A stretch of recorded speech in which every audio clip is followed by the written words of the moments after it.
Well, good evening, everyone. Happy Saturday night, everyone. Welcome. How is everyone doing tonight? Thank you so much for choosing to join the Smokey Saint evening show. You guys are awesome and rock stars. Thank you for being here tonight. Let's go ahead and do a few shout outs, shall we? Let's see who we got in the room. We got ourselves Jeremy Martin, of course, right up here. Oh, and P. Mars right off the bat. Hey, Smokey Saint, praises live, talking crap about you. LOL. Yeah, no kidding. Praise, whatever praise is rightfully embarrassed. And by the way, this was the funny thing about what Baptist Chat had said the other day, that apparently the idea had been on Praise's channel that they were no longer going to address me. No more talk of Smokey Saint. He who shall not be named, he will not be named here. But yet, here we go. Here I've done a stream embarrassing Praises, disgusting, amoral, unchristian ethics, his complete and utter failure in such, and what would appear to be an environment of justice being implemented around him. And also a recognition that we can and do, as true Christians, unlike Praise, who is a fraudulent fake Christian, we actually do abide by the doctrines of Christ and the higher morals, and will not sink to the same level that he was to rejoice in the perpetration of evil in our culture and environment, no matter who it's directed against, brother or atheist. We want the mitigation and suppression of evil and evil's methods and tactics, and Praise rallies behind them, relishes in them, enjoys in him, and he was rightfully embarrassed for that disgusting, amoral, unchristian, anti-biblical stance today, which we use some great verses to point out to it. So I don't know what type of nonsensical, weird bloviations he's engaging in over there, but I imagine after a period of time, maybe if he realizes how embarrassed he should be about it, he'll attempt to hide the stream and pretend it never actually happened, and then lie about it when he's actually confronted about it, like he does with the whole Jew hatred thing, which, by the way, yes, Praise is all about hiding his disgustingly horrendous, amoral, fallacious statements, which is why he does hide his streams and hide his comments and goes back and deletes his comments after he makes them. So Praise is a horrible, disgusting, emotionally juvenile swine of a man. Really, truly. Any attempts at trying to land wisdom at him or any types of actual exhortation will be faced with the spirit of rebellion, for is his service to Satan. who is his master and his father, and who he seeks to serve out there, which is why you will constantly find praise doing nothing but relishing in his flesh and doing fleshly things, and then looking for scriptural justifications after the fact. Nonetheless, that was almost expected. That was almost expected for praise to attempt to emotionally retard his way through a response to me after having point out his disgusting spiritual failures. So beautiful. Thank you for letting me know about that, P. Mars, Jeremy Martin. Good to see you, brother. Thank you for popping in tonight. Thank you for spending the evening with us. And Rufus, good to see you. Thanks for popping in. Rufus is here tonight. Who else we got? P. Mars, Rufus, Jeremy. You guys are having a conversation there. Mindbreakers in here. Indeed. Hello, Universal. Good to see you. Thanks for popping in. James W. stealing the vernacular. There it is. Smokey won't be. Smokey won't be in tonight. Praise will be your guest host. Oh, can you imagine? I think it would be a waste of time. Don't you guys think it would probably be a waste of time? I think it would be a waste of time to attempt to even bother probably responding to whatever he's attempting to say. I mean, the point was made. The point was made on my side. I don't know what he could possibly refute other than more pontifications about how he likes to rebel against Scripture. I don't think there's probably anything worth pointing out. I think you guys would be able to figure it out on your own. And if you don't, I would question your capacity for spiritual discernment. If you have not noticed, for praise, as the raving heresy dumpster fire that he is at this point, God help you. I pray for you. I ask that God would enlighten you, would remove the blinders from your eyes and bring you a sense of wisdom to recognize your environment and know what's going on, because trust me, praise is a complete and utter absolute theological dumpster fire. No doubt about it. And T.O., good to see you. Thanks for being in here tonight. So praise and his followers actually believe that serpent seed BS. What a joke. Yes, apparently that is true. Apparently, it is acceptable in the praise circle, if not even condoned, if not outright expected, that you would believe that the serpent banged Eve in the Garden of Eden, which is why Cain was born. Cain, therefore, being the byproduct of an amoral union between Eve having sex with the serpent. This is the type of stuff that is going on over on Praise's channel. Yeah. I mean, and this is the thing about heresies. I've said this before. I'll go ahead and say it again. Heresy is a funny thing. Gnosticism is a funny thing. When you're, I've related Gnostic heresies to Lay's potato chips. You can't have just one. And that always seems to be the case. I find that these Gnostics that are willing to engage one or more heresies will generally have a dozen behind them that they've potentially even used as justified frameworks or argumental support structures to justify the primary heresies that they hold. It is just complete and utter absolute open rebellion against the revelation of God, stating definitively that you do not respect God's revelation, nor do you adhere to it. You are acting in open rebellion to it, and it is a shameful thing.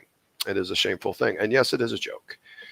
It is a joke, a very bizarre nonsense. I mean, why? What is the point? What is even really the point of having to reach so far into the potential minutia of ancient Hebrew literature to be able to pull out pure arguments of nonsensical incredulity so that you can attempt to make a stab at a very fallacious case with fallacious arguments so that you can believe something that is completely outside of any natural paradigm of most of accepted Christianity since the beginning? I mean, what is actually the draw of this? It is this fantastical Gnostic spirit that these people are indulging and engaging in. Smokey doesn't want to wallow in the mud with praise. And Otangelo, if I threw in a Nephilim free, would that change your mind?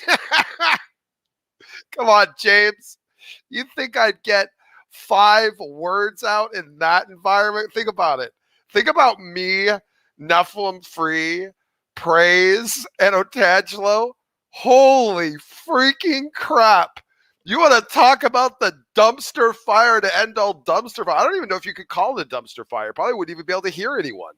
Like I'd probably say 5 words and I'd have like just bloviations around me, like going crazy. It wouldn't work. It wouldn't. I mean, probably like that environment, best case scenario that you're hoping for is to Smokey to turn it into an entertainment fest by being able to cram like a particular poignant statement in a very, very slim short amount of time, like just a quick quip, something of the like that will, instigate the room in a particular emotional direction for me to leverage it for the point of pointing out hypocrisy and hilarity. It's possible.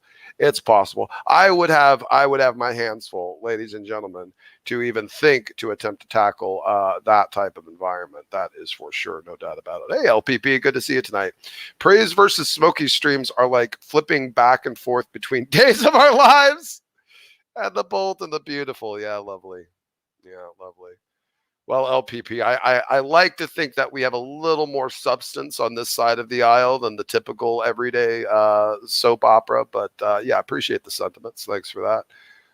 Let's see, like sands through the hourglass. Yeah, really, ain't that the freaking truth? You and Smokey got lit up by Ryan, the Presbyterian, earlier. This is true, LPP.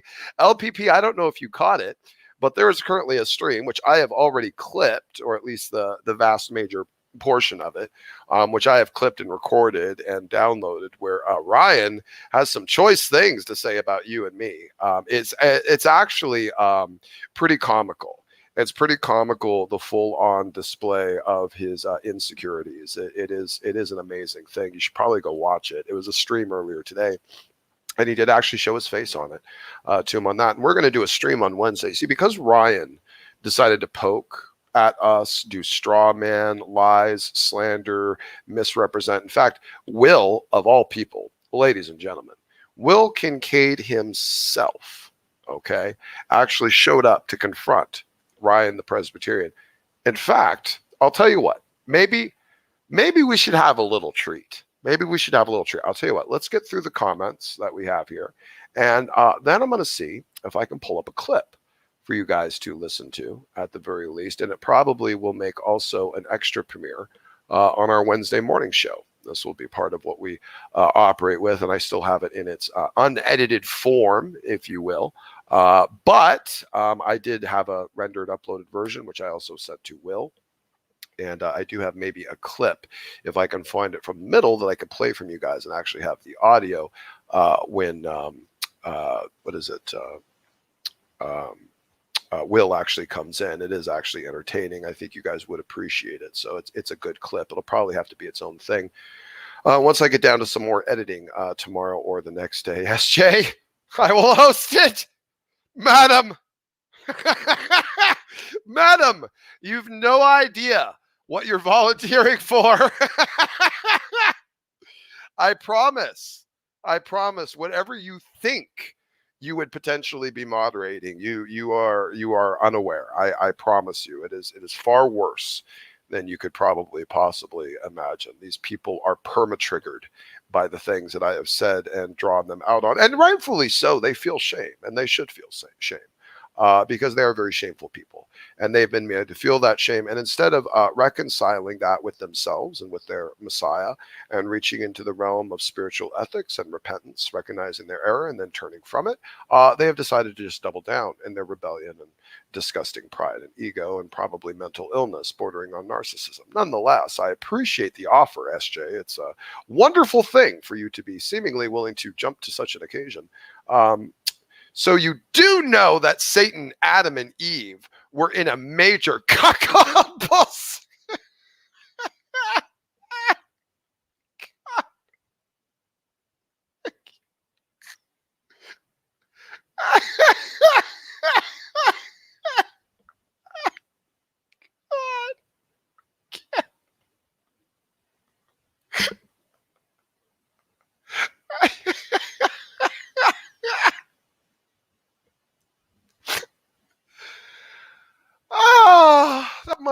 That might win the internet tonight. That one, the LPP, you might have just won the internet tonight. That's. I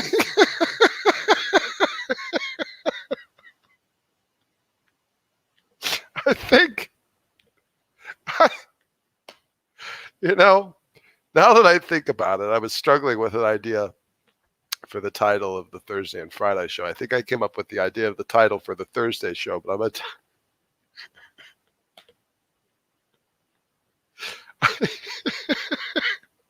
I think Friday's show. I think Friday's show should be titled something along the lines of who was the first cuck according to praise I am that I am.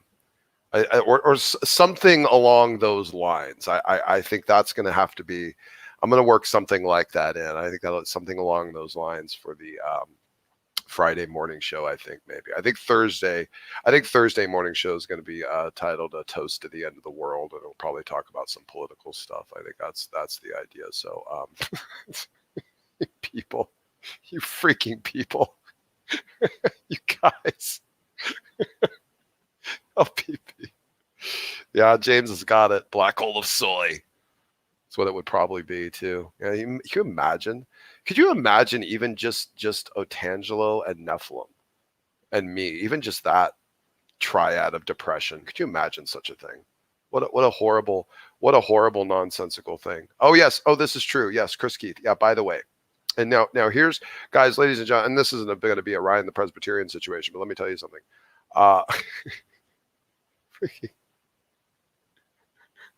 So apparently because LPP called him a what was it? I don't know, a retard or a bitch or something, and Ryan happened to be undergoing a period of depression, that was somehow triggering to his depression or something, or LPP attempting to strike at his depression. And this is kind of the shameful thing about Ryan. I actually had mentioned this to Ryan months ago, that this is something he should probably try to, shy away from constantly doing, because it doesn't look good. But like, what would happen is Ryan will like jump into the debate sphere and start, going at people and saying things. And then people will go back at him. And you know what he does? Are you picking on a disabled person? And it's kind of what it is every time. And it's reached the point where it got like really cringe to me, but I just kind of stopped saying anything about it because he just wasn't going to get it. But he pulled the same crap today on that stream. Like, if like Ryan can do whatever Ryan wants and, do whatever Ryan feels is appropriate, including lie, misrepresent, and all the other things,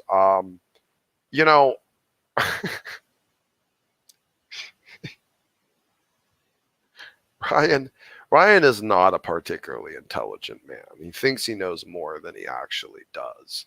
And he does not have the capacity to really recognize what he's even actually doing. He doesn't seem to have the presence of mind to all of this. So what happens is when Ryan jumps into the fray, and then Ryan gets hit by something in the fray, it's all of a sudden, oh, you're picking on a disabled person. Like, dude, you're in a conversation sphere with a whole bunch of other people conversing and making the points that they feel are most important to be made at the time, and then all of a sudden you're going to play the victim card.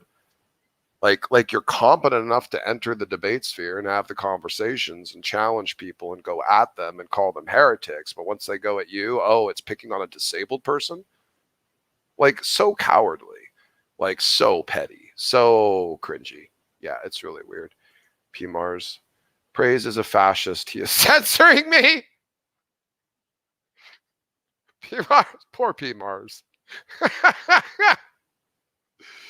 Oh, P. Mars. Yeah, it's your fault, LPP. See, it's in your fault.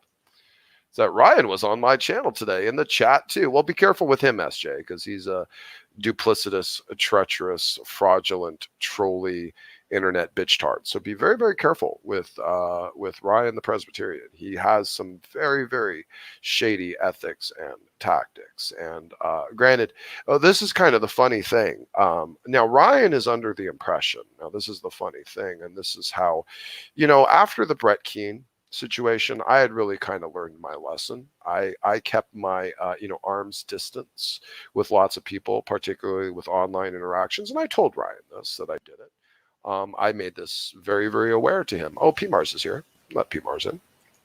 I made this very, very clear to Ryan early on that I was keeping people at arm's distance. Now, the phone number I gave Ryan was indeed my phone number, but it was the phone number to the business line.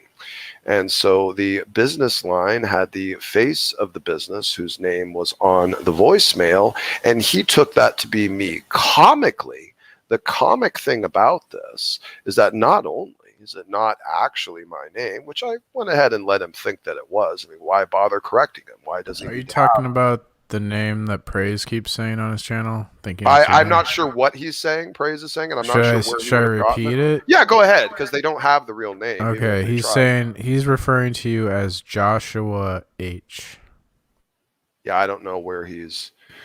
Yeah, I don't Well, know. the Yes, fact that he's doing that though, yeah, and I mean, it doesn't matter if it's your right that's name. He yeah, thinks that's it's your attempting to name. dox it. That's attempting to dox. Yeah, He thinks it's your name. I don't know. It's borderline doxing because it's really just your first name and last initial. So I don't know there if first is a name there is a name inside my real name with a J. It's not Josh. Um, doxing.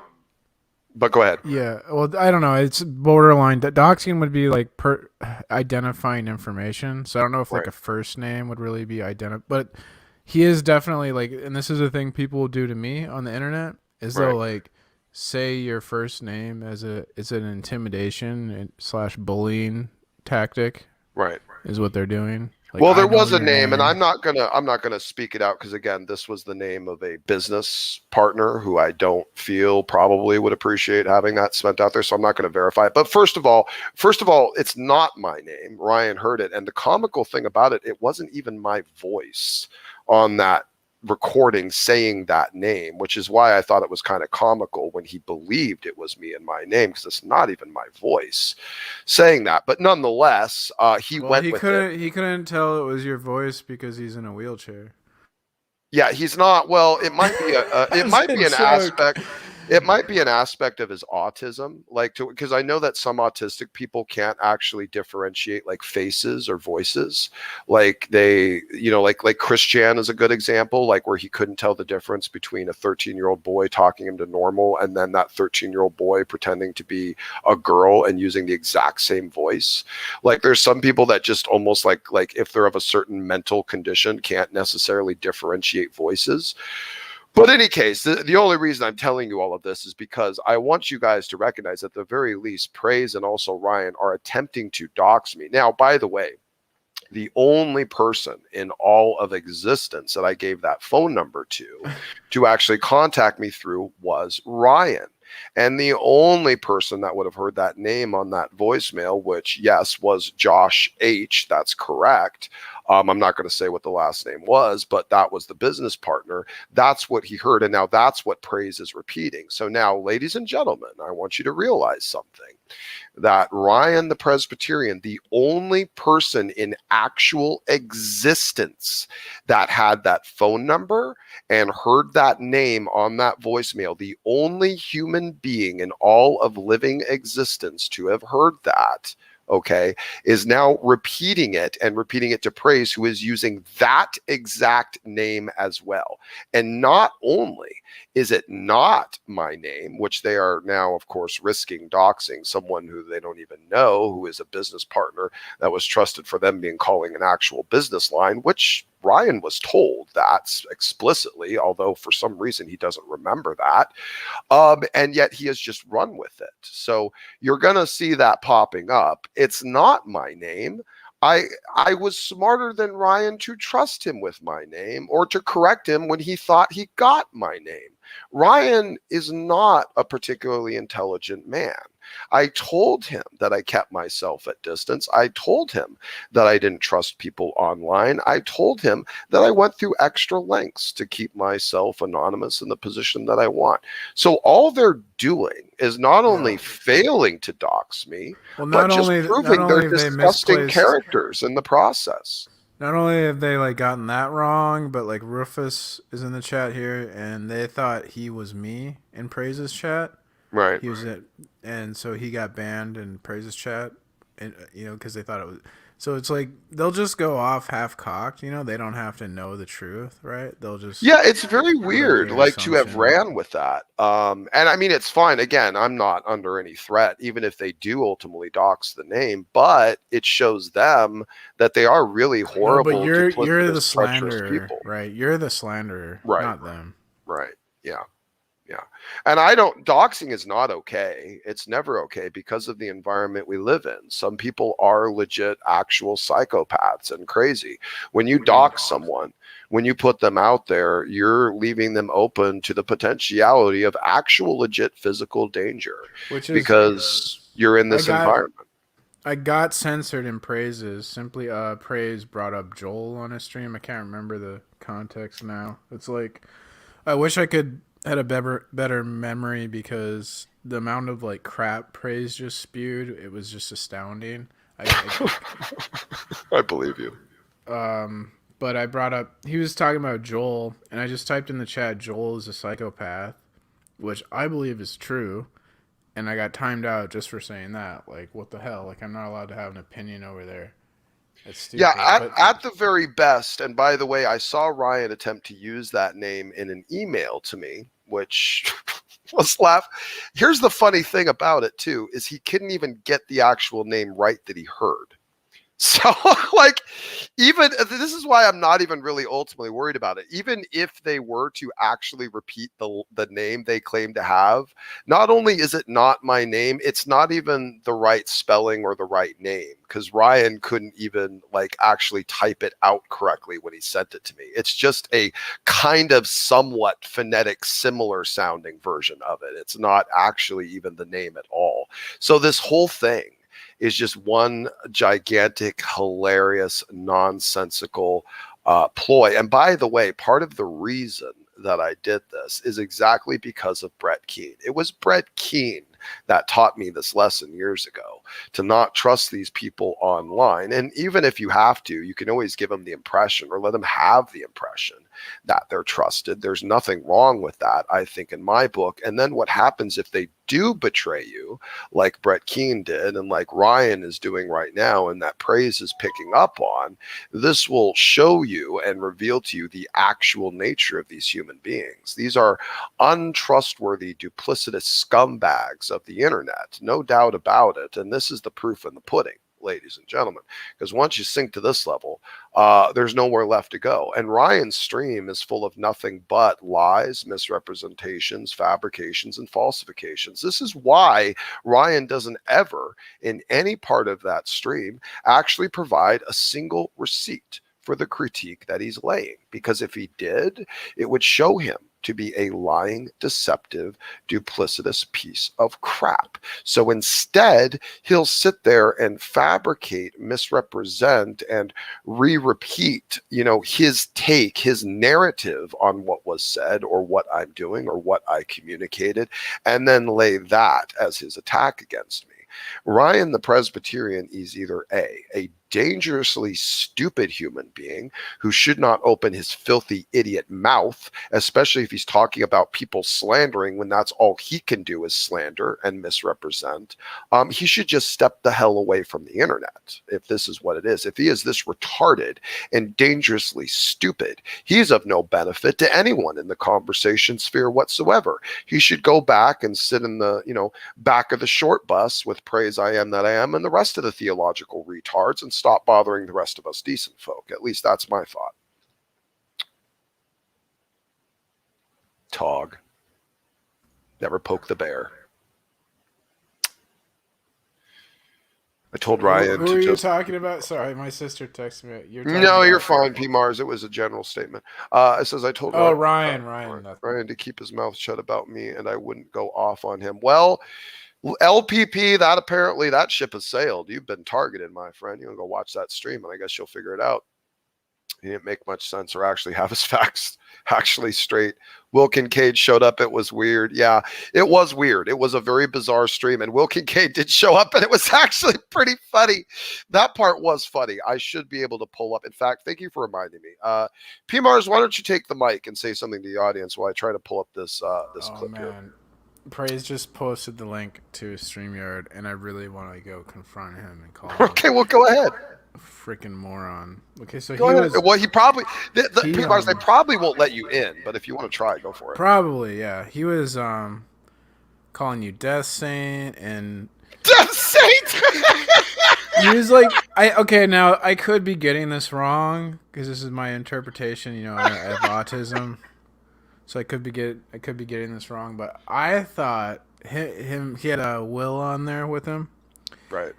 And they were using the passage about hate those who hate the Lord, to justify why he hates Jews. I'm pretty sure. Are they back on that again? Really? I'm pretty sure that's what they were saying. And then, Oh but my then he god. goes, but no, I don't hate Jews because, and then he goes to like Revelations. This is like some New Life shit to me. Oh my god. So then he goes to like Revelations and he's like, they're the synagogue of Satan. They're not real Jews. Christians are the real Jews. He said Christians are the real Jews. Like, what in the hell? I can't even. I don't. Well, there is accuracy to that statement in the idea that the Christians have been grafted into the vine, where we are from the dry branch of Jesse, the Nazar, which would be Christ the Nazarene, who is the offshoot, and it is through his sacrifice that we are grafted into the promise that was given to Israel. And therefore is it extended through the Jews to us. So it says, like Paul says, to the Jew first and also to the Gentile. There is a chain of succession in terms of us receiving the salvific gift, and that comes through the promise of the line of David and the delivery of the Messiah. So through Christ we are recognized as of Israel. We are recognized as spiritually Jews. However, that is not necessarily the same context of a Orthodox Jew or a ethical Jew. These are now different terminologies with different definitions applying to different social and ethnic groups. And that is what Praise seemingly just cannot get his low IQ brain around. So it is what it is. Anyway. I was gonna come at him with the like, because I just think it's absurd to say like we're supposed to hate people, and I think well, there's also the line in the Bible where they say like hate your fam or hate your mother, hate your brother, hate your father, right? But it Right. doesn't. It's not actually meaning to hate them. It's because there's a word in the Bible when it says hate, it means love less. Yeah. It's drawing a correlation of the idea that Christ has supremacy. Right. And when Christ is saying that, clearly the connotation being painted is because he finishes it with the statement saying, if any of you love anyone more than me, then you're not worthy of me. And that's the idea, because someone who would rebel against Christ for anyone, let alone if it's a brother or a sibling or whatever, or a parent, then you are not worthy of Christ. Christ needs to take the forefront. Would that not be the same context of the like hate those who hate Christ? It's like, Well, there is a less. verse. Well, I even did a stream called "I Hate Those Who Hate the Lord," but I drew a correlation to the idea of those who are acting in a sense of discerned reprobation or debased minds. And that was to actually look at people who seemingly to use our spiritual discernment to attempt to find those who are on an outright hate campaign, to attempt to disallow or disillusion, suppress or destroy the delivery of the truth of the gospel. And at that, there is a principle biblically of the idea of recognizing the severe danger that these people are, because they're not just a danger to their own souls. They're actually going around murdering the souls around them, attempting to drag them down to the same path. And a Christian's failure of recognition of certain people perpetrating certain methods in certain ways in order to try to seduce people into darkness, I don't think Christians should be complicit about recognizing the absolute severity of the moral deviation of these people who are attempting to serve Satan and gather souls into darkness. And that was... So like Joel Osteen, like obviously he's... I hate Joel Osteen. Yeah, I'll go and say that. I wouldn't say I hate him though. I do. I hate Joel Osteen, and I hate Kenneth Copeland. I'll go ahead and take my potential lashes for those statements, but that's a nature of the state of affairs. Yeah. Yeah. I don't let me tell you something. Let me tell you why, guys, seriously. And this is where it comes to some of these people when they reach a certain pinnacle of success and influence is that the number of people that they have endangered, the number of people that they have potentially cursed to hell with dangerous and foul doctrines just increases with the amount of success and the amount of exposure that they have. I don't believe these people are in these places for good reasons, or being put there by authorities of goodness.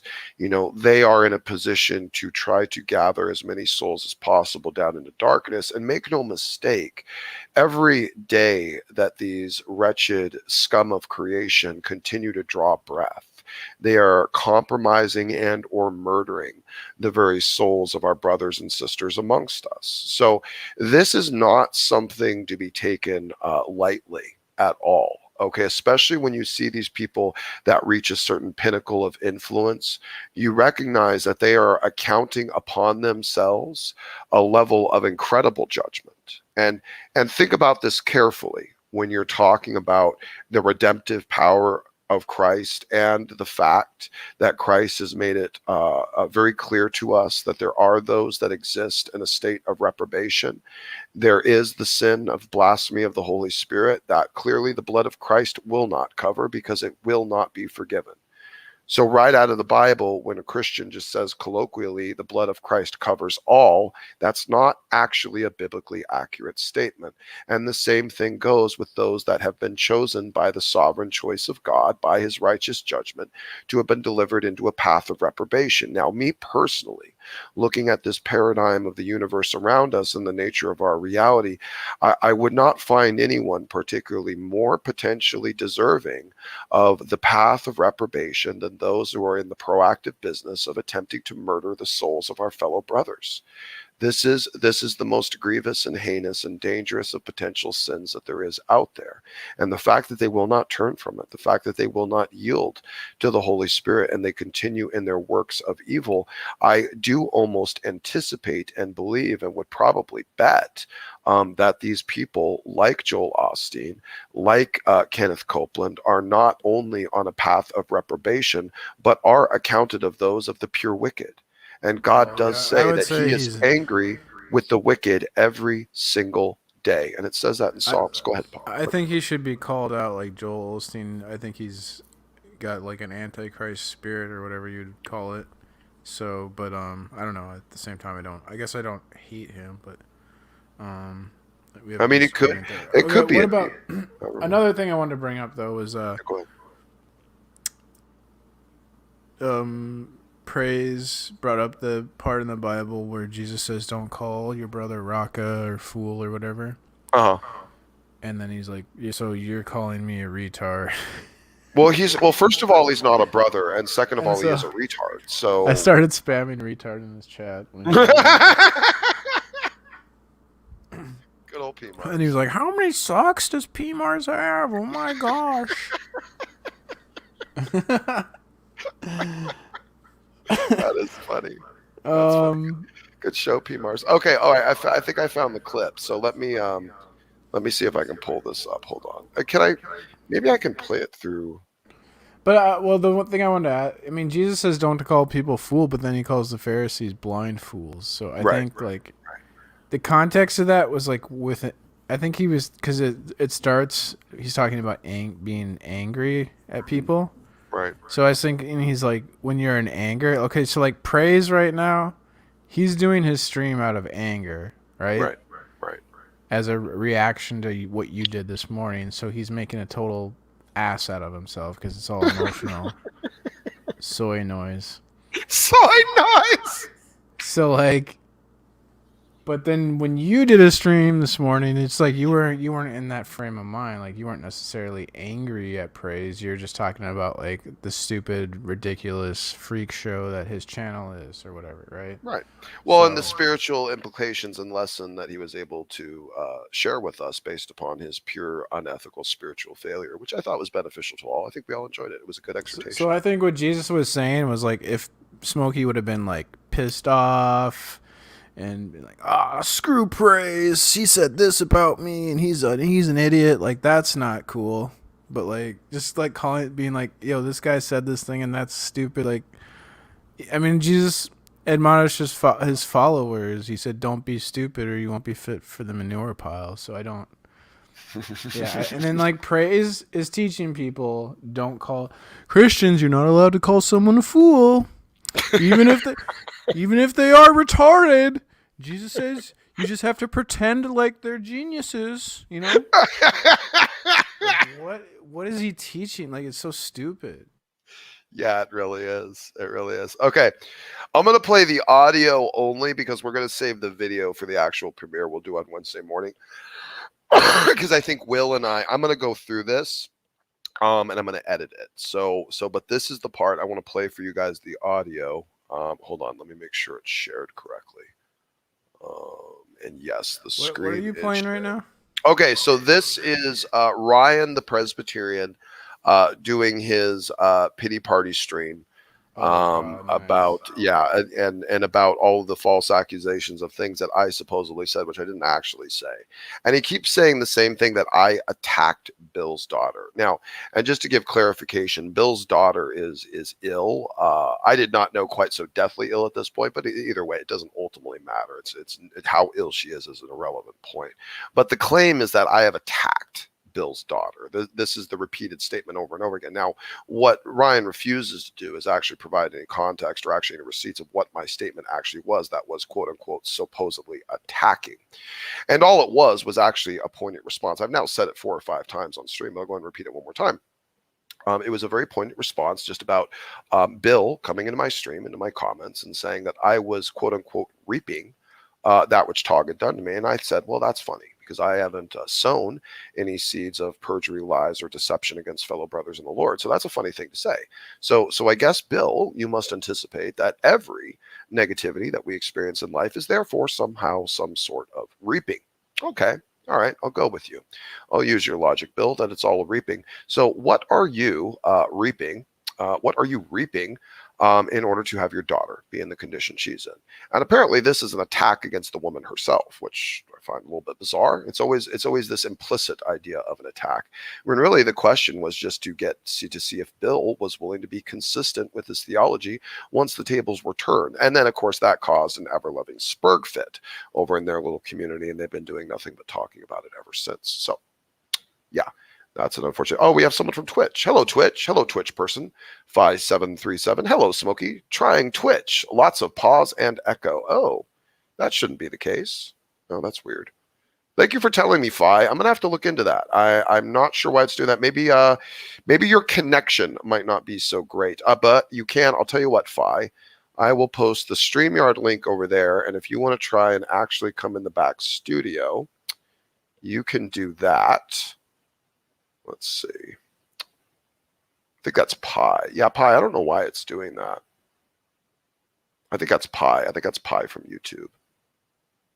Yeah, I'm not sure, Pi. I'm not sure, bro. I'm not sure why it's doing that. It should be running fine. I'll go back and check it after the fact and see how it's running. I might have a latency situation or setting that I might need to change in there. Some of this stuff, man. Some of this stuff. I need a producer here at some point. Cactus, I'm going to need you to help me produce some of this stuff. Apparently, we're going to have to run a test on Twitch, apparently. So, yeah, so praises. Anyway, so let me play this clip for you guys, audio only, and then we'll do the full thing when we have it edited down to the clips that we're responding to, and we're doing it with Will on Wednesday morning. So here we go, and hopefully you guys will hear this. Let me see something. The link doesn't work, so let me pull that link down. And that's right. Let me see. How do I do that? There we go. Guests. Invite. You guys recognize copy. Ryan. You know that's right. Let me figure out how to do this. It's been a little while since I messed with StreamYard. So I'm going to clarify. Clarify my ass. What the hell is your fucking problem, Will? Calling someone a pedophile and you thought that was fucking funny? Guests. Okay. We got Levi. Add Will Kincaid. This is the last time you ever come on my channel with this shit that you're pulling. I'm not having this. Well, first of all, I'd like to clarify that I didn't call you a baby raper. I said that I would call you one. That's what I said. Do you think that's the right thing to say to someone who was basically trying to be, or my father was trying to groom me into that? You really think that's what you should say? I don't know you. I'm just fucking around on the internet, my dude. Plus, that's You a fucking well-known meme over there. I called Knock a baby raper too. Because it was fucking funny. Yeah, because it was fucking hilarious, dude. Do you know who Fed Smoker is? He's dead now, but are you aware of this man? Who? Fed Smoker? I've never heard of him. Okay, well, it's over on Smokey's channel. It's a well-known meme. We're probably going to do a whole thing about it at some point because it seems like people aren't getting it, even though we've mentioned it more than a handful of times. But it's fucking hilarious, and that's what it's from. It's a reference. But you realize people that don't get the reference, you're sitting there calling them a baby raper. Well, that's kind of what's funny about it when you guys aren't like in the loop or like inside the inside joke and you flip out. Yeah, it's not really all that funny, Will. When you can say that. I mean, but it was funny to us and everybody else in his audience. The fact that you didn't get it. You demented people think it's funny to call people pedophiles. Well, first of all, I didn't call you a pedophile. I just said I would. Second of all, but the point is, you think that's fucking funny and okay.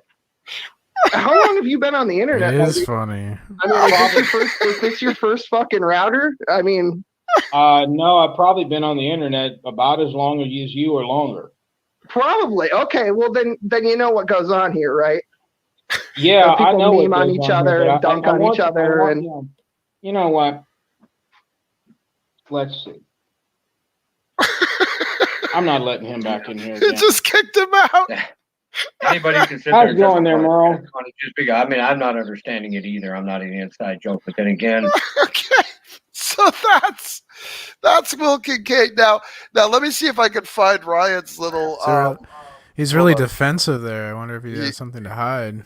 It makes you wonder, right? Like there is that saying. What is the saying? Well, no, I'm not accusing it's like Ryan he doth protesteth too much. Yeah, like that type of thing. Like, dude, why are you? That's from Shakespeare.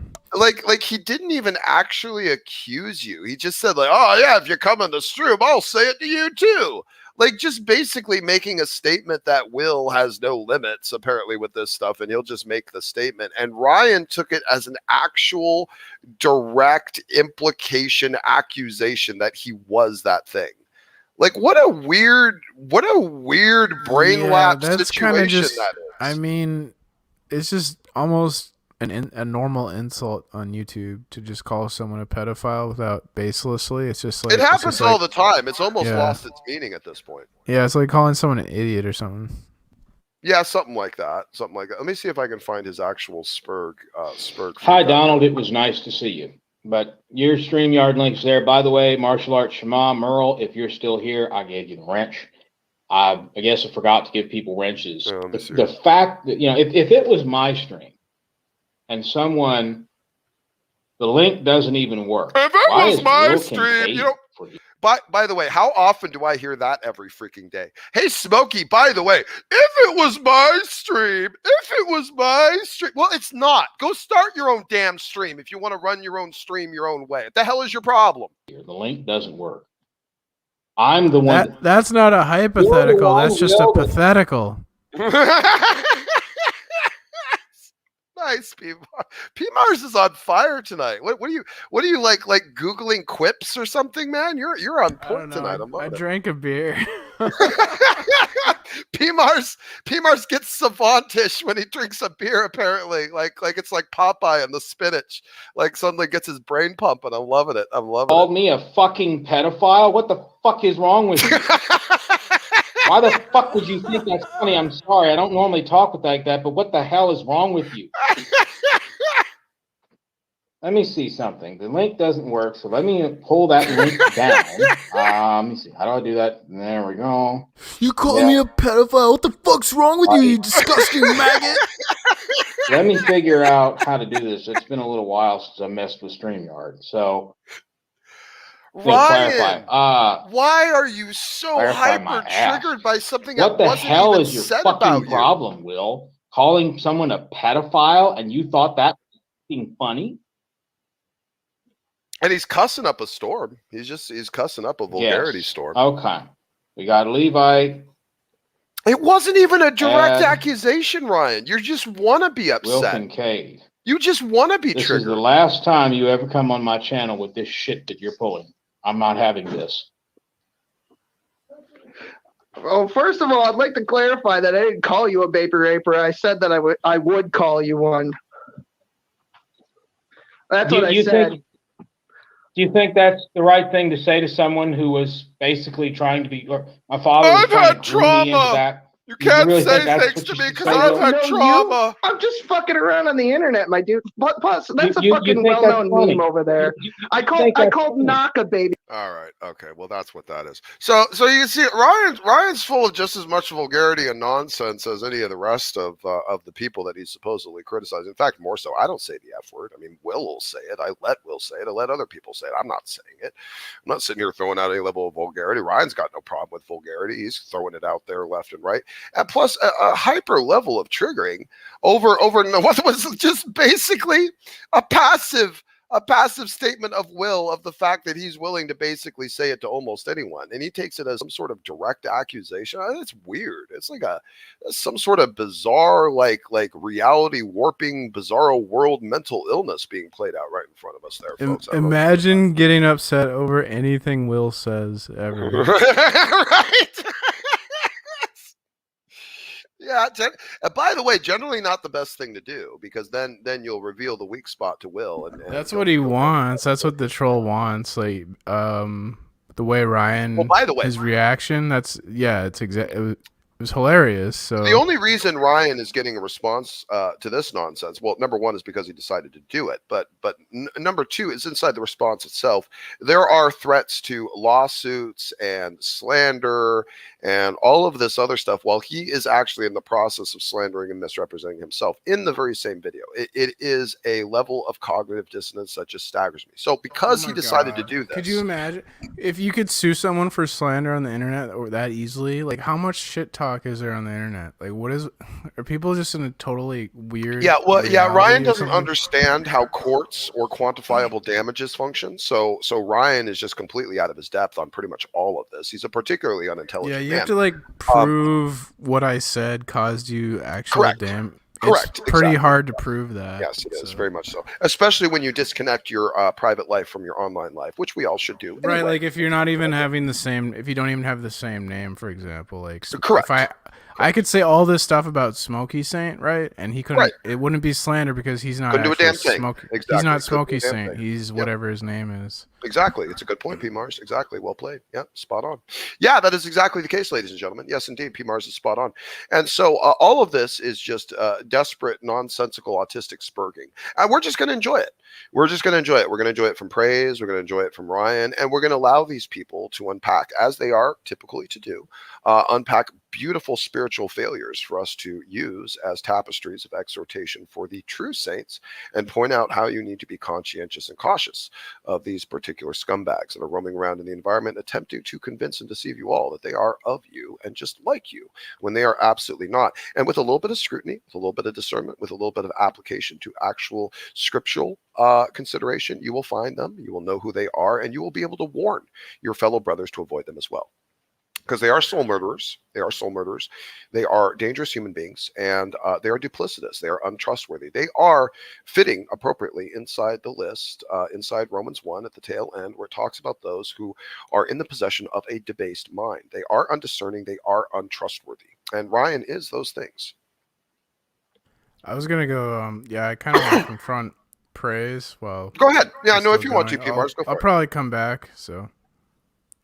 Maybe I should tune in. Should I tune in and try to catch at least the audio of that? I doubt they're even gonna let you. Oh, you better not, man. Don't get copyright strike again. You know. Well, they think they could do that. Well, Tog was illegally doing Tog's that. on the panel. Well, but they could illegally do it again. You know? Yeah, that's true. That's why the YouTube system is like people have, I don't know. Well, if they did, I would pull praise to I Christ. follow this topic. issue. I'm into the censorship topic, and this like YouTube copyright loophole has been abused by like other content creators who are feuding with each other. That you can just like false flag, copyright strike whoever. Right. It's the YouTube system's ridiculous. Anyways, Yeah, I'll probably be back. All right, go ahead. Oh, that's fun. So praise is going to go over there. I mean, P Mars is going to go over there. Apparently, do a little bit of trolling. That's good. I guess it doesn't really matter. I mean, do we really even need to know what praise is spurging out about right now? I don't think that's particularly necessary. It says Synagogue says there's not a lot of people here. It seems 26. I mean, that's okay. I mean, an evening show Saturday night, probably other stuff going on. We've been bouncing up and down. I think I saw almost 32 or 33 earlier. So I got some people coming in and out of Twitch, I think, here and there. So yeah, I mean, it seems to be a relatively typical night, particularly after the theological divide that we have caused for a major part of the community. Says, I've got a couple mins. We can do a 3-0, not doing 3-2, picking people up and then I don't know what that is. LPP, who are you even talking to? What is this 3-0, 3-2? What is this nonsense? What are you playing chess or something? I feel like there's a chess thing going on. Oh, PP, why are you using my chat for chess crap? That's a ridiculous thing. Well, guys, the link is in the description if anyone does want to join, by the way. I think Jamie, if I recall correctly, Jamie was going to come in here and potentially teach me something to do with soul sleep. Chess with Rufus. Oh, okay. Interesting. All right. Well, good luck to you guys on that. Hope you have a fun time. Not like there's a live show going or anything like that. Holy crap, that coffee is good. Well, what else on the docket? Let's see here. Praise, his nonsensical meanderings. We basically covered Ryan and his nonsense. What else? There was something in my mind. What was it? Oh, Lord, help bring it back to my mind. What is the Ask Rufus? He's been talking shit about, I imagine, chess, begging me for a game. Oh, okay. All right. Well, get down to it then. You guys do like a tournament and stream it or something. I don't know. Should do some of that stuff.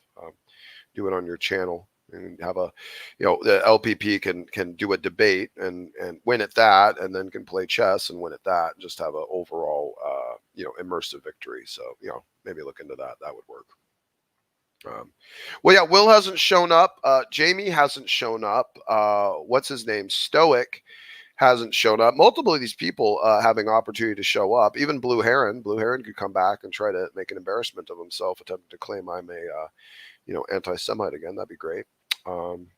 Says the Synagogue says, what are you saying here, CJ? What do you got for me? Says, by the way, great interview. CJ had a great interview with S.J. Thompson today. I caught a bit of it. You guys should go check it out if you didn't see it. It's good stuff. Says, hey, Smokey, what was I saying about praise in our talk and don't remember, and he's apparently mad at me. Not that I care, just curious. Boy, CJ, I'll tell you what. The answer is probably literally everything you said from the moment you got in the room to the moment you left. I think that's probably the fact, probably the simple fact alone that you appeared on the stream and discussed anything to do with praise at all whatsoever probably is one of those situations. You do realize like they are at a fight, serving their father Satan to desperately not want to be exposed. This is why they have all these autistic spurg fits all the time. It's because they hate the idea of being exposed. When one of us points them out, that's a problem. That's a problem. They have a severe reaction to it. So almost to be expected. By the way, I heard a rumor today. I'm not sure who said it because I don't actually recall, and I will go ahead and state that I do believe is indeed actually just a rumor. But something like Matt Dillahunty blocked Cosmic Skeptic. Has anyone on Twitter, has anyone heard that maybe this is like a thing? Is there like some sort of like massive atheist follow? I actually thought it was kind of hilarious that it seemed that, once Alex O'Connor kind of got into the whole, vegan activism thing, that it almost looked like it was the type of thing where I was sitting there watching, all these recent debates and interactions thinking, well, who would have thought that veganism of all things would be the moral hill that atheism would die on? of all the things, of the moral implications and concerns in all of our reality, of all the things that could push for an understanding of an essentiality of some sort of objective moral paradigm, atheism will stumble and fall on its own swords on the hill of veganism. What a weird state of affairs that is. It's almost comical. I mean, it's almost like God is making fun of them. Like what a incredibly philosophically embarrassing thing to fall over yourself on. Just absolutely astounding. Absolutely astounding. Oh, Chris is about to come in. Sure, brother. Pop on in. Would be good to see you. Says like Matt Dillapickle, Cosmic Vampire. Cosmic Vampire White Skeptic. Yeah. Oh, Michael X. Yes, says Cosmic Skeptic got blocked. Wow. Michael, do you know what that was actually about?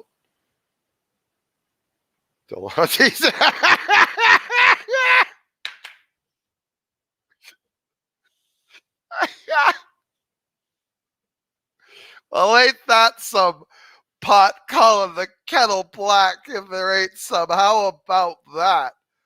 My goodness.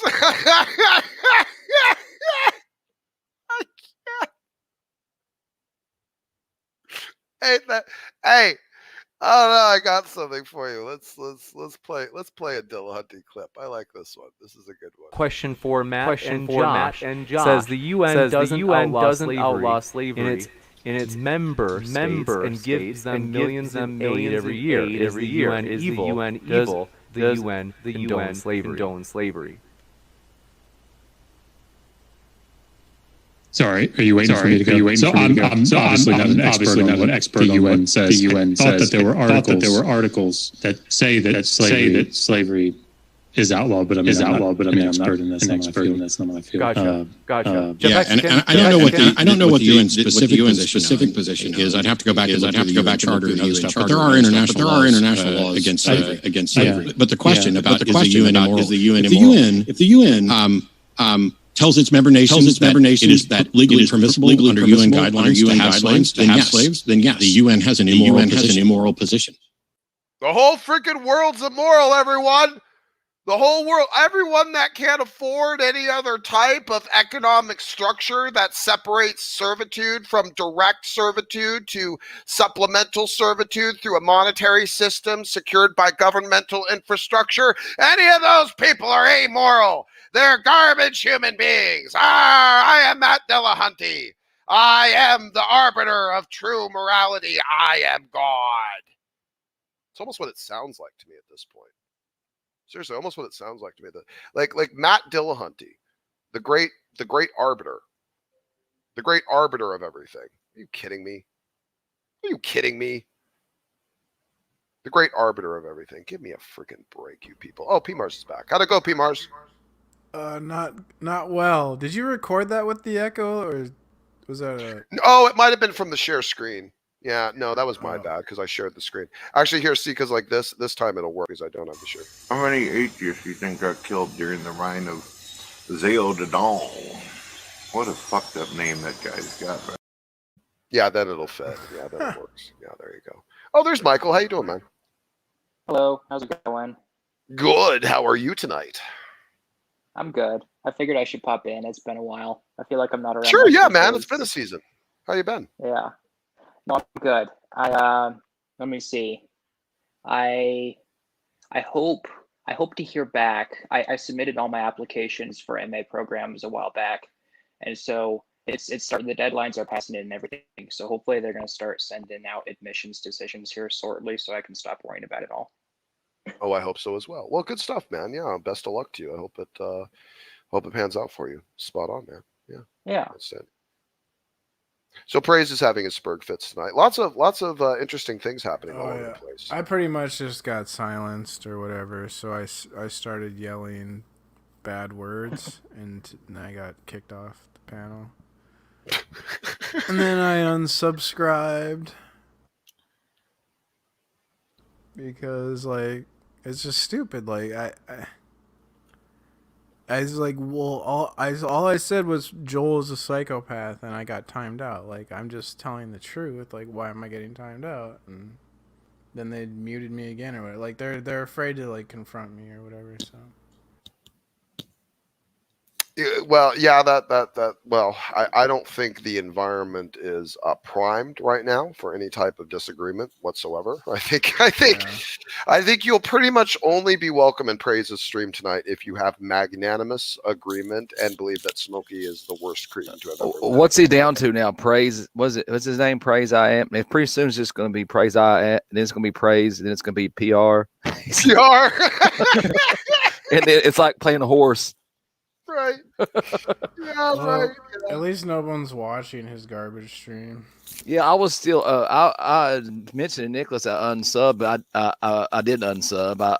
I didn't lie. I just didn't. I thought I did, but I just didn't pay attention to his. When it had come up, I was always busy there for the last month. But I did catch right before he got the day before he got his channel. I guess he got his privileges suspended or whatever, his streaming privileges. Right. He made a video. And speaking of not pronouncing the word, but anyways, he made a video about you talking about him gloating, and that we were talking about his video being taken down, and I got that information from you, so I didn't even know anything about it. But apparently, he still has one of those Jewish videos or a Jewish hate video still up.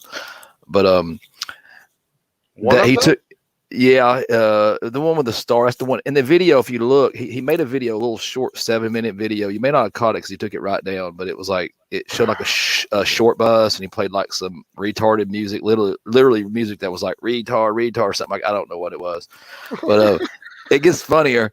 It's funnier, but in there, then he talks about you. But I had been at the my papa had passed away that week, and I had maybe had 15 to 20 hours of sleep that week, and I buried him that day. And I came in that stream that night just to kind of like, just to get a decompress, and just get a laugh or just whatever, just take my mind off of it for a minute.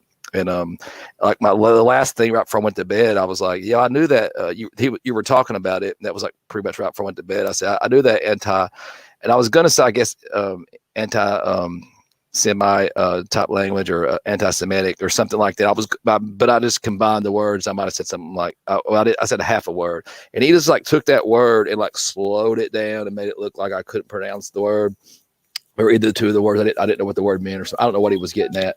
But sorry, it's my mom. She's been killing me ever since last week. Okay, yeah, and so he does that, and then doesn't say anything about like sorry about your grandfather or anything like that, but he pulls that little part out of there, and right as I'm signing off, and I'm like, okay guys, good night, I gotta go to bed, because I was literally I've been up for like I don't know how many hours, man, like with 1 or 2 hours sleep a night.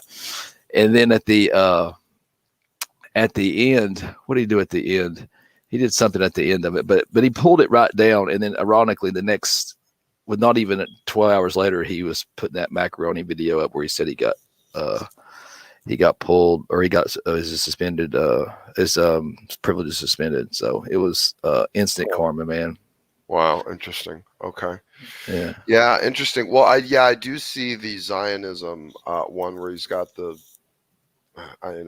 stupid with the Israeli flag and then 666 in the middle of it. Yeah, I see that one. But he was bragging on, that's what it was. That's what I was going to say. He was bragging on how like his video was still up. He went down there to the one with the star and like was circling it like it's still up. And he didn't put a thing like he said the other day that he dumbasses or something like that. Actually, let me see if I can pull up the. I went and looked. It's still that one's still there, but I don't know if that was the one you were referencing. I know he had a lot of them, that were anti. That I thought that he's got 3 of them. He's got the one that I first called him out on. And then after I called him out on it, he did a full-blown, full-length one, and that's the one with the Star of David with the 666 in the middle. That's the full-blown hate Jews, Jews are pedos, all this other stuff type thing, going down the list. And then there was one more after that, which was him talking about quote unquote gossip boys, his new enemies. And he's going down talking about what he thinks Jews are and stuff like that. And, all this ridiculousness. So, or just anti-Semitism. That's what I was saying. That was the word. Right. And, I did to get it out. It said anti-semantic. I just made my own word up. But I just thought that it was funny that he does that. And then but at the end of it, he laughs like Satan. He's like, literally slows it down. He's like, roar, har, har, har, har. And I was like, golly, man, that's kind of demonic. And sure enough, his channel's gone the next day. And I didn't pray for it, or I didn't wish for it, or think nothing about it. Let me show you guys the side chat from that video he posted. It was the premiere to let him know that the channel was taken down. I like to share this with you guys because I was actually in the side chat while that was going on. Here, let me get it on screen. It's almost like God himself copyright struck praise. Well, I'm not going to go that far with it, Big Mars, but all right. I didn't say. I tried to look for that video, but he pulled it. Yes, we played that clip earlier. By the way, it might be in my feed though, my history. I might be able to find that video. Erica just guilt tripped me for my language, and then she rebuked me. Right. So I'm not a fan of I took a nap because I've been fucking. Yeah. That's just me, you know what I mean? I'm not telling anybody what, you say what you want. The words I consider cuss word, or cuss words, that's the words I feel that are blasphemous, or, anything against the spirit or God himself, like GD, words like that. Right. Well, let me share with you guys the actual comments that happened in the video itself that he put out there, because this might show at least that Praise is kind of a bit of a liar, I think. And it says, I say, so if I was a garbage human being like Praise, I would say that this is because he needs to repent, because of course that's what he said to me, about evil being perpetrated against me. And I say, but I understand that YouTube is broken and full of horrible, untrustworthy frauds. And so then I say, unhide it then, you spineless whelp of a man. And this is him inside the video actually saying that he hid the stream, the one with the Jews and stuff in it or something. And so then I say, well, then why don't you go ahead and unhide it if you're proud of it? And you guys can go listen to the video, but this is what I'm actually stating out, is that he should unhide the video. And now it looks like he has actually unhid it, because for the longest time, because I was going to go back and pull stuff out of it, is that it was hidden and I couldn't get to it. So this is a recent thing that he's go ahead and unhidden yet again the Jew hating videos, because I said, and I even said it today in my stream, if it's so true, if it's so right, and you're not ashamed, then you should be proud to put it up on your channel and have it out there. And I think he actually unhid it today. I think that's what happened. So anyway, yeah, I'm just catching up here. What the fuck is? Well, praise was about the Jew hatred, so we were on that. Well, there's another thing me and fucking Smokey talk about all the time, is that if you're gonna be a piece of shit, at least own it. Don't run away from your feelings. Yeah. Like Knox feelings for Smokey.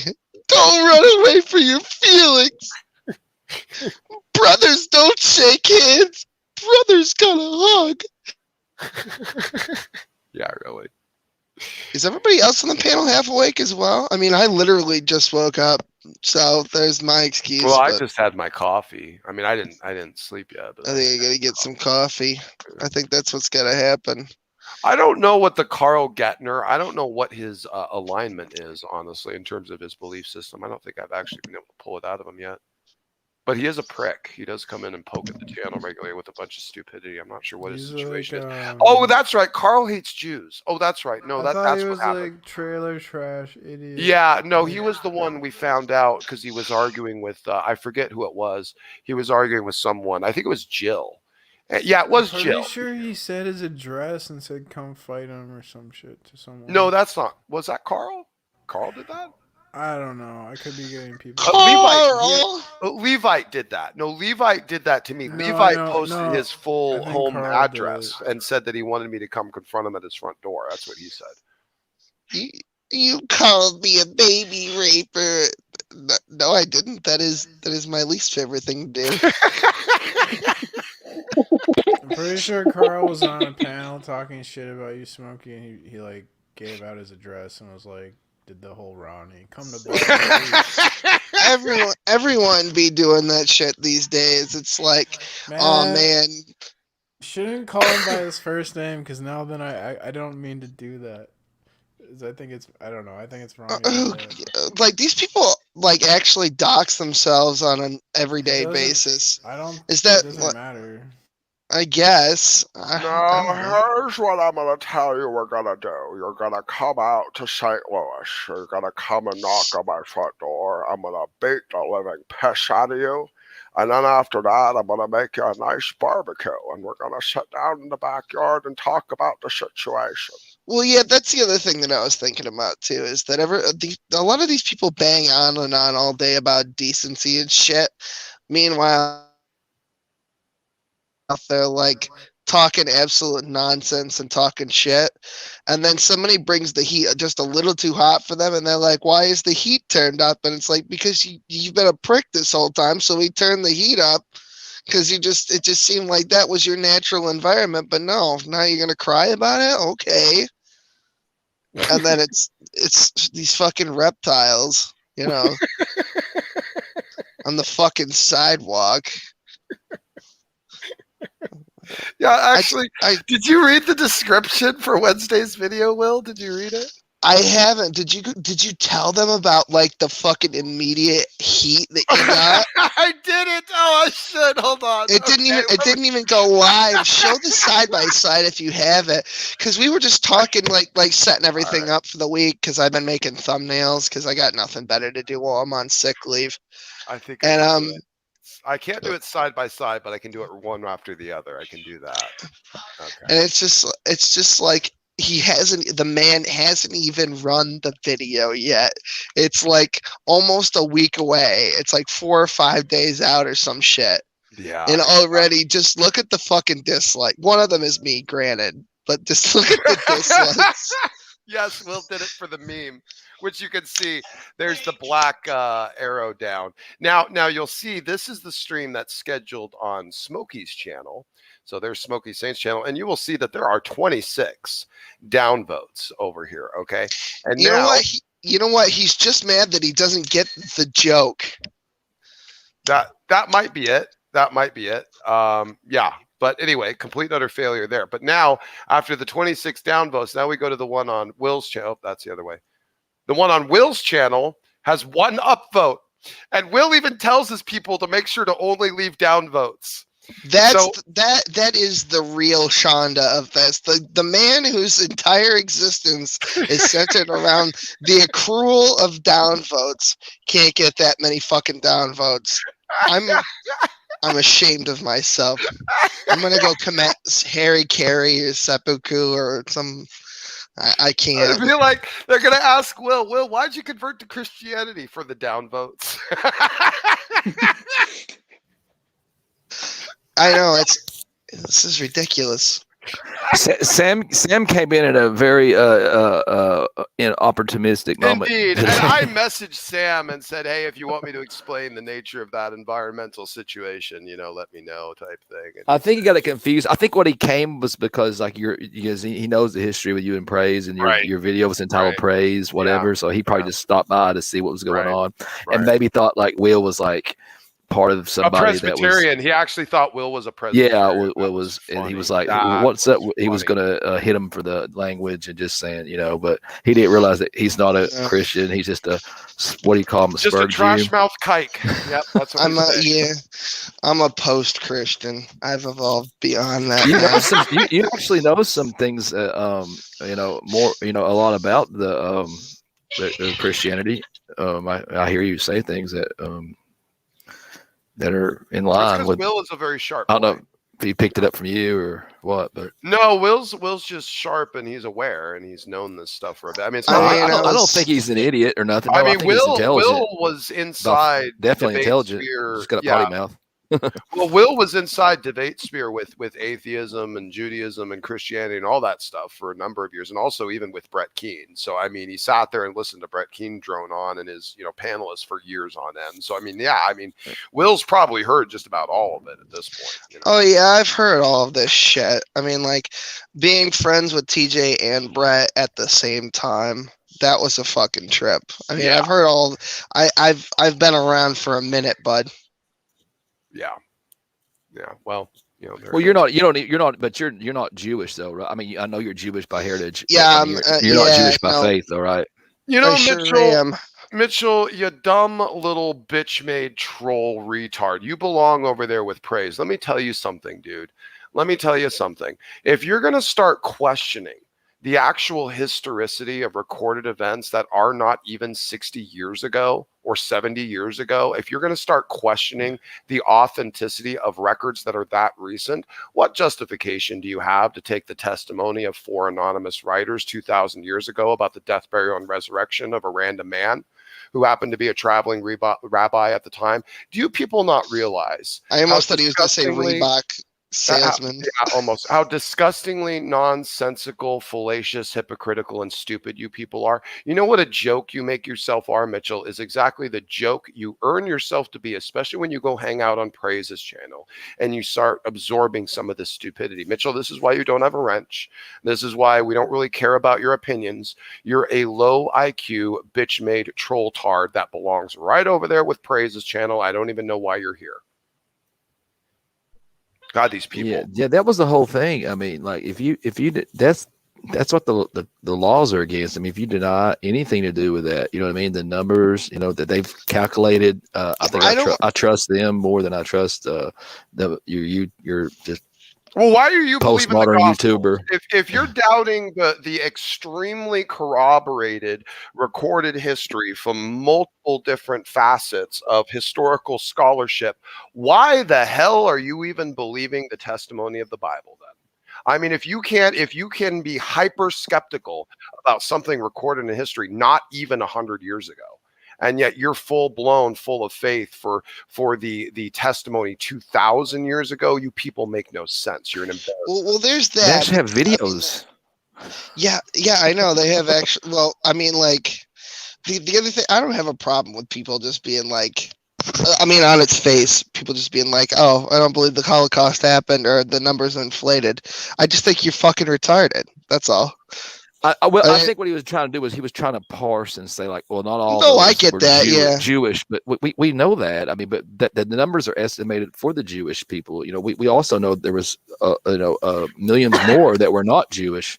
Yeah, lots of gays and retards actually were also prone to genocide. Yeah, in different countries, So. And don't forget about the Gyps and the Russians and the Gypsies. Yep, the Gypsies. That's true. Yeah. Yeah, pretty much almost anything that wasn't Aryan. I mean, at a certain point, it really was basically anything non-Aryan. I mean, it falls back on evolution because it's obvious that's what they thought they were a superior race. It was eugenics. Yep, it was eugenics that was pushing that for sure. So that goes on. I mean, they likely, in their own stupidity, they likely would have, probably bottlenecked their gene pool into absolute oblivion within a few. Isn't that ironic? Yeah, I thought about that too. Yeah, if they would have kept doing that, they would have bred themselves out.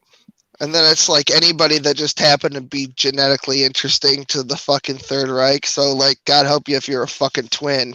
Even if you were Aryan, you just end up in. There's the same kind of error.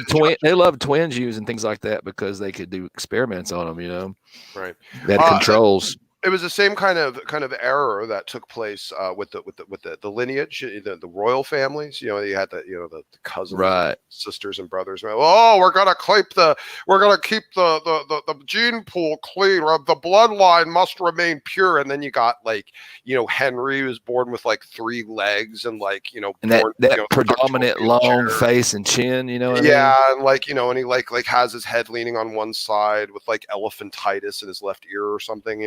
Something like that. Yeah. Seinfeld said too much chlorine in the gene pool. Yeah, lives to be 15 years old and, can't even have a kid, that type thing. I think that was going on too. Well, obviously it was going on in like Egyptian times because you had like, oh yeah, King Tut, whatever was massively deformed genetically at a young age. So that was probably they were trying to do probably the same thing. He probably had relations with somebody in his family, if not even directly a sister or an aunt. And yet the something. Bible, the freaking Jews got it right. They're all about getting the marriage kind of spread out a little bit and things like that. And even God said, don't be marrying your cousins or any more of that nonsense. Time to give that. That was right around the time of Rebecca and all that stuff. Rebecca and Isaac and all that. And no more of this. No more of that, because the gene pool needs to be integral. And then that no one did. The people in the other nations didn't listen to that, of course, or didn't know it, and they ended up having all sorts of genetic problems. Yeah, man, that's interesting stuff. Bible got it right again, ladies and gentlemen. There you go. Yeah, as usual. Yep. Atheists love to harp on that though. Like they go back to like they'll say something about incest or something like that. Like, so you guys believe that all, but that's what they believe. You would have had your first two people have the clade or whatever, the first two Homo sapiens, they would have had to have mated and then their offspring, you know what I mean? Because they would technically been a new species. Every time you have speciation, those two take over. I mean, well, not necessarily. Yeah, they would have to. You'd have to have or at least they both had the mutation because it wouldn't be able to get passed on and actually take over in the population. I was on that panel, that G panel or whatever the hell it's called, about what panel? I sent the link to you, Smokey, because I knew I'd never find the timestamp. Oh. Yeah, it was that day that we were just screwing around at StreamYard. It's just random. Right. Yeah, right. Okay. And this black Hebrew Israelite comes in and tries to accuse me of not being a real Jew because, of course, the only real Jews are black. And I was just like, what the fuck does that have to do with it? I said, do you realize that this is an ethno-religion, but it's an ethno-religion based on a lie? Because Abraham himself, the first Jew, was a fucking convert. I was like, you're conflating the guy Ashkenazi with the racial group Ashkenazi or Ashkenazim, which is a completely different subgroup that is not directly that's not directly related with the dude himself, as in like the son of Noah. So it's was he going on about the Edomites? Oh my God, no, he went even further back than that. He went back to Noah, the dude himself, like with the boat. And I'm like, how do you even? What, were you there? You fucking maniac! Crazy. He was bailing water out during the fucking flood, dude. He was there. Hashtag we were there. Shut up.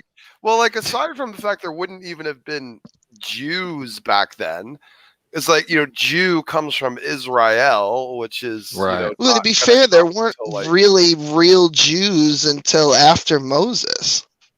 Or during the time of Moses, because there was no law to.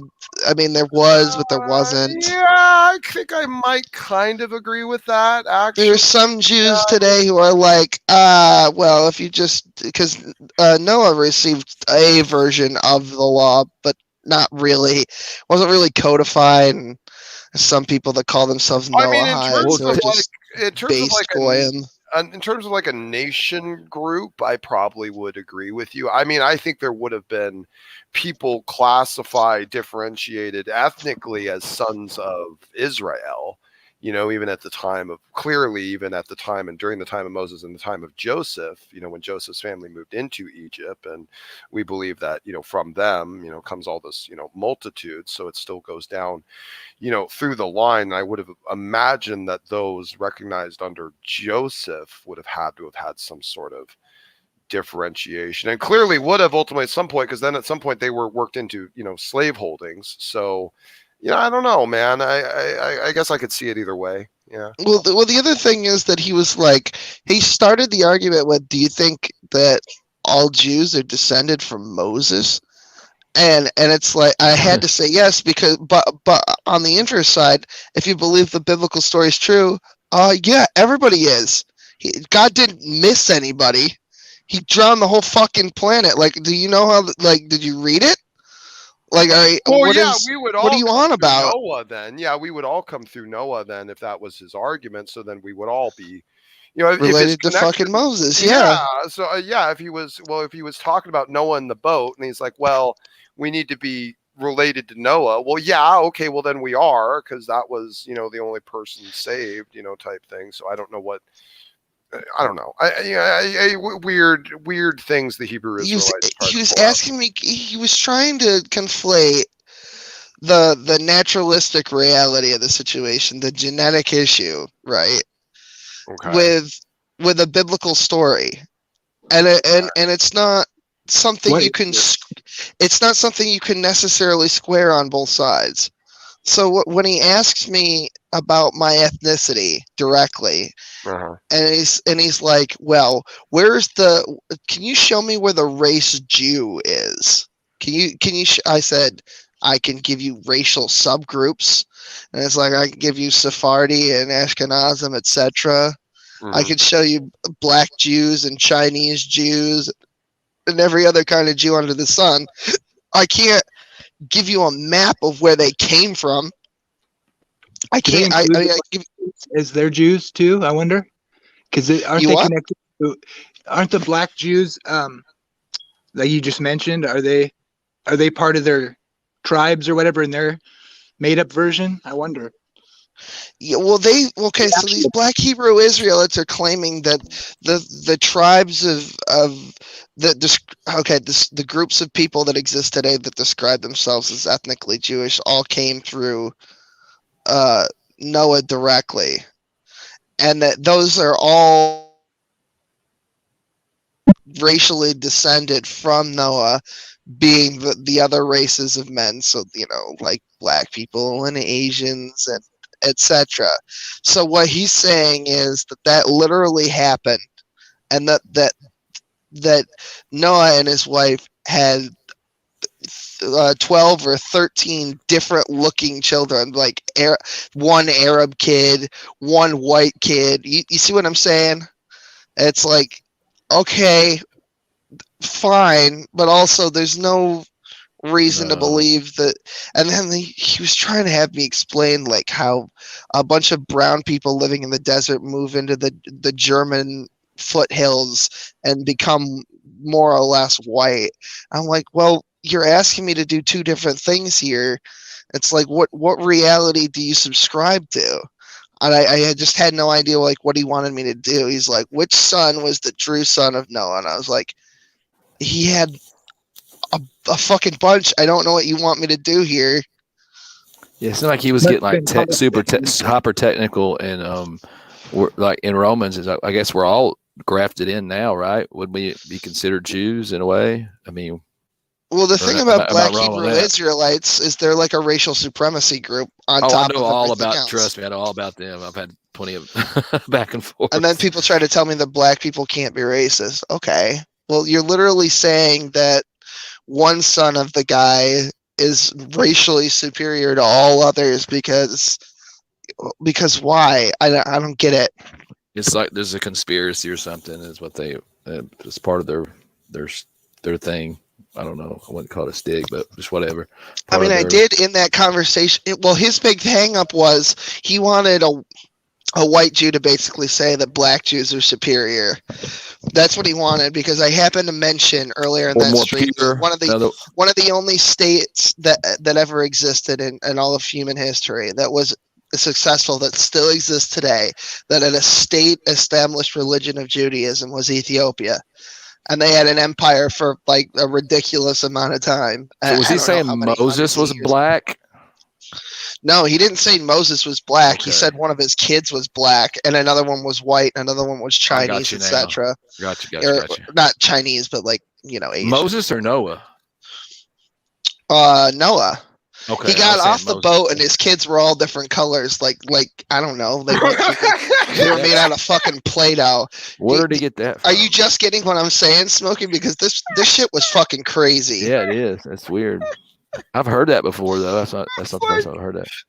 That's what these people literally believe. Each kid pops out a different color. You think and he didn't have some questions for his wife. He'd be like, "Whoa, where have you been? Where have you been?" Oh my God! Hey guys, not for nothing. I just woke up, Ryan and Lo too.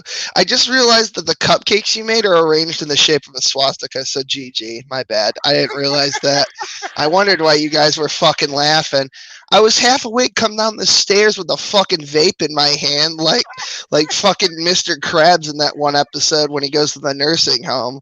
And I come down here and you guys are like, "Hey, we made cupcakes," and I'm looking at it now and it's like, "Oh my, that is a swastika. Great." Outstanding.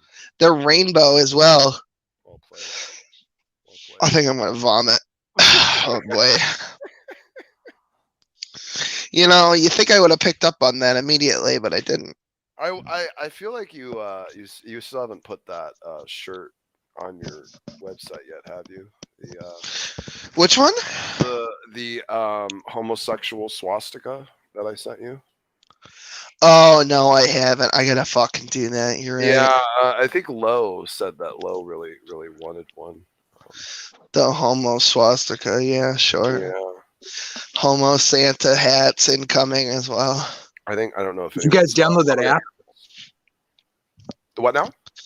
What, Tinder? No. Why? Gross. No, I deleted that a long time ago, man. Oh, you? Oh, I see. Sorry. Oh, what are you fucking get? Yeah, I think Will should have that on his store. I think that's appropriate. Yeah. Yeah. Give peace a chance, man. I think the clothing line, the clothing store that tried to have this up got flagged to oblivion and but of course they became super famous, I think, too, or something through. I don't know. There's some little story about it, but I think if Will wants to blow up, this might be one of the helpful subjects. Isn't the Nazi one the other way or something like that? Is it? I don't know. I don't know. That looks like the Nazi one, but no, because these are Nazi ones and those look kind of. These look kind of on, yeah, it's the same thing. I mean, I don't know about the whole, like, if it being tilted or something is kind of like a thing, maybe. I don't know. I don't know. Everyone says they've got it going the right way. I don't think it matters. Feel like sometimes it's got to be tilted and then other times it's straight and it just doesn't matter, I guess. I don't know. There probably is different meanings, to each one of the variations. I'm not sure. Damn those fucking shifty Nazis. They fucking... Talk about fucking cultural appropriation as well. They were the first ones to do it. Epic fail. I do prefer red, black, and white. Yeah, red, black, and white, sure. Yeah. New t-shirts in that color scheme incoming. Hell yeah. Just do like a color gradient. You could get away with it. You could go to the mall wearing that shit. Nobody would fucking know. I don't know. I feel like wearing that in public in California would be classified as a hate crime. I don't think I'd get away with it. No, because then you'd have to be like, well, listen. I mean, we're all gay Nazis promoting faggotry and faggot supremacy. All right, and we're gonna exterminate the non-fag. Gay power. Exactly. Just be like, no, listen, I'm a fag, and I hate all non-fags and mixed fags. So no pan, no bi. We just want to establish a fag state where we can all be fags in peace. It's kind no of like girls allowed. Where like California and the Seattle, that was like progressive area, and they were all about freedom of speech and this and that, and now it's like they're just totally cancel culture, man. Yeah. And then they'll be like, so Utah, and you'd be like, yeah, like that. Yeah. It's the things that are like permitted in terms of like a social environmental norm inside Palm Springs during like celebration periods, like you probably would be surprised. Like, yeah, there's like parades and shit that make it seem like it's a high holy day, like fucking Yasha's coming back. Yeah, there's a event in Palm Springs annually called White Party. Which is a bit bizarre. In fact, people thought it was called White Party because of all the cocaine and meth, which there is a lot of, but that's not why it's called White Party.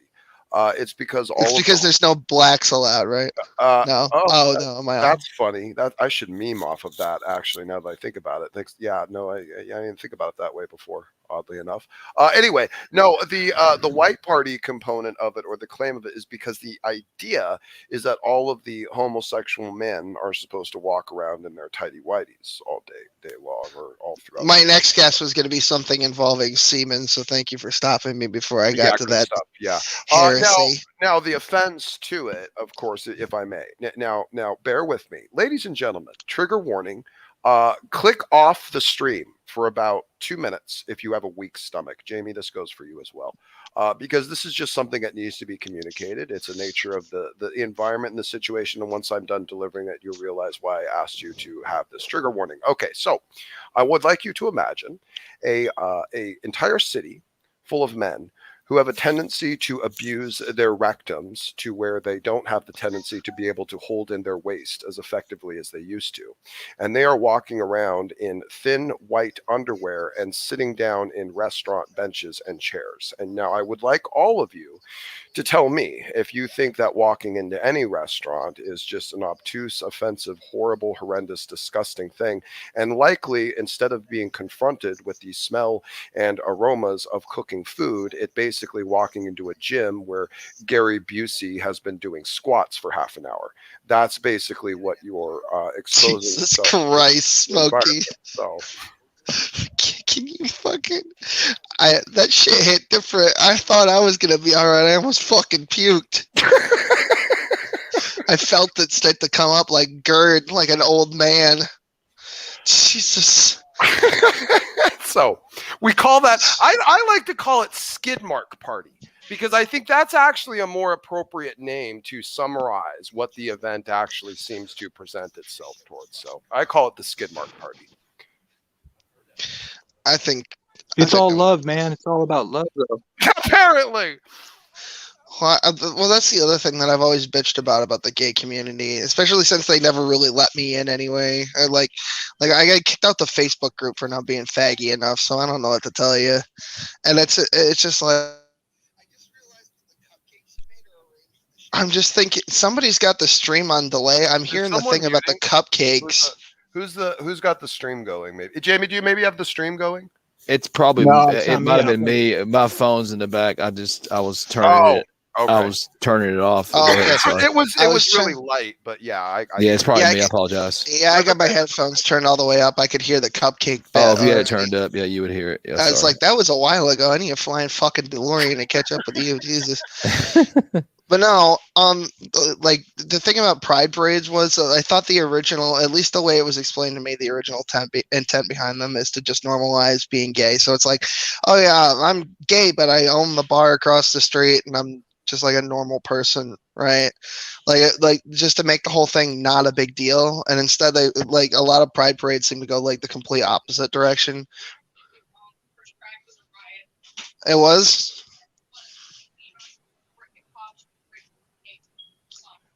Oh, really? Well, that's cool. Oh, well.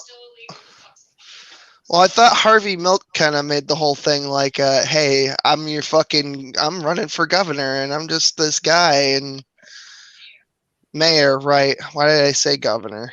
Lo could join the stream. That's also a possibility. For God's sake.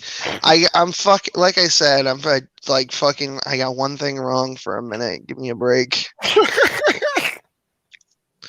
Hey, ever been wrong? Happened to me once. Anyway. Jesus Christ. Bring 2 Jews, get 3 opinions. Well, man, period. I'm not going to say that too loud, but you can play the stream back.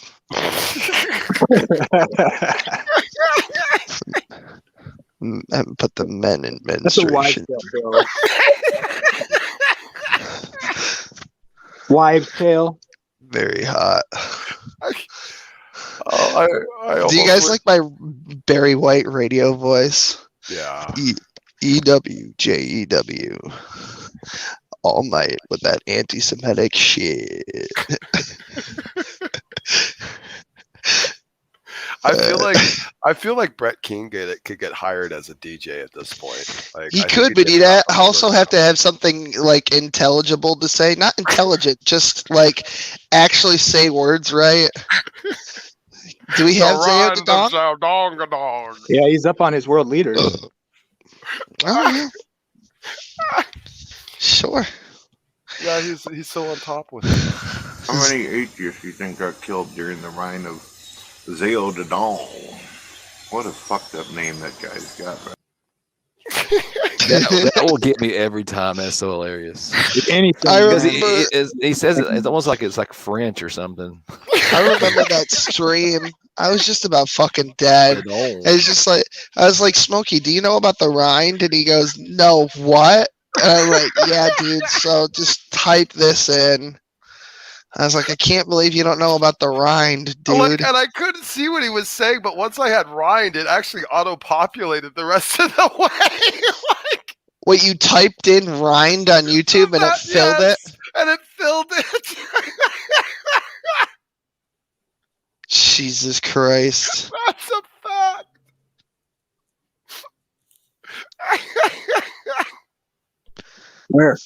Where's the gun? See, this is how you know that your stance in reality is basically nothing but a meme. Like that, like this is like, and if you type in like Brett Keane, it's not no wonder like, his kid left. Poor X. That man has I mean, I don't mean to. He's an adult, though. I don't know. And Brett, this is what makes me uncomfy, because Brett told the story about his son's girlfriend had a heart attack, and then come to find out she's like closer to 40 than 30. Oh. And it's like, yeah. Why would you say that about your son? I thought you loved him. What is wrong with you? Write another song about it, like you're a folk hero, Brett. How about that? A bunch of water, Brian. That is. Yeah, his daughter's just like turned 18 recently too, so she'll be the next one to fucking run away from home. I mean, Dawn is a lovely woman, but Brett is like some kind of fucking, I don't know what the fuck. You guys ever seen Tusk? No. Well, Brett's the fucking the human skin walrus at the end. Everybody, cool. Like, just fucking somebody out there with a wet towel keeping his fucking skin moist. Disgusting, abusive beast of a man. Shaping is a thing. You shouldn't. Smells like feet wrapped in leathery burnt bacon. It's fucking disgusting. I'm gonna change my avatar to just Trust Messiah and put Nicholas down here. So this gets clipped. It's gonna look like Nicholas was in here, not me. Oh yeah, Nicholas will love that. Good old Saint Nick. He always pulls out when it gets vulgar. Yeah. Oh. Do you think does Nick actually like fuck, or is he like abstinent and he doesn't have a wife or a girlfriend or anything? I don't. I'm pretty sure he doesn't have a girlfriend or a wife, and if he had a girlfriend, I do not believe he would be. I mean, I don't want to be presumptuous or anything, but I feel like I honestly haven't spent 2 seconds thinking about his sexual life. Nicholas is a lovely man, but he comes off to me as a closet homo, and I think maybe one of these days we're gonna get to the bottom of that on a psychological level. Yeah, I don't think so at all. I don't want to accuse him of anything, but I feel like a guy who's like, how old is he? He's got to be in his 30s. He's talked about his prior relationship he had. Yeah, in his testimony, he had before. Yeah, he liked vagina. He was a fan of vagina. Okay, sure. Yeah, okay, well then what gives? That's my question. He may be like something like LPP said, like kind of my situation. I'm so surprised that I made it through my 20s and 30s without. I still have something down there, and it didn't like get some disease and fall off. That I'm just like, I'm really kind of waiting for marriage and some blood tests before. Nick is just beautifully, uniquely pious, a true sign to me of the transformation work of the blood of Jesus Christ. Yes, I believe so. Okay. Well, we'll get to the bottom of it one of these days. Sure. No, we'll set up an interview. But the offers, I don't know if Nick's ever going to hear this. I doubt it. Since I'm here, he's probably shut off the stream if he was listening by now. You're thinking of secular, man. He's but I'm going to put this, I'm going to put this thing out here, and then you just do whatever you want with it, Nick. I'd like to interview you. I'm going to ask a handful of questions, and you can just choose to answer or not answer. If you want to add the caveat of why you're not answering, that's fine too. And I'll probably have like 30 questions, and we'll go through them. Ian's now telling me I have to go look at an image of Tusk now, apparently. Yeah, you might want to, because it's going to complete the image of fucking Brett for you. All right, let me see here. What exactly are we looking for? Like the end scene or something? Just type in Tusk movie walrus. All right, okay, let's see here. It'll be apparent what I'm talking about. What is this movie about? What is this craziness? It's about a dude who is on a podcast, and he goes to Canada because there's this fucking guy who... Oh, holy dear. Actual freaking Lord Almighty. Oh, my God in heaven. He goes to interview this weird guy. I can't remember why. It's something like he pees the bed or something. Why? Oh, and he ends up getting brought in with this weird dude who's got all these folksy stories. But it turns out that he's obsessed with this walrus that he tried to bang this one time. So that he cuts up the walrus. He cuts up this guy with other human skin and turns him into the walrus, and he oh my God, rapes him or whatever. It's the guy who plays Silent Bob from The Clerks. And of course, Jay and Silent Bob. Well, now I'm thinking that I need to try and find a way to transplace Brett's face on this thing now. So now that's what's going through my head. So thanks for that, Will. He's got like fucked up diagrams of how to. Yeah, that's this. Yeah, this. I can do that. Gross. Yeah, this is. Look, this is a thing. What the hell? What? Who dreamt up this surgery? This is like again. This was all okay. So Silent Bob. I forget what his name is. I'm gonna have to go watch this movie. He has an actual podcast, and they were just like how we're sitting here talking now. They were talking about hypotheticals for like a Netflix thing, right? And they were spitballing ideas, and then they sent like this shitty fucking concept to Netflix, and Netflix was greenlit it just because. So then their podcast was like, I guess we're making a movie. It like started as a complete joke, and then they just found themselves having to actually make this movie that they came up with on the fly. Oh my on their podcast. Oh my God. Holy crap. Probably a story. It was a joke about how Netflix will greenlight just about anything, and then they did it, which was probably the ultimate meme, I think. Let me tell you about the situation. Was that pitched, though, is the question. Well, yeah, he was like, well, we should totally send this into Netflix because they'll greenlight anything. They'll give us $1 million to make this movie. We'll make it in like 5,000. And they just made out. Yeah, they just made out like. Who? Tom Green, when he made his movie. That was kind of the thing too. He was like yesing about it, and like in the movie that happens, like he gets $1 million to do his cartoon or whatever. And that was like the story, because they gave him the money to make the movie, and he had like no, script or anything. And so he used like the story of him getting the money for the movie in the movie as part of the story. Well, it was great for like a couple of months. Tusk was #1 on Netflix for like a while. It was ridiculous. It was like trending forever. It didn't move off the top 5 for months. Does Netflix own Peacock? No. Okay. They're their own thing. They're not the parent company or nothing? Okay, they are their own thing. No, okay. Peacock is that fucking what is it, NBC? Is that it's one of those? It's one of those alphabet soup nonsense. Well, I know that's their logo for NBC, is the Peacock. But yeah, that would be why. Yeah. And I was mentioning this, the LPP in the chat, but in Ron's little rant earlier, Smokey, he was going on about annihilationism. I don't know why he was like, but the way he was making it sound like either you or LPP was holding to that view. Brady, here's what I'll do. I guarantee you, if you sat down and really got the details of your script hammered out and you sent it into Netflix, they would do it. And if so, I'll come on. I'll co-produce. I don't give a shit. Like, there you go, Brady.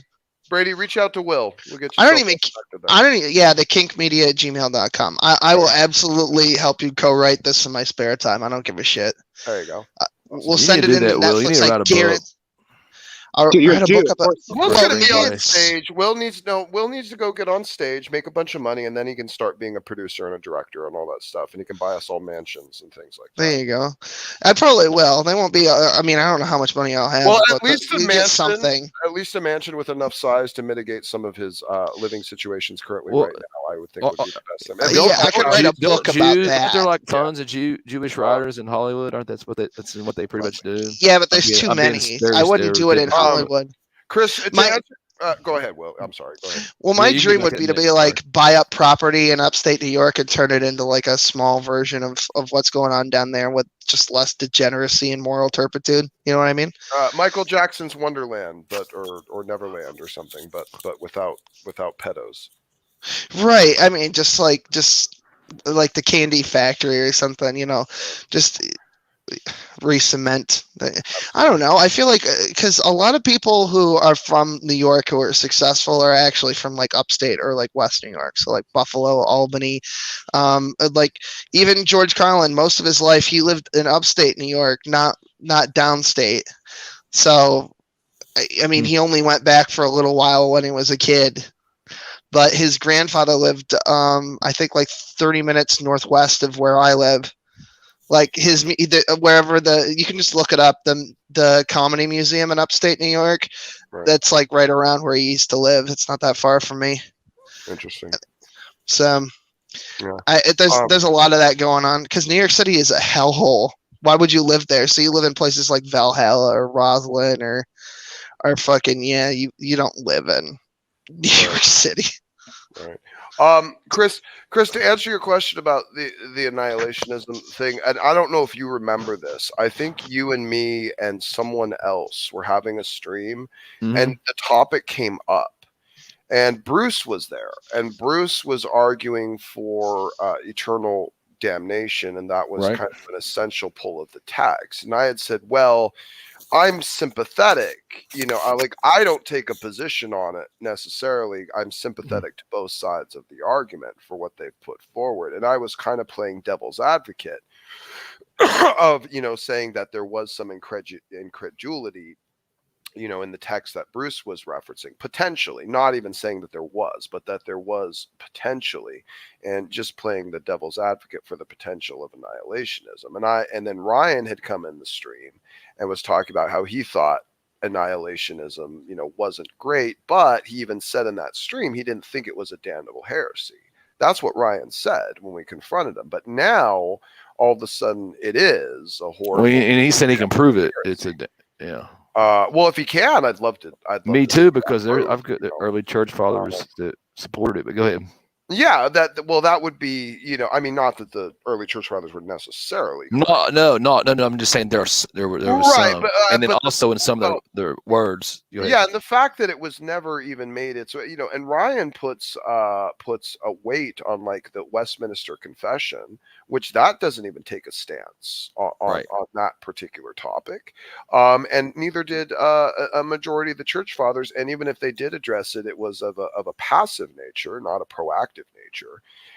So I mean, it's kind of one of those things where even inside the church, it wasn't levied with a whole level of absolute, insane scrutiny, not like the Trinity or the nature of God or the delivery of the gospel or the resurrection of Christ. These are all core essential, easily discernible, parts of scripture. But this thing that Ryan's decided to focus on, I guess, pitches, flag on to have his battle about. I don't get it. And I've made it clear many times, I've been sympathetic to both sides of the argument because I do think there is good arguments on both sides. And I don't think the Bible has been explicitly clear about it. So I can, as long as people aren't being like hyper exclusionary about it, like they somehow have some Gnostic claim to the true answer, and I'm probably not going to have a problem with them. You know what I mean?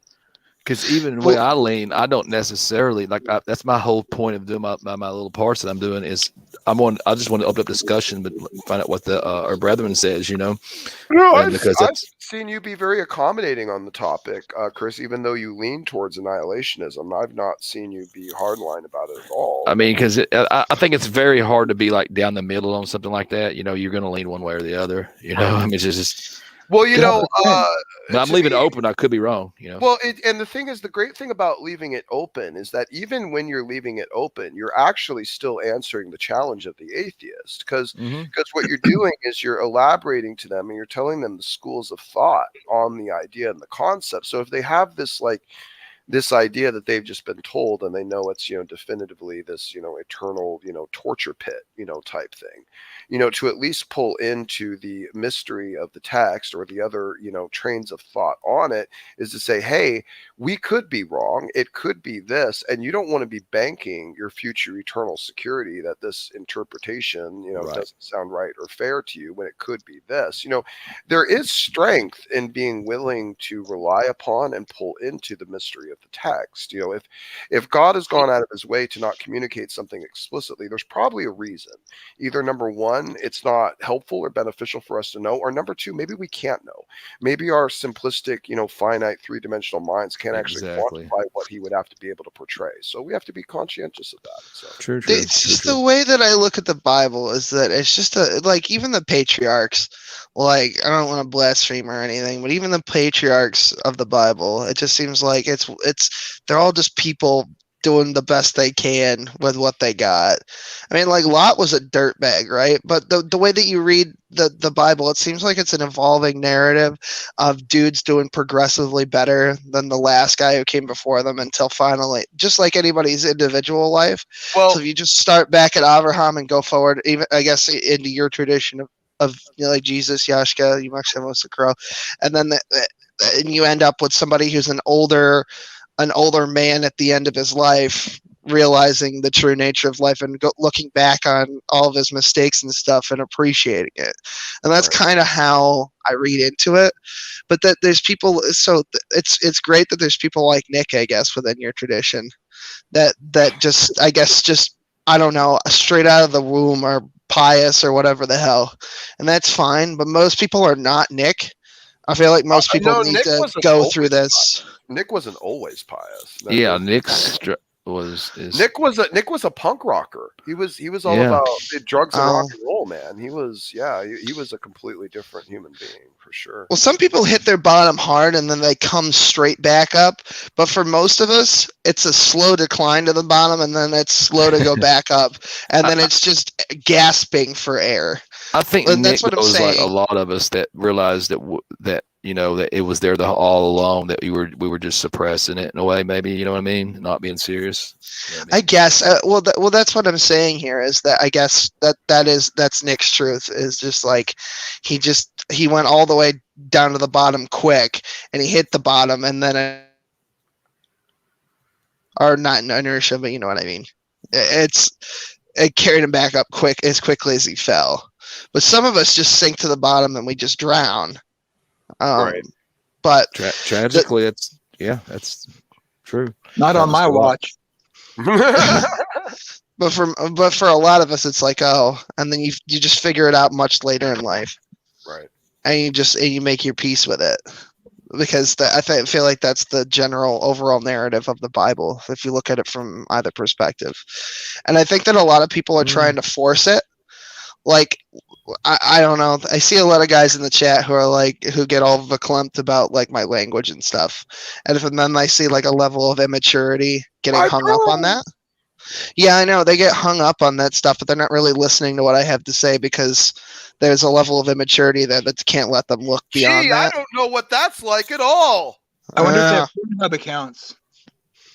Like they'll criticize me all day for my language, right? But again, that's why I call it immaturity, because any other normal person would just not even flinch at that. Any learned person, any actual wise person wouldn't be bothered by that. Like the dude who like the black dude who infiltrated the Klan and deconverted all those people out of their radical ideology.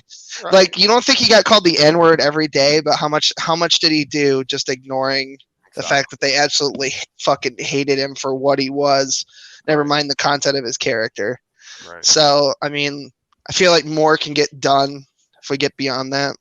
Agreed. I'm not like trying to do that on purpose. I'm like, it's like the mirror. Yeah, I mean, you're thing. looking at it like from man's point of view, you know, but I don't. Well, sure, but I'm not going to relate with you guys. Yeah, I'm not going to relate with you guys on any other way because I'm not a Christian. I understand that. I understand that. I mean, I take you for what you are. You know what I mean? You know, I'm trying to relate. You're at, I mean, more like where you're at in life, I guess, or where you're at in your not so much your age, but your. And Will knows, especially like my channel. I mean, it's all about free expression. It really, truly is, because I'm going to tell you something. And this is, I guess, Christians at some point kind of started forgetting this, but like it was Christianity that promoted individual liberty and the value of freedom of expression and freedom of speech. It was Christian principles that brought this into a governmental application and infrastructure that we enjoy and rely upon today. Now, the idea of this, which I still protect and agree with even to this day, is that in a environment of the free exchange of opinions and ideas, that the truth, I believe, will be the cream that rises to the top, hopefully.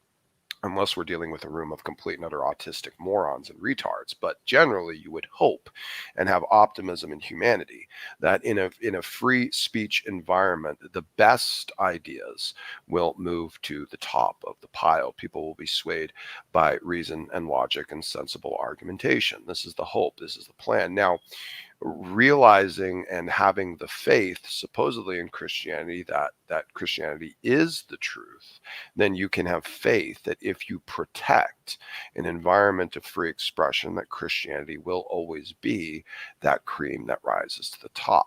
Now, the problem is that we have Christians who are very, very comfortable censoring, and they treat their channels and their chats and their rooms like church. And people aren't allowed to express themselves. And if they express themselves without, the approved terminology or vernacular, they're blocked or kicked out because, oh my goodness, we have, Christian sensibilities and virgin ears here to protect. And not even realizing, I think, at times the compromising effect on the delivery of the gospel. Just as an example, not even to use Will as an example, but like Kyrgyz, let's look at Kyrgyz. Think how many Christian channels would tolerate Kyrgyz for 5 hot seconds? Let's be real here. I know. Well, the other thing that I was thinking is that maybe analogous, and this is how I thought about it when I was a Christian, right?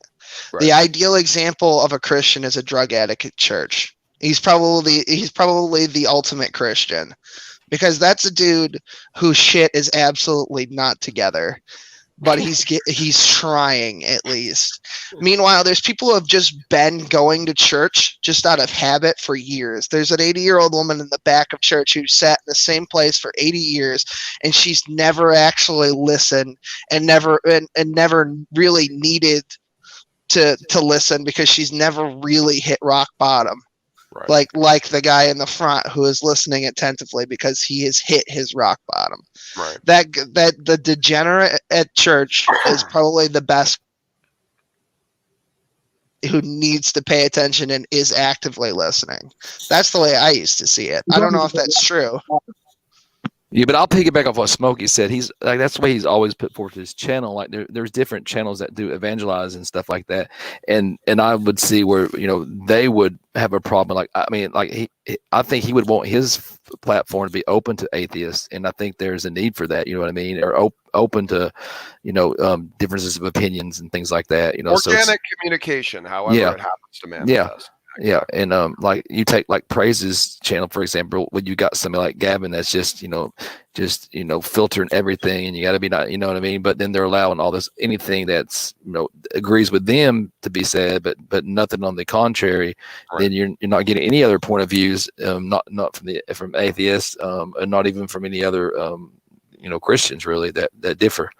And that's the thing, is that at that point you are literally preaching to the choir, and who are you saving? Those people are already fucking saved. That's what I'm trying to get at. Yeah, exactly. And then they may not be saved though. They may be just Yeah, they may not be. falling the Will, blind. I just thought of something. You know the argument we have that Peterson is the destroyer of channels? It's Gavin is essentially the destroyer of praises channel for the exact same reason. They're very closely related in a way. Yeah. In fact, we may bring that as anecdotal. Really censor so many people. To the argument. Well, see, the thing is, once you start silencing your opposition will stop coming around, and you'll just build for yourself a tiny little, echo chamber. Yeah, exactly. That Ryan, I was just thinking. We know exactly how many people have already seen the Ryan the Presbyterian, the thumbnail, and I imagine because I just took his face.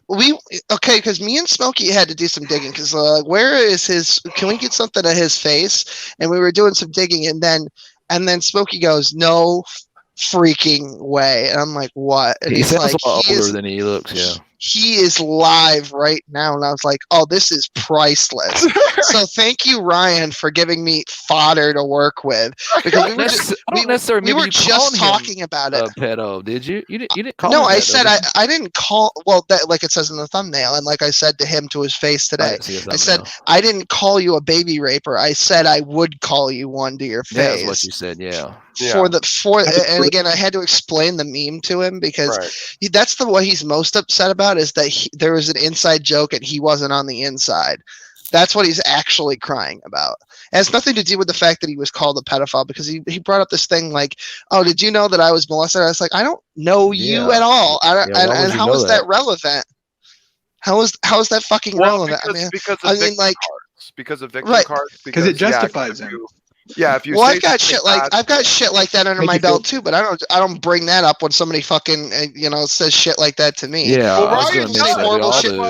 that's why I said earlier, he picks at everyone, but if you pick at him, oh, you're picking on a disabled person. I'm disabled. I don't play. I don't play a general. I mean, other than for the meme, I don't play those cards in earnest. Right. You know what I mean? Right. Where it's like, oh, I'm autistic. You can't say anything about me because I'm autistic. It's like, no, that's how Smokey and I ended up fucking like more or less kind of like working together recently is because like that's how my channel's been. I mean, I've fallen kind of back on that, but I really need to pick it up, especially when J-Dubs comes in and I like bend over backwards to make him happy for I don't know what reason. Because it's J-Dubs. Yeah, I'm not doing it anymore. If he comes in, he can't handle the trolls. I don't know what to tell him. No, let him handle the trolls. J-Dubs can take care of himself. He's a big boy. I know, but he cries about the weirdest things. Like I like when he lived. I don't even know if we should get into it, but like you probably won't. Well, everybody has their things, and and like I know it's like not when he says like he's got my ADD kicks in or whatever. I think he means ADHD, and he says ADD. Because the hyperactivity, you know what I mean? Well, he's the one who bangs on all day about social justice nonsense. like, oh, that's fucking ableist. Oh, it's this, that, and the other thing. And then he does the same shit, and he's like, well, I didn't mean it. And it's like nobody gives a shit how you fucking mean it. It's like the Schwarzegate thing all over again. And it's just king of backpedal. Yeah. So it's like whatever. But when John was living here, like, Smokey, how I call you, and I go, hey, faggot, or hey, dumblet, or whatever, I call you, and we call each other names and whatever when we get into it. Well, I'd go into the room in the morning and do his morning show, and I go, hey, bitch, what's going on? And he would literally, like, fucking throw the biggest, like, hissy fit. I'm like, I don't know. I thought we were. I take that back. I don't want to get that wrong on Knock. He says OCD. It's not ADD. I apologize. He talks about his OCD. No, he does mention his ADD too. Although I don't want to pull Peterson and gaslight people. But OCD, whatever. He's always looking for some mental illness to weaponize against me. I don't. Fuck it. I might as well do it. I might as well have ADHD as a child. So I mean, I know the. Well, that's what they said about me, and then it turned out to be autism. By the way, whatever. Who does that? Who advertises that they're going to weaponize? Most male kids are hyper. Go ahead. Sorry, Smokey. Apologize. What'd you say? No, I was just wondering who the hell actually it threatens to weaponize their own mental illness. What a bizarre. Yeah, I mean, if I had, I wouldn't. You can't criticize me because X. Yeah. No. No, there's literally no right answer to we that. talked either. about that the other day. You see, like a lot of atheists will throw out the autistic thing just so quick. It's just like, okay, is it? But yeah, there's plenty of us. There's plenty of us. Well, you could, like let's say generously, maybe it's one out of, I don't know, maybe like 20 people have some form of ASD. Really, like fucking, I don't know what that is. Like fucking, and they 20%. seem to do fine. Everybody, the Oh no, that's 1 out of 5.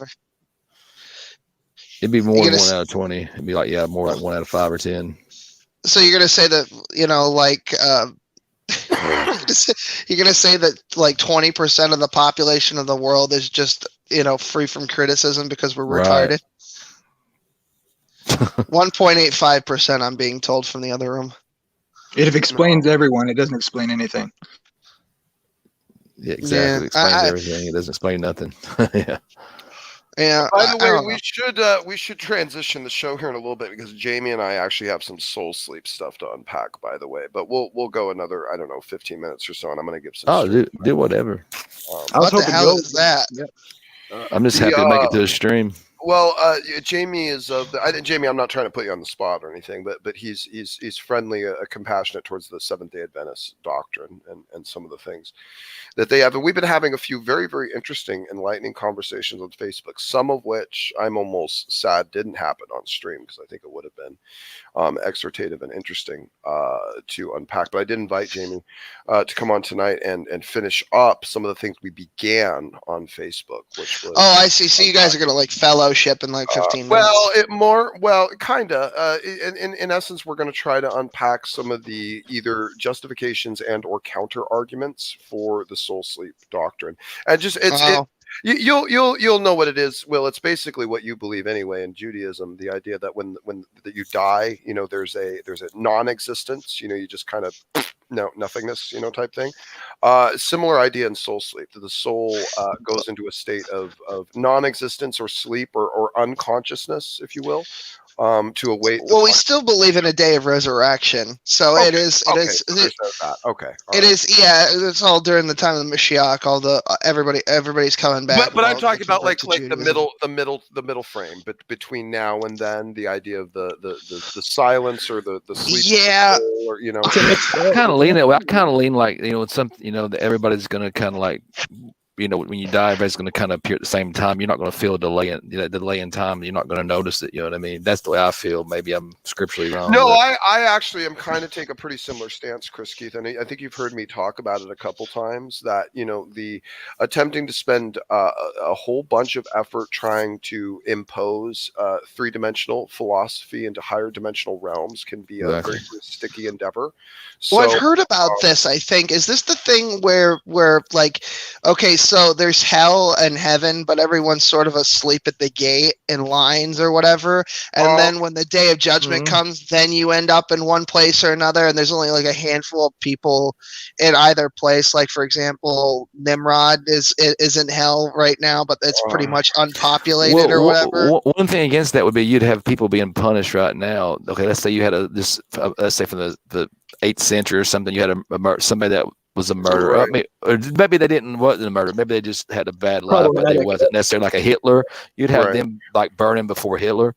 Right. And then thus they would have more punishment than Hitler. Yeah, the problem is that when Christianity traditionally transposes almost a necessity of three-dimensional linear thinking into these transcendent realms, and then kind of pulls out.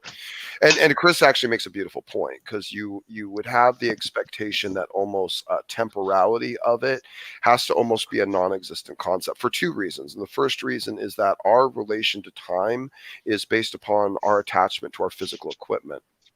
Once that physical equipment is severed, our relationship to time is completely different. We will have a relative perspective of time different than what so confused between now and Revelation.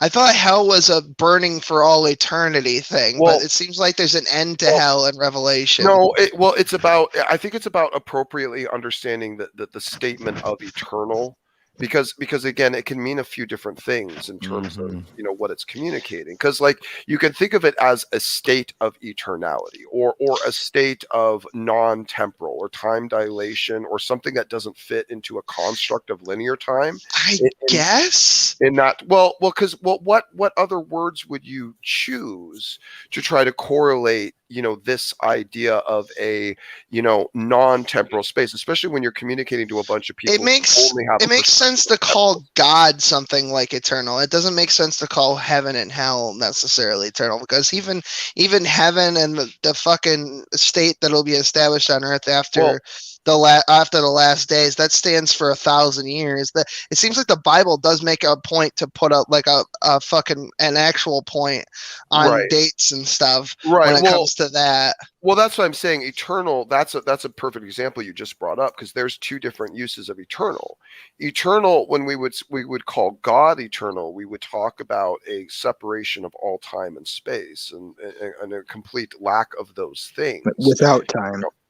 Without time, without space. He's transcendent in his existence, and we call that a state of eternality. So no beginning, no end. However, then you talk about something else in another context where it did have a beginning, but it doesn't have an end. And then that is also a different kind of eternality. And then you could have another type of eternality that is basically like a non-temporal, non-linear time state. And that could also be a different type of eternality. So Aeon. Thank you. Yeah. We were supposed to do this a long time ago, Smokey. I'd love to do this. Yeah, you're right, Chris. We still need to do that too, by the way. We'd love to. Maybe my part 3. It's highly related. I'll bring you in. Yeah. No, just keep me posted, and we'll set something like that up for sure, man. Yeah. So I guess, if you guys can stick around. I don't care if you stick around. That's totally fine. You're welcome to contribute. I will probably have. Shut up and stick around. Yeah, I will probably have nothing of value to contribute as usual, as pointed out by Ryan the Presbyterian and many others. So. I disagree. I think you've. I was hoping you'd back me up. Actually, I thought Will was a wonderful asset to the whole New Life situation today. I thought that was just was it today? Because that was today. I was just like he's a maniac. I was just trying to grasp he came in here. Have you actually like told people about this in this stream? No. Yeah, New Life comes into a stream about who the hell were we talking about? It wasn't about praise. We were talking about praise, and he basically said that he was Moshe, he was Moses. He said that my word is scripture. He basically declared himself in front of God and everybody a prophet among men, and that he was going to write additional things into existence by virtue of him just being in the room with all of us, and he was going to tell us a thing or two about the fucking Bible. I mean, imagine that. And I was like, okay, so what's your scriptural evidence? And he gave us a passage from Corinthians where he basically took it was like reading AC/DC lyrics and then just declaring every man declaring every man a pope unto himself, and then. But when you try to cross-examine and for everyone else as well, so he went from declaring himself a prophet, which was blasphemy enough in and of itself, to declaring absolutely everyone on the planet a prophet as well, or at least every Christian. And I was like, "How? I'm sorry, what?" And then he wanted to launch into Acts 17 for like an hour, and we were like, "Dude, what is your fucking problem?" Literally, like Chad came in, Baptist Chad came in, like 1 year Christian came in and just totally just annihilated a 16-year-old with who was 1 year. a Christian for 1 year. Smashed him. Just annihilated him. with scripture that you could not refute. Yes, amen. Oh, it was beautiful. I was like, hey, doesn't that invalidate the entire Bible if what you're saying is true? And then why would Jesus say that? In any context, for any reason, why would he say that? Wasn't he like supposedly like the guy? I mean, that doesn't make a whole lot of sense. He's supposed to verse again? He basically was like, yeah, Jesus was an atheist. And I was like, oh, good. Baruch Hashem. What a dumb he was saying that he was what he said was inspired He's like naive. Paul. But then he uses that verse from Corinthians to justify that all of it's inspired from everyone. Anybody who's a Christian gets Or I don't anything know, we some say kinda- is inspired by the Holy Let me Spirit instead of steal, us man. being led by the Holy Steal, Spirit. man. Go ahead. Oh yeah, go ahead. I think it's possible, and you can correct me because you guys are in the and I'm not even trying to like. He was totally just way off base and just out of Oh it. yes, go ahead, steal him. But if you ever noticed that some people, they're just really naive. Like they think that since they've read the Bible a little bit that they know, like they don't have no idea that there's all these different ways of looking at it. And that's like can be a wake up call for some people. And if they get overly pious or overly confident, they make silly mistakes like that. Well, he did this other thing that really pissed me off, where he accused Smokey of like, "Oh, what have you done for fucking Christianity today?" And then Smokey and I were both like, "What have you done at all day? Did you remember to dress yourself?" Like we talked about that in the beginning of the stream because there was somebody who was suffering, and I was like, well, does he have like a Patreon or something? He's like, no. And it's because I bitch and cretch all day about people doing the thoughts and prayers thing when what really people need is a little relief in terms of like actual funds and food and shelter and shit like that. Excuse me, I have to sneeze. Bless you. Okay, thank you. I'm back. I muted for that. And then he goes on this tangent about how everybody needs to basically be Nick, and I really don't like Nicholas from the show, and I just completely disagree with that philosophy. But at any rate, I was like, man, you know what? He really did do something for Christianity Day, because I almost called on Christ to deliver me from this fucking retard who has no idea what he's talking about. So he got me close. So there's that. He's just all like he just wouldn't stop about Acts 17. I'm like, what is so special about this? Have we actually pulled it up to try to decipher what the hell he was talking about? Well, no, we did. Well, no, his whole thing when he first came in the room was to springboard off of the last time that he was owned, and his statement is thus as follows: God requires man. Okay, God is contingent upon man. God essentially requires mankind. And this is a complete and utter fly in the face of the claims of Paul speaking to the Greeks at Mars Hill in Acts 17. Oh, right. Yeah, because it was funny. Beautiful point. You made the beautiful point that he was people who believed that the gods required them, talking about how the one true God doesn't need them at all. And so this was to refute his point that God needs man. And I used Acts 17 as a good verse to show that was blasphemous, disgusting heresy. And then he says, well, you didn't read it right. Okay. Oh, so, and then he says, well, I'm inspired. Excuse me, like Moshe is basically, because I'm the one true Christian. No, I asked him explicitly. So what you're speaking, more like Paul, but go ahead. Is what you're speaking scripture? You speak scripture, and he said yes. He said yes to that. Yeah, statement. I mean that's pure insanity. I mean that's pure insanity. No. You know what? If I had not known him already, which I did, I knew it wasn't a joke. You might think it was if you'd never interacted with him before, but this man is legitimately insane. So, I mean, yes. I mean, when that came out, it blew my mind, but not in the sense where like we should all make it a point before we go to bed to say a prayer for his schizophrenia, because I can only chalk it up to a severe mental illness that somebody would say that. Should we read it? Acts 17:24. Well, we did go through it earlier today. In retrospect, I remember. We can, Argatha, if you really want to. I mean, I don't mind. I'll pull it up. Hi, Argatha. Okay. Well, I mean, I have it. I read. Well, he's removed the cultural context of the fact that the Athenians that he's talking to actually believe that the gods require prayer, and in exchange for that, and worship, and in exchange for that, they give them articles of magic power or whatever, or they grant them with their blessings, etc. These people literally believe this stuff. It is. Yeah. Okay. So the one we were referencing in particular about God not requiring anyone 25. I believe it is 25. Yeah, exactly. It says, nor is he served by human hands as if he needed anything, because he doesn't need anything. That's clearly in the statement, because he himself gives everyone life and breath and everything else. From one man he made every nation of men that they should inhabit the whole earth, and he determined their appointed times and the boundaries of their lands. So clearly, Amen.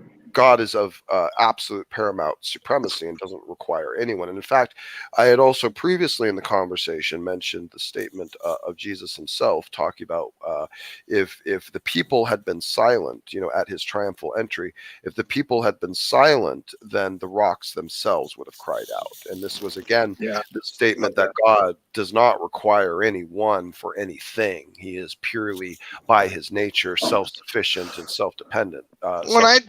I made the analogy, but maybe it's not as appropriate as I thought originally, but I guess it's somewhat analogous. God needs his creation like a father needs his child. Now, he'd be really fucking upset if something happened to it, but like my mother told me many times, I can make another one that looks just like you. So, was I the only one who got that as a kid? Oh no, you're not. Yeah. So there you go. That's how I thought of it. But he got something totally different out of that, and I was like, "What? Okay, so what twisted version of your reality does that make sense?" And he just kept going on and on and on, and I was like, "Okay, maybe you need a fucking nap. Why don't you go take a Tylenol and call it a day? All right." Praise was saying this. No, not praise. This was in a string about praise, and then New Life something or other came in. Praise just believes the serpent was banging Eve in order to get her pregnant with Cain. Apparently, I think he's confusing that with this. I think he's confusing the actual Shaitan or Hillel or whatever, or Satan, and Lilith in the apocryphal text with Eve. I don't see. No. He pulled. No. I'll tell you what he does, because he shared with me his source work of what he's attempting to use as justification. Because that's not even in the apocryphal work of the Book of Adam and Eve. No, it's an argument from incredulity, and this is what it comes from: the statement of a possible confusion of tense in the text.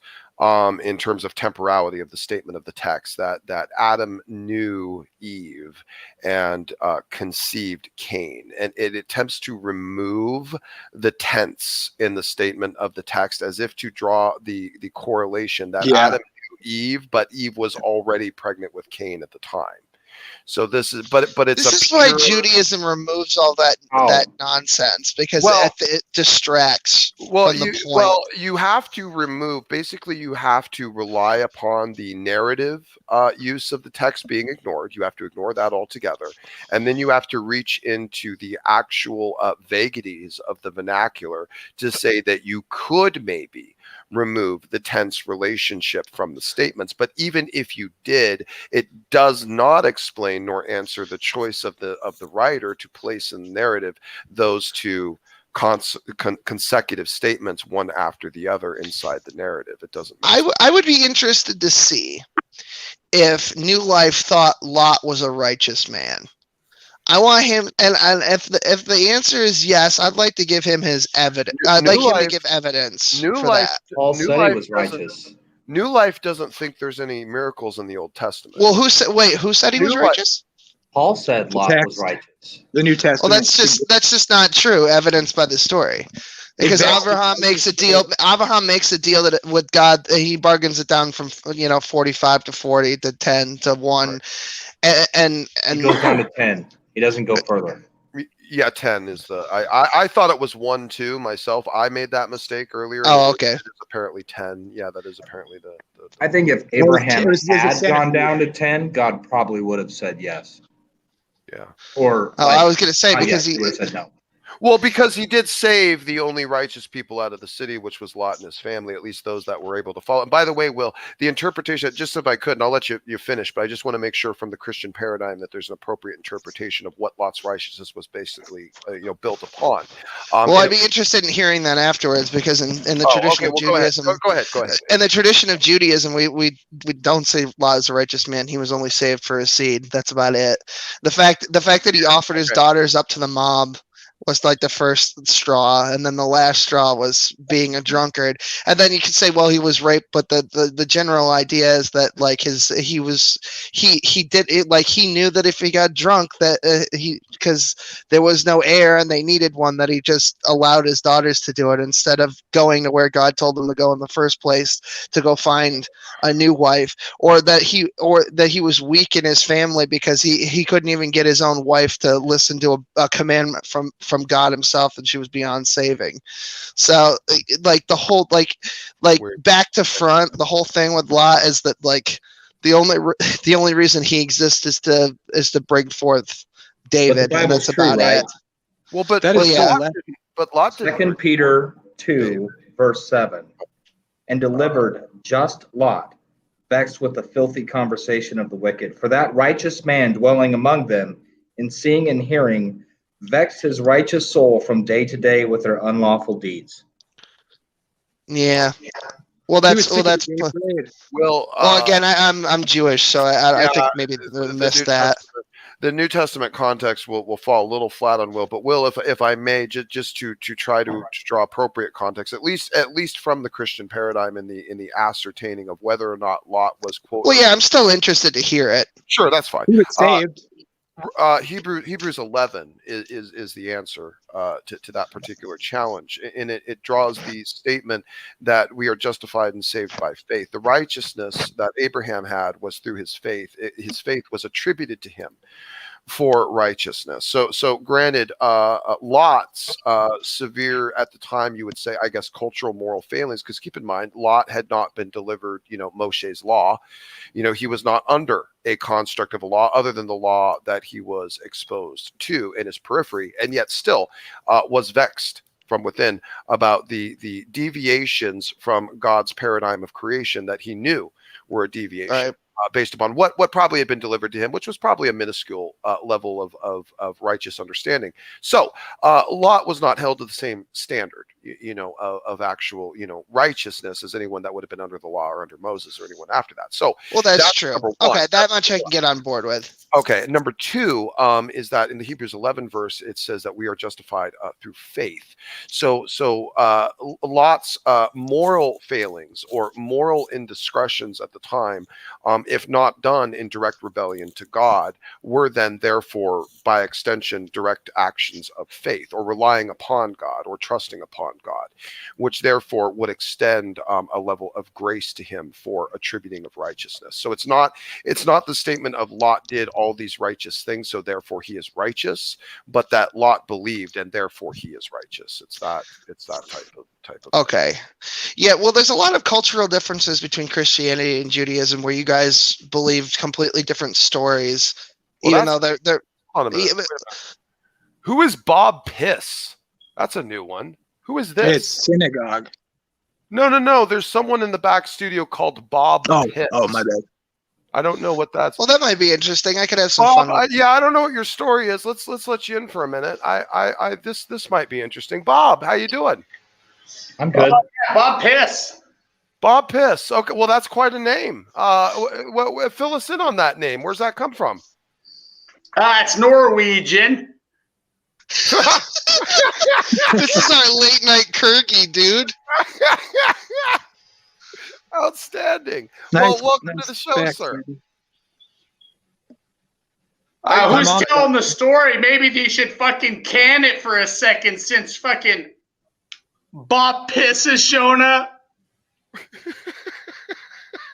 Okay. I believe in freedom of expression as well, but I think you should keep it to fucking 17,000 characters.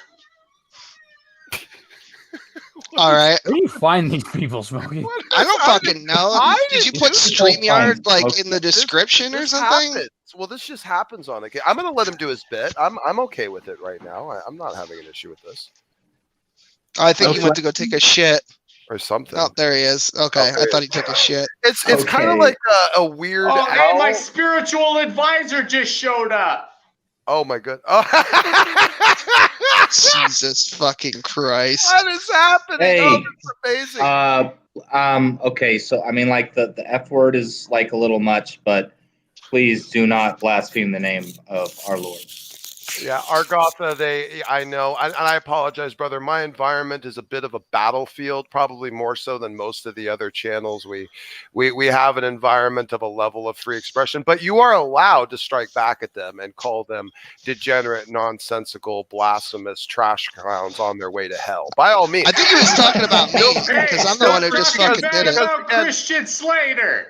The nature of the environment requires us to also be willing to, answer, as it says that Peter said, be ready to give an answer to everyone, including trash mouth clowns. So we just make it a nature of habit for the environment to basically allow free expression, and we just get to throw it back and ridicule them and make fun of them and turn them into cautionary tales for the sake of the benefit of the audience. So by the way, and Argotha, thank you for joining. I know this is your first time on the channel. Good to see you, man. Thank you for taking the time tonight. Appreciate it.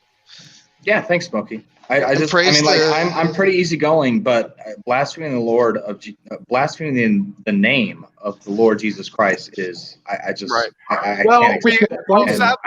will call it out every time I hear it. And you're welcome to. By the way, feel free, and that's certainly fine in your prerogative, Argotha, and that's part of what the channel's about. You guys looking to hire a good spiritual advisor? Okay, is it this man and what is the outfit? What is with the arm pad? Introduce the name of that character. What is the name of the? He's got very many influences. He's Jacques the Buttfuck Malloy. Woo! So I have the Holy Spirit as my spiritual advisor. Can you show me that your guy is somehow more valuable? Why are you okay? Let him do it. Let Argotha do it. No, let him do it. Let him do it. Okay, sure. You guys are just gonna keep me fucking busy drawing these clowns forever, I guess. Is this like they look like LMFO? Remember that? Hey, yo, I'm atheist too. Bob Piss, you kind of have. By the way, Bob Piss, you're kind of doing all the Marilyn Manson faces, like that time, like he was asked like who he was, and he made all those funny faces. Until I come into you, and then I'm Lord Jesus. Party Rock is in the house tonight. That's great. Oh, here's LPP. LPP's here. Hey, LPP, how you doing? LPP. Never mind that last one. LPP, do you know these people? I feel like it's like Kevin Shea. I think like Kevin Shea got a friend and a green screen. What do you think? Not his beard. He has a little more gray in his beard, don't he? I think that this character is like the dude who's going to be in the spoof of the next America's Got Talent. It's the Revenge of Fat Smokey. That's what it is. he's from the spin-off universe. An alternate dimension. Yeah, like he's like the animated series version of you, I guess, where it's like that fucking Teen Titans ripoff. Hey, what about my nephew Darnell Piss? Have you guys heard his new EP on Spotify? The guy's great. He's killing it. Darnell. Hit me up with his mixtape on fucking. Will, did you bring some of your Twitch followers over here? What they follow? First of all, I don't. First of all, Twitch is for gay babies. Second of all, no. I'll give you that. Pro Wrestling. Okay. Oh, we never did burn Twitch up to see what would happen if we could burn it up. Oh yeah, we're gonna burn that to the ground. I'm probably gonna say the N-word and mention alinity. And are we on Twitch right now? No. We are on Twitch. We are on Twitch right now. Man, I said the A word. Shit. Alinity, Pokimane, Simp, Whore, Tier 3 subscribers. I didn't remove him. He just left. He left. That's good. Okay, so let me go see if we got kicked off Twitch now, because what do we say? There's one definite no on Twitch. What was that one, Will? Simp, dumb old whores, e-whores are cancer to society. They should all be banned. Oh, hey, guys, it's a Gundam. It's a Gundam. It's a Gundam. It's a Gundam is the best channel on the internet. Yeah, It's a Gundam didn't do nothing. Yeah. No, we're still live. No, we're still good. Okay. I bet you nobody over there knows how to flag anything. Well, there's only you finish the stream and then they'll remove it. Yeah, there's only one viewer on Twitch right now. I'm gonna have to draw Bob Piss and his spiritual advisor now. I'll do like an animated cartoon version of. I don't know what I was hoping that bit was going to have a better punchline. I feel slightly let down. Yeah, you gotta I think he thinks that this is like you were saying earlier, that you're like some kind of fucking Joel Osteen or something, and he was going to come in here and break up communion or whatever with his nonsense. But that was a Christian stream. Well, yeah, I mean, like that's funny to do when that's actually what's going on. But we literally talked about horsecock the other day on the show. Yeah, and whether or not fucking an animal analog is bestiality or not. So I mean, or bestiality. I always pronounce that wrong because of the root word. But anyway, why were we talking about bestiality? I don't even remember. I have no fucking idea. Why do we talk about anything? Will you scared LPP off? Well, I'm sorry. LPP is also driving. I think he might. Yeah. Shout out LPP. Is it LPP? Is it LPP or is it like LPP? like my penis in Spanish. LPP. El Papa. LPP. Like El Jefe. You know who Maddox is. Kincaid. Do you like? Wait, LPP is Maddox? Yes, that's logical, plausible, probable. Oh right, I forget that's the fuck. Oh man, well, you have your head so far down in the gutter, man. No, it's just so stupid. It's like all I can think of is Knock and his stupid Mad Ducks thing. Mad Ducks, like there you go. it's just so fucking cringe. I just want to you're like Knock, go dunk your fucking. You just can't. Dude, I'm not gonna lie. Knock has like the worst nicknames a lot of times. Get a fucking Jewish writer at least. You don't have to worry about. You don't have to worry about Knox stream. Even J-Dubs is clearly. John Peterson is not even remotely Jewish, and it shows. It really does. Just the quality of your insults is just subpar. I thought you were an atheist, dude. Like I thought you guys were like you're all about fucking, like whatever blasphemy here and there. You don't even know how to insult people properly. Just fucking like sit down. Ronnie says, "What's up with sinners and saints?" And I noticed he capitalized saints. So I'm the one who gave him beautiful. Okay, so he used to say beautiful blasphemous people, and I gave him beautiful blasphemous bastards, and then he started using it. And then he tried to pretend like I'm not the one who fucking told. I got the screenshots. I was like, listen, when you're going for a catchy fucking thing, you've got to use alliteration. I'm sorry. Is he back? Is LPP back? Yeah, he's back. But Knock ran off. He's ran off. I'm sorry. I'm sorry. I can only talk for a second. So let me address Will's little dumbass fucking insult. So that would actually be from the non-actual rational perspective. It would stand for legendary pussy pounder. Okay, so get it right. hey, LPP, you should go work for. You should write for Knock because I feel like you have at least 1% more Jew than fucking Peterson. So maybe you would actually be. Because these two fucking clowns think that Mad Ducks is a clever fucking clapback. Okay. Like because your name is Maddox or whatever, and it's like, oh, okay. No, I know. It's like at least there was like a little modicum of effort with Icky Taint, but like Mad Ducks, are you kidding me? Yeah. Well, I discussed this with Smokey the other day. Hey, here's the thing with those idiots is I never even talk about them, and they still somehow find reasons to discuss me, even though I literally never talk about them. And right, it's the same thing with Pudding Brain. Like they have whole streams about me, and I don't even acknowledge their freaking existence. This is actually there's Saturday night. That is true. Well, you're a better person than I am because I fucking make fun of Knock endlessly about his kids' fucking diabetes. I think and his fucking has better things to do. That's sick, man. That's sick. Why would you? Why? That's not quite exactly what happened, but that's how he. Well, I mean, that's how he frames it. Do we have the clip? No, it was a thing about. Okay, so now I guess I have to explain. Okay, so there was an instance where Knock and Brett Keane were playing Elder Scrolls Online together, and Brett told this ridiculous, definitely didn't happen because I was there story about how Knock refused to give stream. Hold on, I'm gonna go. Yeah, because he made this. I think it's Always Heinous in Upstate New York is the name of the thing on my channel where I do the bit. But at any rate, Brett tells this nonsensical tale, this fairy tale about how Knock refused to give his kid insulin because he was too busy getting daily rewards on fucking Elder Scrolls Online, and that just didn't happen. And Knock spun it into I was making fun of his kid for having diabetes, and I took Brett Keane's side. I was like, no, I'm making fun of Brett Keane. Are you fucking slow? Type 2 or type 1? I don't know. I don't know. She was born with it, whatever that means. It was the one where nobody's safe. It said that on the thumbnail. Well, yeah, that was but the actual bit itself is a standalone thing on my channel. It's always it Hannah's in is? upstate New York. Oh, yeah. it is. Okay. Well, it never.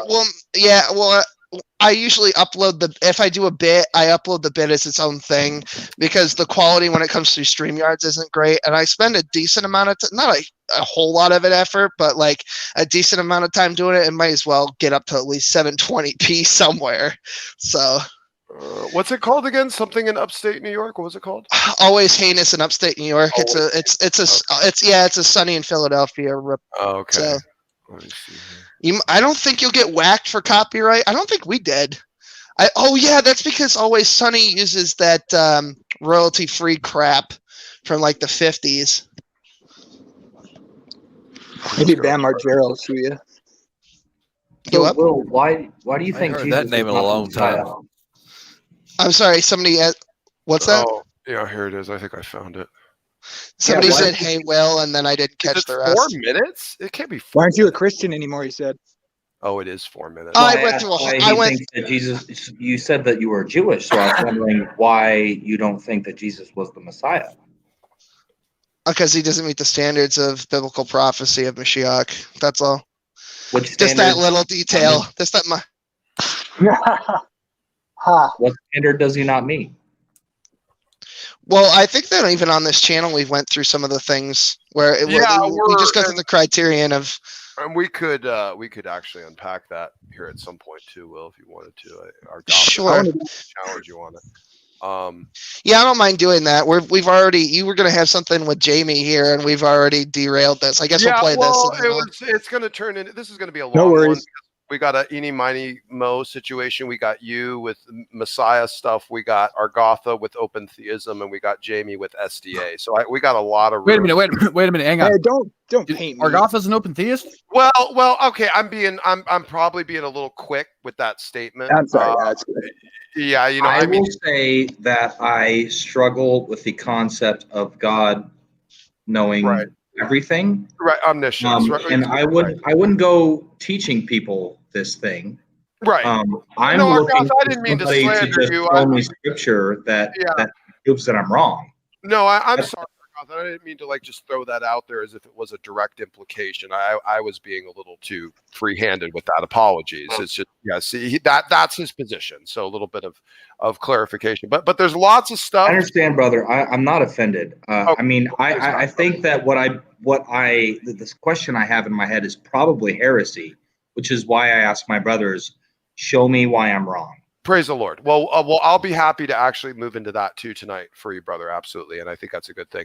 Let me just so everyone has context, because let me just say something. Let me just say this. Okay, so Will played this during the stream.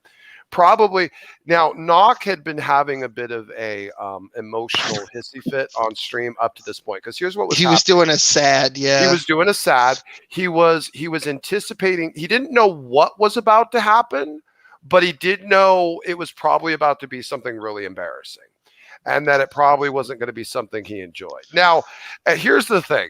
After Will played it there on that stream, there probably was a solid at least 10 seconds of just pure silence, not really much laughter or anything, just for Knock to rally forward with Will. You are a real, genuine piece of shit.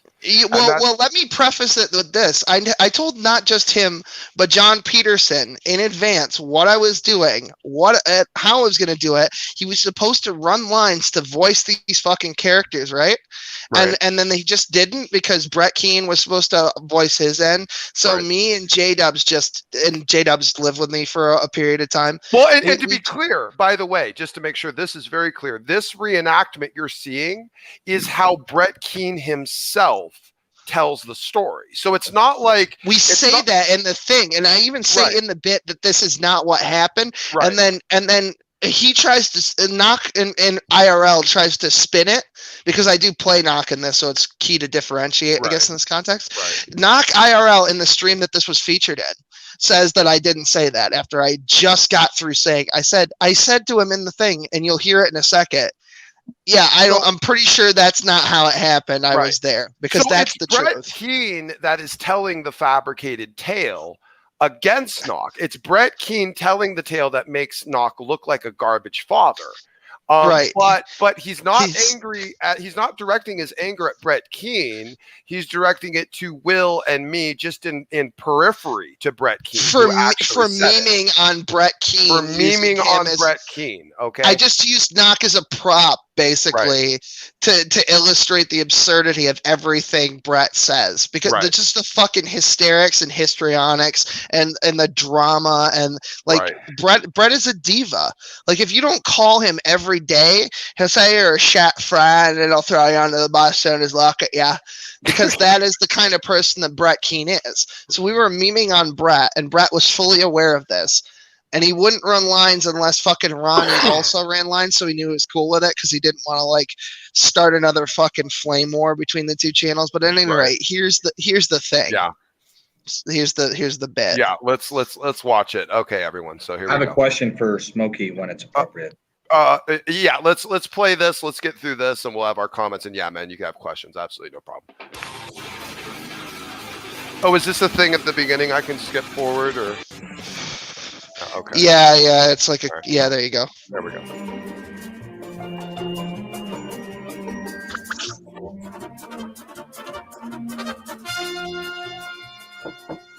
What's going on?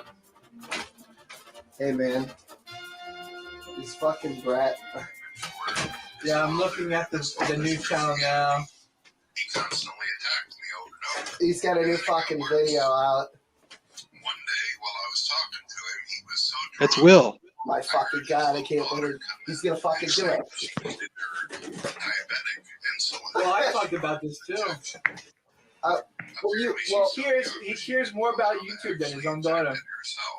I don't know about that. I was there. I don't remember what happening yet. Yep, there it is. Is it?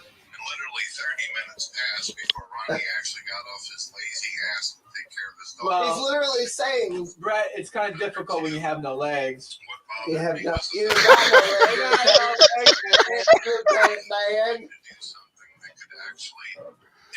So you hear in the background, just so you guys know, you are hearing in the background Brett Keane telling the fabricated story that Will is saying in this bit. Yeah, I don't think it happened this way. It was and it was completely lost on Knock because this is when Smokey. This is like one of the first times that Knock actually went on a limb and said, "After this, I'm never talking about Smokey again." And then, of course, he made hundreds of videos by now since this happened about Smokey. Yeah, I'm the star of his channel, apparently. Yeah, apparently. Yeah. What do you think if we did a video just doing a parody of what Brett says happened? I think you should lay on the couch though with your little tootsies up. For what, Brett? For Brett, yeah. I'll get you get the leather jacket on and you lay on the bed and your little tootsies up and I'll tell you how's that. Well, you know what? You look more like Brett than I do. You know, that's true. You're Greg. You know, you get the big you have the voice though. I don't know, like Brett K. You think that would fly, or you think we'd get flagged? I think we'll go good. It'll be all right. Yeah, I think I'm gonna copyright strike it, Smokey.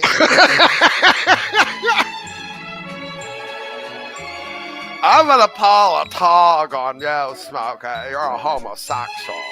I'm gonna fucking strike your whole channel. I love the title crawl. It's great, written by Brett Keane. So good. I think I sneaked something in about Chabad.org in here as well. I'm gonna in association with my simp. Oh, Knock never let up about that. We're gonna get sued by Chabad.org eventually. There it is. Shay still smokes mints. I always put that in as an Easter egg. All right, here we go. Shay still smokes mints. I love that. What game is this? Elder Scrolls Online. Oh, okay.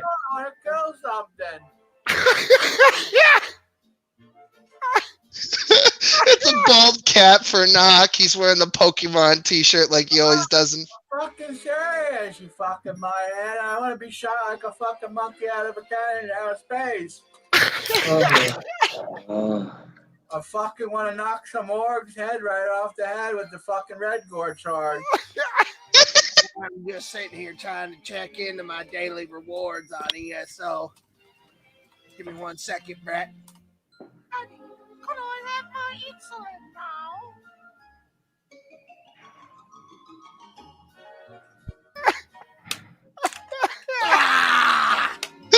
Get the fuck about you fucking daughter. Get the fucking going. Shut up, bitch.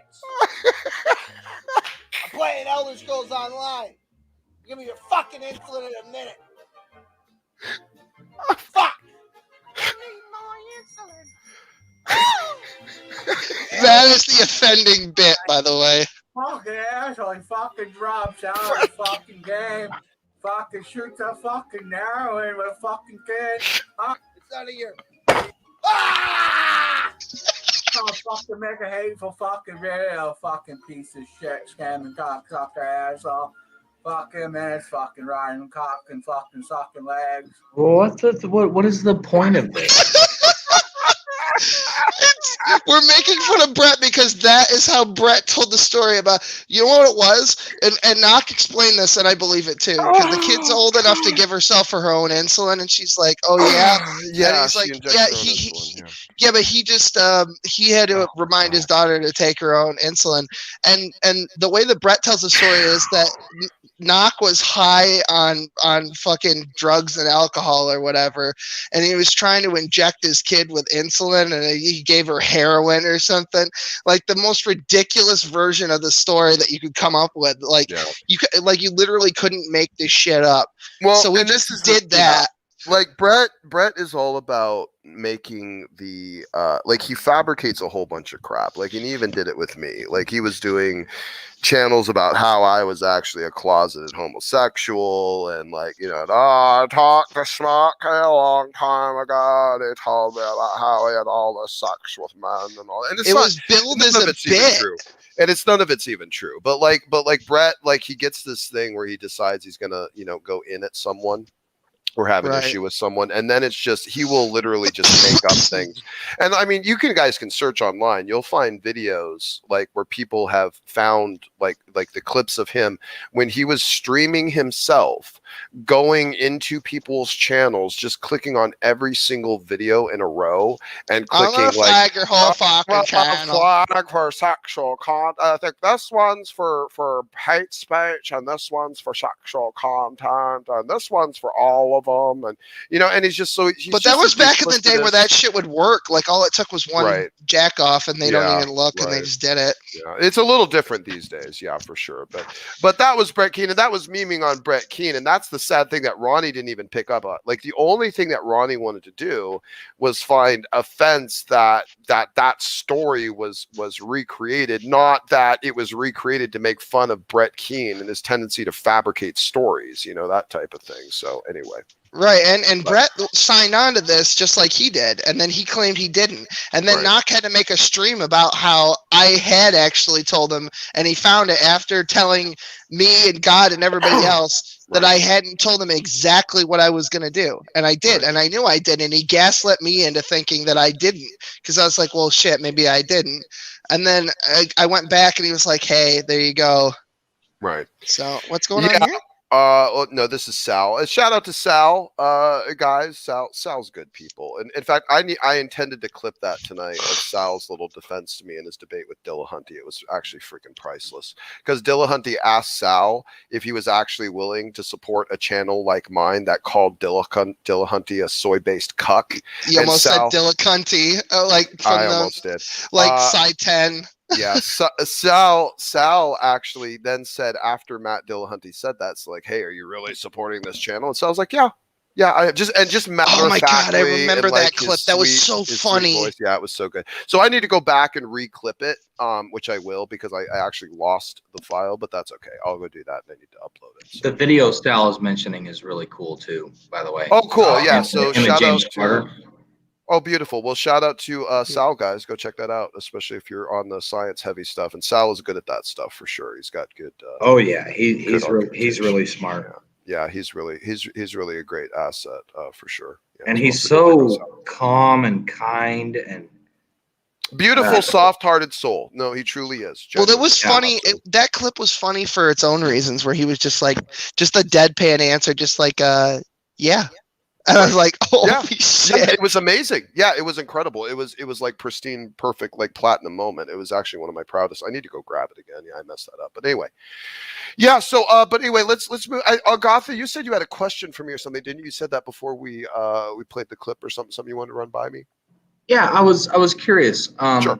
If you were to tell Will Kincaid that every time he used the F word that you were going to boot him off of the stream, and then you actually did it. No. And you actually did it. Do you think that he would start doing it less? Well, first of all, I wouldn't do that because, again, it's a violation of the nature of the environment. And again, I have to try to work a little bit against the grain of what is the cultural norm of virtue. And here's part of my battle, Argatha, just so you understand. We suffer in our culture, I think, from a lack of knowledge, and not necessarily of all of our own faults. Some of it is deceptive thinking. Our culture has dictated to us that which is supposed to be considered normatively virtuous. And this is usually about the regard of individual feelings and sensibilities. And this is the situation with my channel. My channel is not like what you might consider many of the other channels to be, almost structured in like a church, type of format, where the idea is a just unlimited specified communion amongst saints and only saints, to where anything that is divergent or of a certain, divergence path that could compromise that fellowship is immediately either blocked or removed. And that is fine for them, and they're more than welcome. And I do encourage them to be able to feel free to cultivate and maintain those particular environments. However, this is not this channel. This channel is not church. This channel is a battlefield. And part of the essentialities of that is to allow free reign of organic expression. And this is twofold. Number one, for the reason I just specified, and also for the second reason that on the grander scale, we are actually in a living cultural war with fascism and Marxism. And these tools of evil are specifically geared to suppress and silence speech by saying certain things that people can and cannot say. Now, the problem is that once Christians start jumping on that bandwagon of being a big fan of having speech shut down that they don't like or find offensive, they'll soon find that they themselves will be on the receiving end of such policies and dictations from others. So I have a kind of multi-tiered effort that I'm attempting to put forward on my channel, and a big key component of that is allowing organic expression. And if I may, I'll give you one more anecdotal example, and then I'll let you respond. We have a particularly foul-mouthed, alcoholic, drugged-out Kyrgyzstanian man who has a tendency to come into our morning shows. Now, he most likely would be tolerated for all of about 5 hot seconds in just about any other Christian stream out here. However, this environment will tolerate him with the understanding that if he's allowed to stick around and enjoy himself and even speak his vulgarities, which he won't have the control or presence of mind to stop from doing anyway, that he will stick around and hear poignant spiritual messages, and maybe at some point in a moment of clarity and lucidity, if the Holy Spirit is good enough to reach to him, we will make an impression by having allowed and welcomed him into the environment without any level of hypercritical action upon his speech or his delivery or the state of his spiritual welfare at this particular moment. Recognition to me of the idea that Christ himself was happy to go and surround himself with the sinners who were likely in doing sinful things, but also willing to call it out and attempt to speak the light to them, as opposed to any type of severe micromanagement in terms of expression. I believe that Christianity will and can only thrive in an environment of free expression. And if I allow that, I can always expect Christianity and truth to rise to the top. I said a lot there. Feel free to take the mic and respond if you like. Sure. I think I have 2 main points. One, it was sort of a backhanded slap on Will Kincaid because his language was so offensive. And 2, it was a hypothetical. I wasn't necessarily asking you to do it. Again, The primary thing was just to point out to Will that the things that are coming out of his mouth are offensive to some people. And maybe they should take that into consideration. Yeah, they should unsubscribe and they should leave. This is definitely not the channel for them. In fact, and I say this regularly to Argatha, and I'll reiterate again since you mentioned it, and thank you for that. By the way, ladies and gentlemen, if you do believe that what you have witnessed so far, and particularly in this stream this evening, is stumbling to your faith, or that you are not of a particular strength of sensibilities to be protected from the potential influence that could flow from this, this place is not for you. This is a place for the cultivation of warriors, people who are intended to be on the front line of discourse and debate. Okay, you have to have naturally, in order to operate in this realm, heavy, thick skin. And you must be able to tolerate a lot. You must be able to keep your cool, keep your head, and many times you must be able to be equipped to throw it back as well as. And I would like to say one thing. I have never actively tried to dissuade anyone from their personal beliefs, Christianity or otherwise. Nor have I ever tried to convert, nor would I ever try to convert anyone to Judaism. So there you go. Well, except in secret with me occasionally for the lols and for the meme. But we joke about the fucking. If you believe it's true, why wouldn't you try to get other people to believe it as well? It's built in the belief structure. Yeah, that's not what Judaism is. Modern Judaism is really so. Well, I mean, I guess it depends on the school of thought. But you're not. Okay. So the brief answer to that is that if you have not entered into a contract, I shouldn't be answering for the Jew. If it's okay. Whatever, you can do whatever you want afterward. But I'm just gonna get my word in quick. Yeah, I mean, like it doesn't make sense. You can't be held. That's why Moshe destroyed the tablets when he came down the first time, was because then they would be beholden to the law because they received it. If you're a goy who hasn't received the law and doesn't practice Judaism, even in Judaism, you can't be held responsible for what you do. That doesn't make any sense. Just like people, like this is how we square the circle of people who within Christianity, who haven't received culpable, because if you believe that, then they're going to hell for no reason, simply by the fact that they haven't received the good news or whatever. That would just be disgusting. Would it not? What are you talking about hell? Where do you get hell from? I'm comparing and contrasting Judaism with Christianity and trying to make it make sense to somebody who's not a Jew. All right. Well, I mean, like, what do you think happens if somebody who is not a righteous man dies? We all just sort of die, but that's my personal belief. There's nothing specifically in Judaism that says that you have to believe one thing or another, or somebody goes here or there. There's schools of thought that believe that there's reincarnation in Judaism, and there's schools of belief that we life.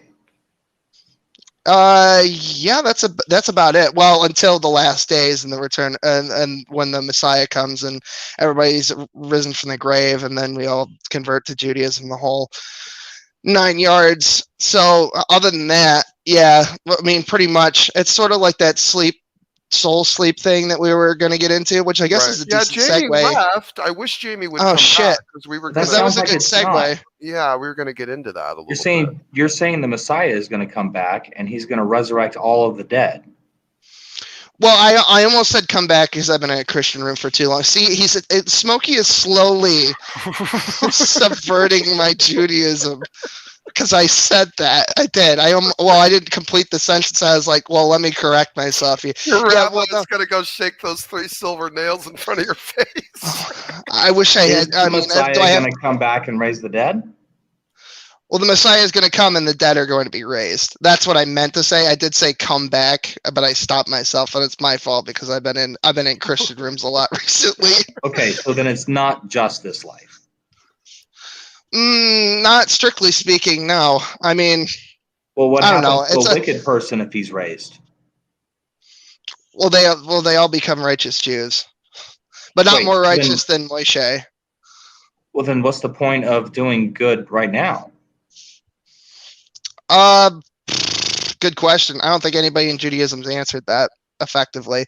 Everyone's got their own postulations on what that is, whether it's earthly reward or if it's spiritual reward. I guess it's different for everyone based on whatever your calling is, because God ascribes different callings to different people. So, like, the whole point of it is to find whatever your purpose is, to figure out what God's intended purpose for you on this planet is.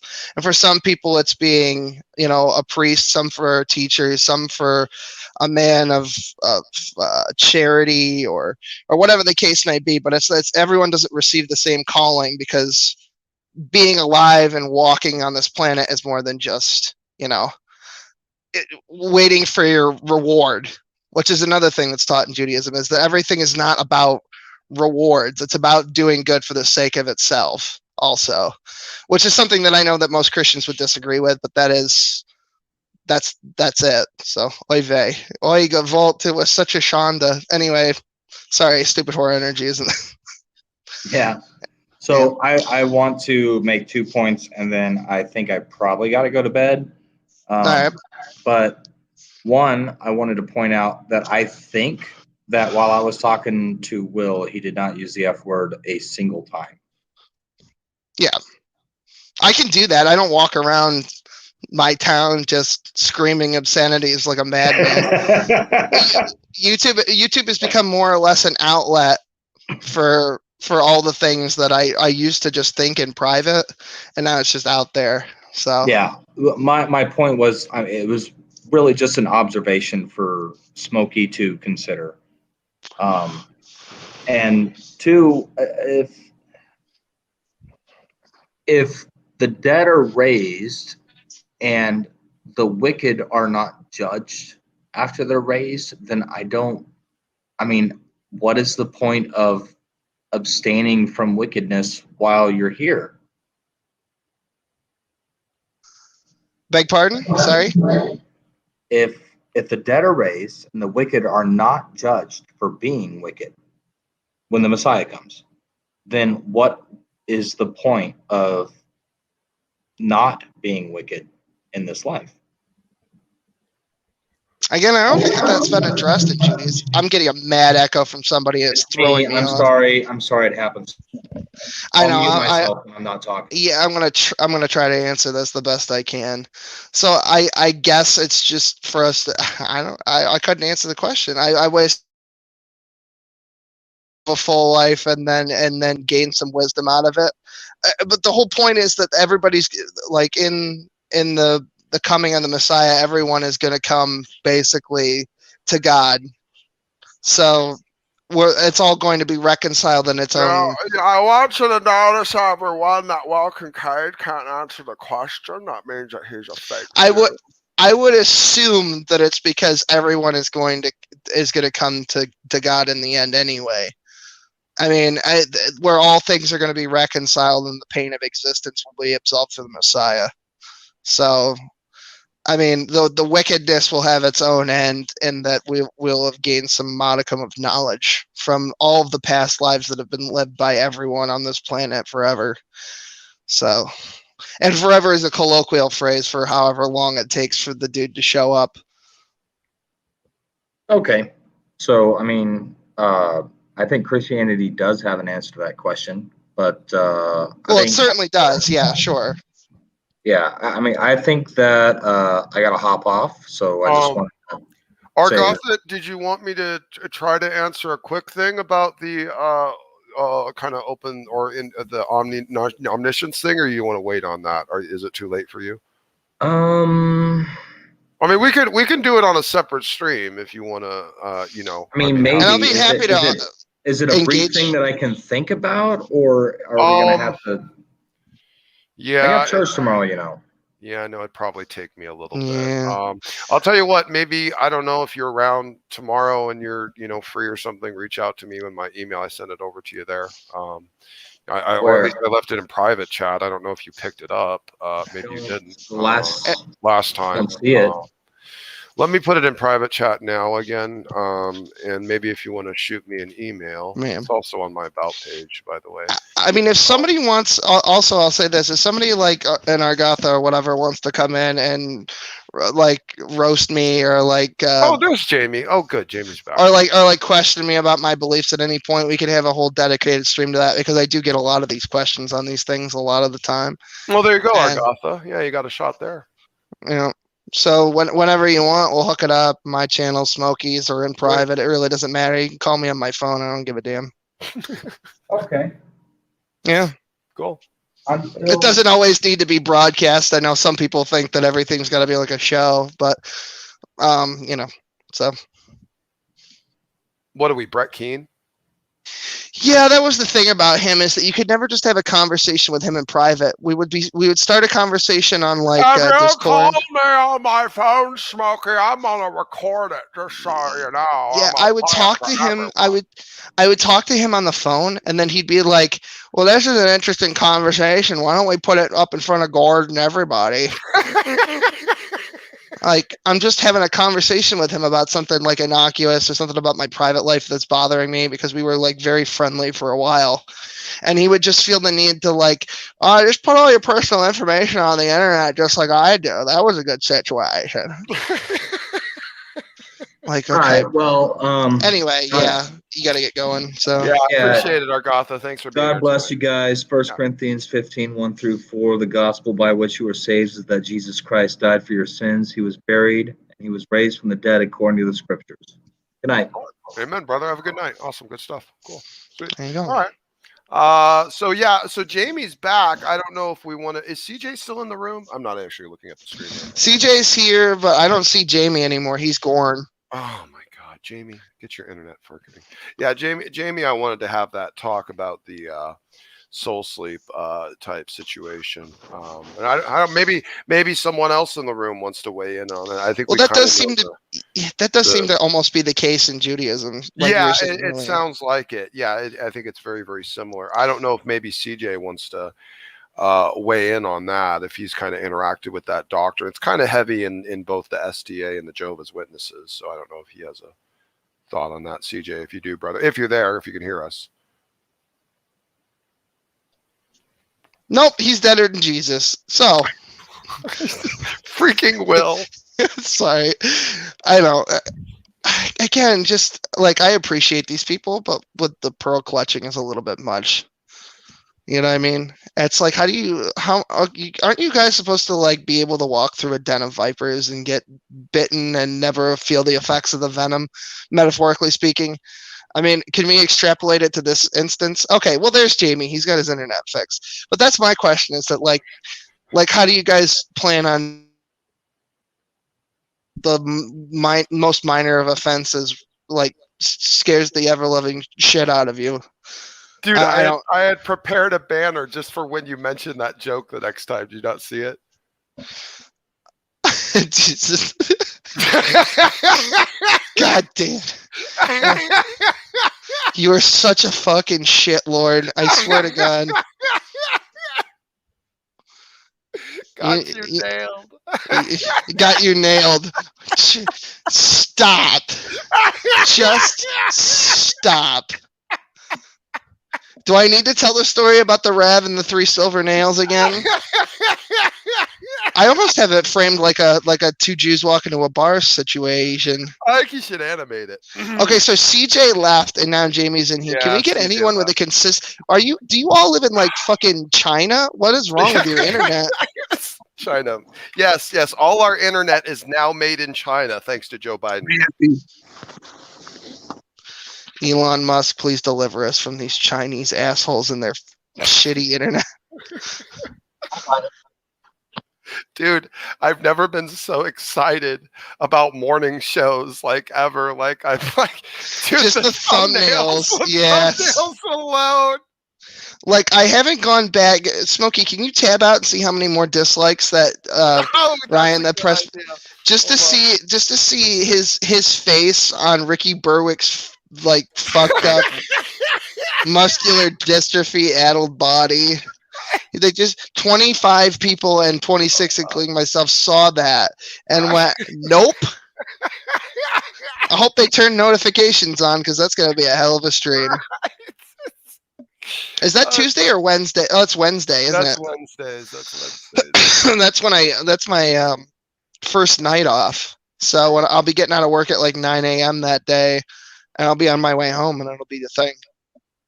Oh, well, Kincaid, what have you done?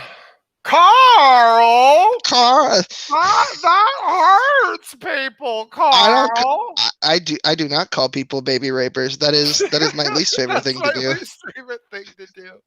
Okay, so it's Ryan's, right? So we have 25. Oh, we lost a downvote somewhere. I don't know. Okay, somebody clearly. There you go. We're back. We have one like. What is wrong with you people? Where's mine at? Where's mine at? Because those people are actually supposed to dislike the video, and if they're not, I'm going to be hecka upset. So let's go to Will's channel. I'm going to buy attendees with all them sweet dislike bucks. All right, here we go. All right, and that's one. And we have 1 like and 1 dislike. Oof, Baruch Hashem. Somebody changed their like to a dislike. They flipped it on us. Oof. Somebody is trying to balance the universe like fat Smokey Thanos. So 26 versus 1. 1-1, yeah. I wonder if that means that Ryan has 26 sock accounts or something, if that's really kind of, or 24 or 25. I'm going to get on all my socks and dislike your. Yeah, no, let's compare the other streams too, actually, should we? Let's see Tuesdays. Tuesday only has 1 dislike and 1 upvote. That's on mine. I spend an inordinate amount of time on these thumbnails. It's got to be said. It is incredible. 0-0 on yours. Okay. Peterson Destroyer channels. That's what I want to see. That one. The photorealistic. It's just so freaking ridiculous, Will. Okay, we got 0-0 on this one. And we're gonna have probably 0-0 on this one too, probably. Yeah, 0-0 on both. Yeah, so that was the one that triggered people so hard. Just the Ryan one apparently was the. It's funny because Smokey went down 2 subscribers, and I only know this because we were flipping through them, trying to look at the likes and dislikes after we noticed this, and then I happened to notice that Smokey went down 2, so that was Ryan and one of his simps, and then he went up like 7 immediately after that. So it's like after Ryan went on his little tirade about how Smokey is a trash clown or whatever language he used, and it's just like you've accomplished nothing. Now you've brought more awareness to the fact that we will be talking about you, which is going to drive people to watch it and just see what a moron you are. Become a Patreon then again, you cheap bitch. There you go.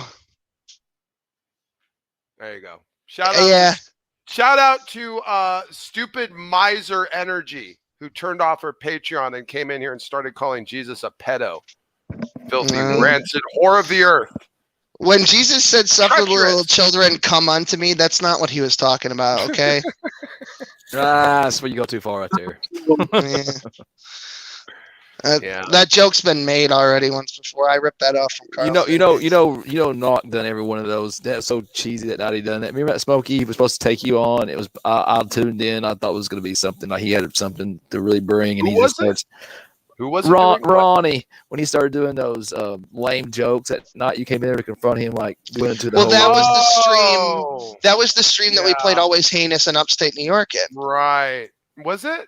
He's just like, no, that was a different one. No, that's a different one. Are you okay. I thought it was the same one for some reason. No, there was the knocking me face off, and then there was one that happened after that, and that was the one where no one is safe type thing. And I think it was the one over like confront, and maybe, was that the one confront over like Jill or not Jill or whatever that girl Aldridge or whatever her name is.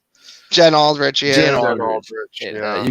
That might have been the one. I don't know, but you came in. It was great because this was a priceless learning moment for everybody involved. So Jen Aldrich, Smokey, Knock was simping for Jen Aldrich over the thing about about Smokey calling that worked out nicely for him, didn't it?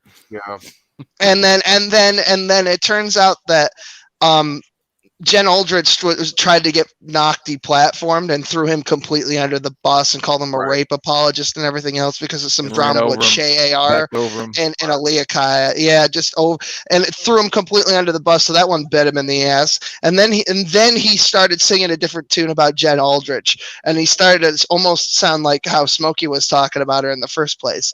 So he's just completely backpedaled on that point. You know what that brings up though? You know that in light of what you did them videos now exposing him and what he said about like MMA and all that, and then he goes back and says, no matter what though, I'll still not say this about Jen because of this, and this. But then he said all that other stuff now. What a complete and utter hypocrite.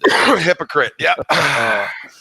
Well, the other thing is that he's accused me. I mean, not that I'm not a hypocrite. Don't get me wrong. I'm not saying I'm not a hypocrite. That I'm content just saying, like, nuke was the best video I made last year, I think. Yeah, that was. You put a little time into that. That was. You know, yeah, it was nicely done. Yeah, there was some time put into it. Yeah.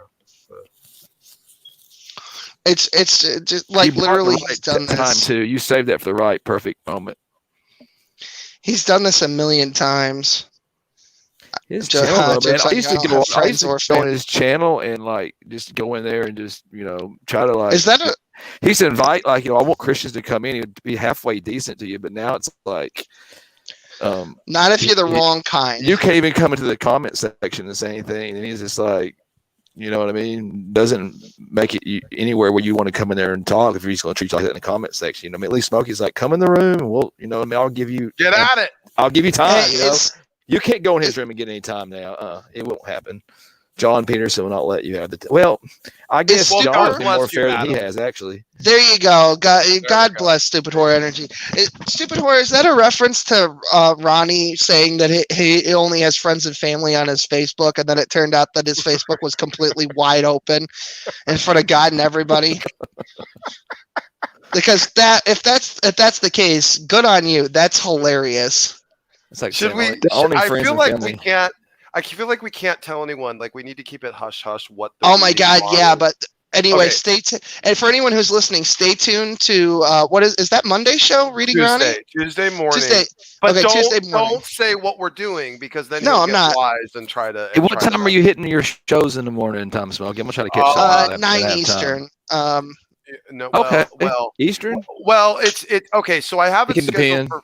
for 5:30 Pacific Standard Time every morning. It will start between 5:30 and 6. You guys are going to have to be a little bit patient. So 8:30 and 9 Eastern. Oh yeah, that's good. Like if it's like 9 my time, I'm up. So yeah, that's great. Beautiful. Yeah, he always does that. It's usually like 9:15. So yeah, I was always up. It's just like I'd be listening to it, but I couldn't really turn it up or get into it because my grandfather would be there, and I'm just gonna have to like turn it down because we'll be dropping F-bombs.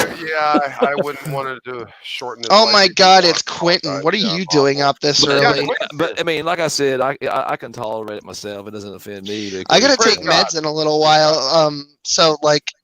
Maybe I'll play some Duel Links with you, Quentin. Hit me up later after the show, and I'll let you know. If I don't respond, I'm already asleep. So there you go.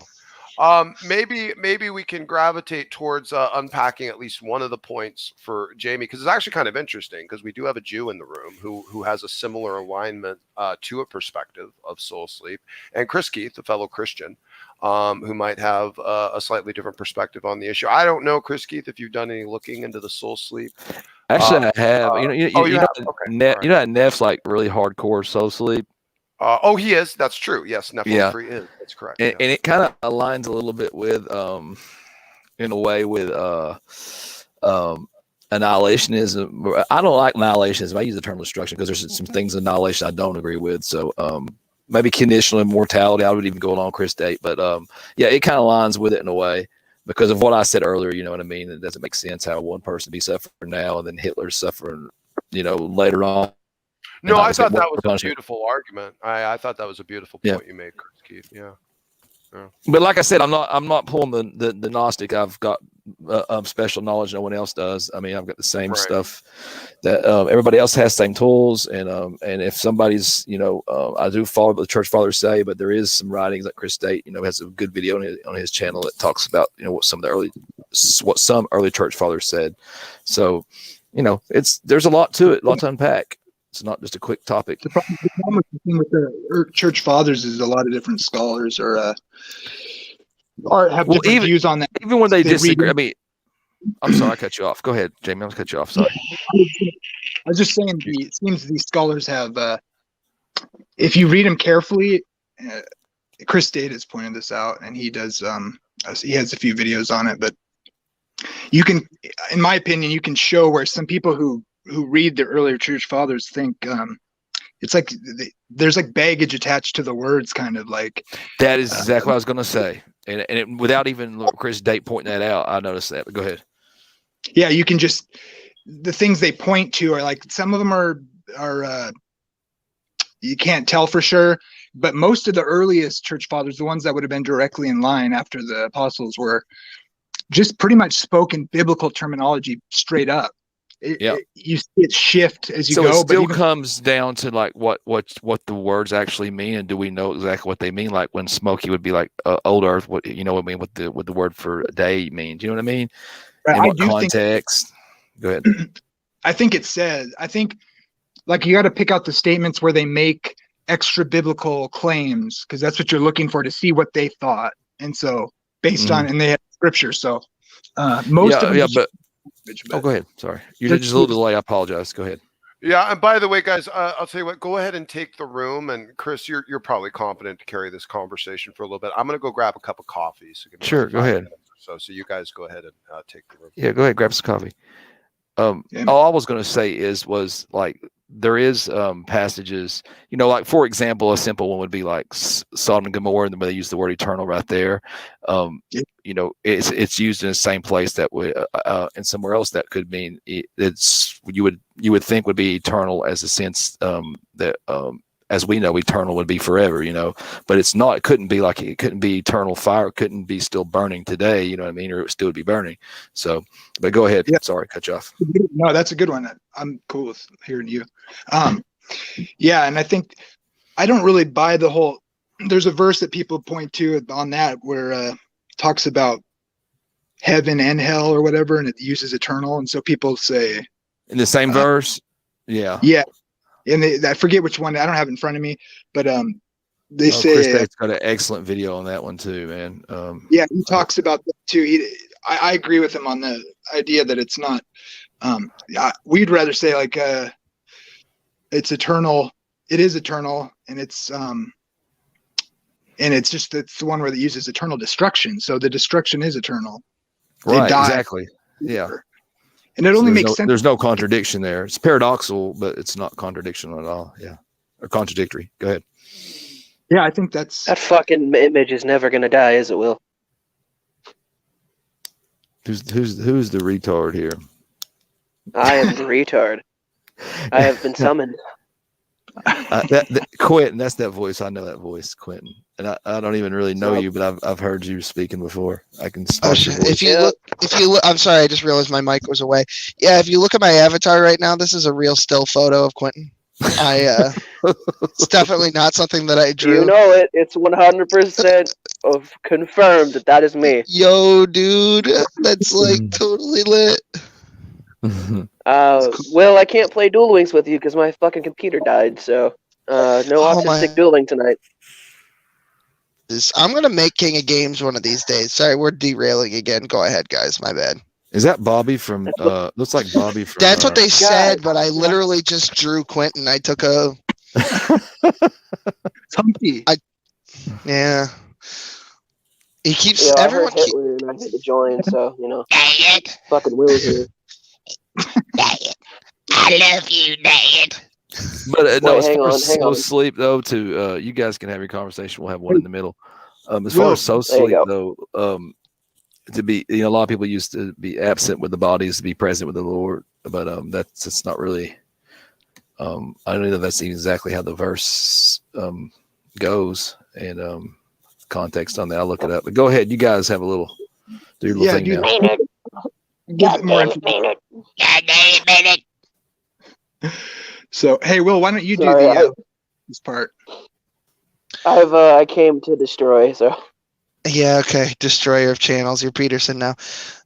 Well, yeah, as far as I understand it, is that like everything either returns to God in one form or fashion, and the soul is in multiple parts as far as what a soul is, and it's sort of like a metaphysical debate about what that actually means. But between the canonical and non-canonical texts in Judaism, there's some like discrepancy over what but exactly. you're Jew. You would back me up, and you'd go along with like this. The spirit, the breath would return back to the God, right? Well, the breath. Well, the breath is a separate Or part the of the life, soul. or the energy, or yeah. Yeah, the breath of life is separate from a separate component of what you might consider the soul. Just because in Judaism we don't consider someone alive or a person until they've taken their first breath, and that goes back to Genesis, I think 3. So, which I believe is the same, where God breathes the breath of life into the nostrils of Adam. And I've always felt that, believed that like when something dies, even an animal, that energy is being borrowed from God, so that it makes sense that it naturally flow back to God. Think about this rationally, right? If in the beginning there was God and everything the came, are God. But go ahead. Right. The general idea is not actually pantheism; it's panentheism, which is a completely different thing. It's similar in that everything comes from God, but it's not that like, oh, I'm literally also God because I'm a component of God. I mean, your lung tissue is because we could part say of that, you, yeah. but it's not you, right? So if you think about it in that's panentheism, where God is within and without simultaneously. Like a font, like there's water coming out of the fountain, but it's also in the pool below, and it feeds back into that's basically how the soul sleep works. So, but I wanted to clarify in 2 Corinthians 5:8. I read King James version, but I mean, it's not saying that it is the end all be all. But that's where I'm pulling it from. We are confident in it, in brackets, I say, and willing rather to be absent from the body and to be present with the Lord. So I see they get it wrong a lot of times, because in 5:8 it says, we are confident, I say, and willing rather to be absent from the body and to be present with the Lord. So it's not necessarily saying that when you're absent of the body, you are present with the Lord.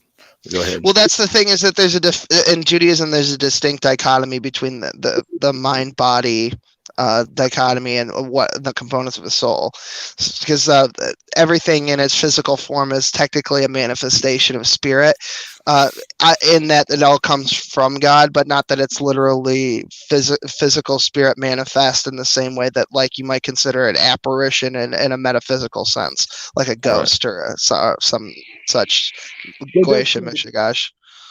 Something to do with your mind or who you are as a person. The mind in and of itself is also another component of the soul in Judaism. I think there's 5 parts in total. The Yiddishkeit being the highest form of that, and then there's the Chachma, and then we use these words interchangeable with mind and soul and stuff like that because it's a higher concept. Like the Baal Shem Tov says, basically expressed through biblical liturgy, that even rocks had a soul in a sense, and what he was talking about is where the source of all things, not just life but all things, comes from God. Therefore there must be some spiritual component that manifests within them. That's why people well, let me just finish this one thing. That's why people in Judaism who believe in literal reincarnation, right, believe that you come back as a rock per se, because it's all a different manifestation of spirit. It's all just kind of recycled or whatever. I don't know because matter can't be created or destroyed, and right, and we could get into like flat universe and Krauss and all this nonsense, but that's sort of a scientific explanation. But it's a similar thing within the flat universe model. So it's interesting. This kind of came up earlier, I think, in the SJ's thing. But are you Seventh-day Adventists? Is that what your denomination? Yeah, that's what I grew up in. Yeah. Okay. Yeah. I'm not necessarily. I mean, there's like I've always said, like you give me religion, I can tell you something that's wrong with it, and that's include my own. That would relate or would probably closely associate myself with Baptists. But Doug Batchelor, he's preached some good sermons that he helped me really out a lot when I was my brother passed away. So I mean, there are I'm not saying like anybody that preaches or from like Seventh-day Adventists or certain denominations. There are certain ones that are definitely heretical, but I don't see anything. Of course, I disagree with Ellen, with the Ellen White thing, and of course that the Sabbath has to be observed and things like that. Am I mistaken? Is that guys believe that the Sabbath necessarily has to be observed? Yeah, on Saturday. It's kind of like any other commandment, it's considered it's like right. It's not like if you don't keep the commandments, you're gonna go. No, I've heard the argumentation for it. It's good. It's actually pretty convincing argumentation. A lot of this stuff makes sense, and I love the diet part because I just the way they do their diet. There's nothing wrong with that. A biblical diet's smart. God was smart. He told you what to eat, what not to eat. Yeah, I'm not very good at following that. And they don't drink and do drugs, and that's a good thing. You know what I mean? Or they don't do drugs and stuff. I guess, are you allowed to drink wine though? Right, but you're just not allowed to. No, they really don't. They're pretty Baptist on that one. Yeah, that's what I thought. I saw a thing the other day. Mike Winger's actually changed. Well, I don't think he changed his view. He just kind of expanded on it, but he said he changed it. He didn't really change it, but he's like, God did give us alcohol to enjoy. So, but the Bible warns us against drunkenness. So I think it's like you're okay to like have a drink, I guess maybe for health or something, but just not to like get drunk. You know what I mean? So that again is I forget what passage it is, but in Judaism it tells you exactly how much you can drink. And that's really? Yeah, I think it's from the Bible, or is it extra biblical source? or something. It goes. There's an analogy by David somewhere in there where that's what it. Yeah, it's like 1 and you're like a lamb, 2 and you're like a lion, 3 you're a monkey. More than that, you're just a pig. I just wonder what the percentage of alcohol was in the wine they made. I think you could probably figure that out, but the whole illustration of the point was that like drinking has its utility, and that we're not, and that there's something special about wine specifically, and especially after like a fatty meal. Well, I think that it really goes back to they didn't have. I mean, if you want a secular explanation, which I think is the only way that you can answer these questions, because why does God do anything, and who's to say why God says anything? They have clean water, right? Exactly. Yeah, that makes sense. That's what the Irish did. That's why they are infamous for being alcoholics. Kept a lot of people alive. It's the best way to, especially when you live on an island or going on a trip like across seas when of course you got rainwater, but I mean, like if you can't necessarily. Well, not if you're trucking through the desert for 40 years or whatever. Yeah, that too. Yeah. I mean, pretty much the only way is you just collect water and turn it into alcohol. Otherwise, any stagnant body of water is prone to. But that's a secular explanation as to why alcohol specifically. I don't know. Yeah, but it makes sense. Like it's like when God, told them to clean after battle, told them to clean, wash yourself and to put their sword in the fire and all that. That was, to stop germs. Right. I mean, like the same thing with the same argument is made of pig and shellfish. Like trichinosis and other. And what's funny is that in Islam it says you can eat of any fish of the sea, which if you did that you would be dead if you had of any fish, because some fish will actually kill you if you eat them. Well, I think that the thing about not eating pork is because it's so physically analogous to human flesh.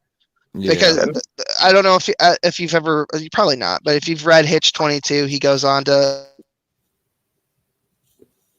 When he says the reason that firefighters don't have pig or pork crackling at their barbecues is because it smells exactly like burning human flesh.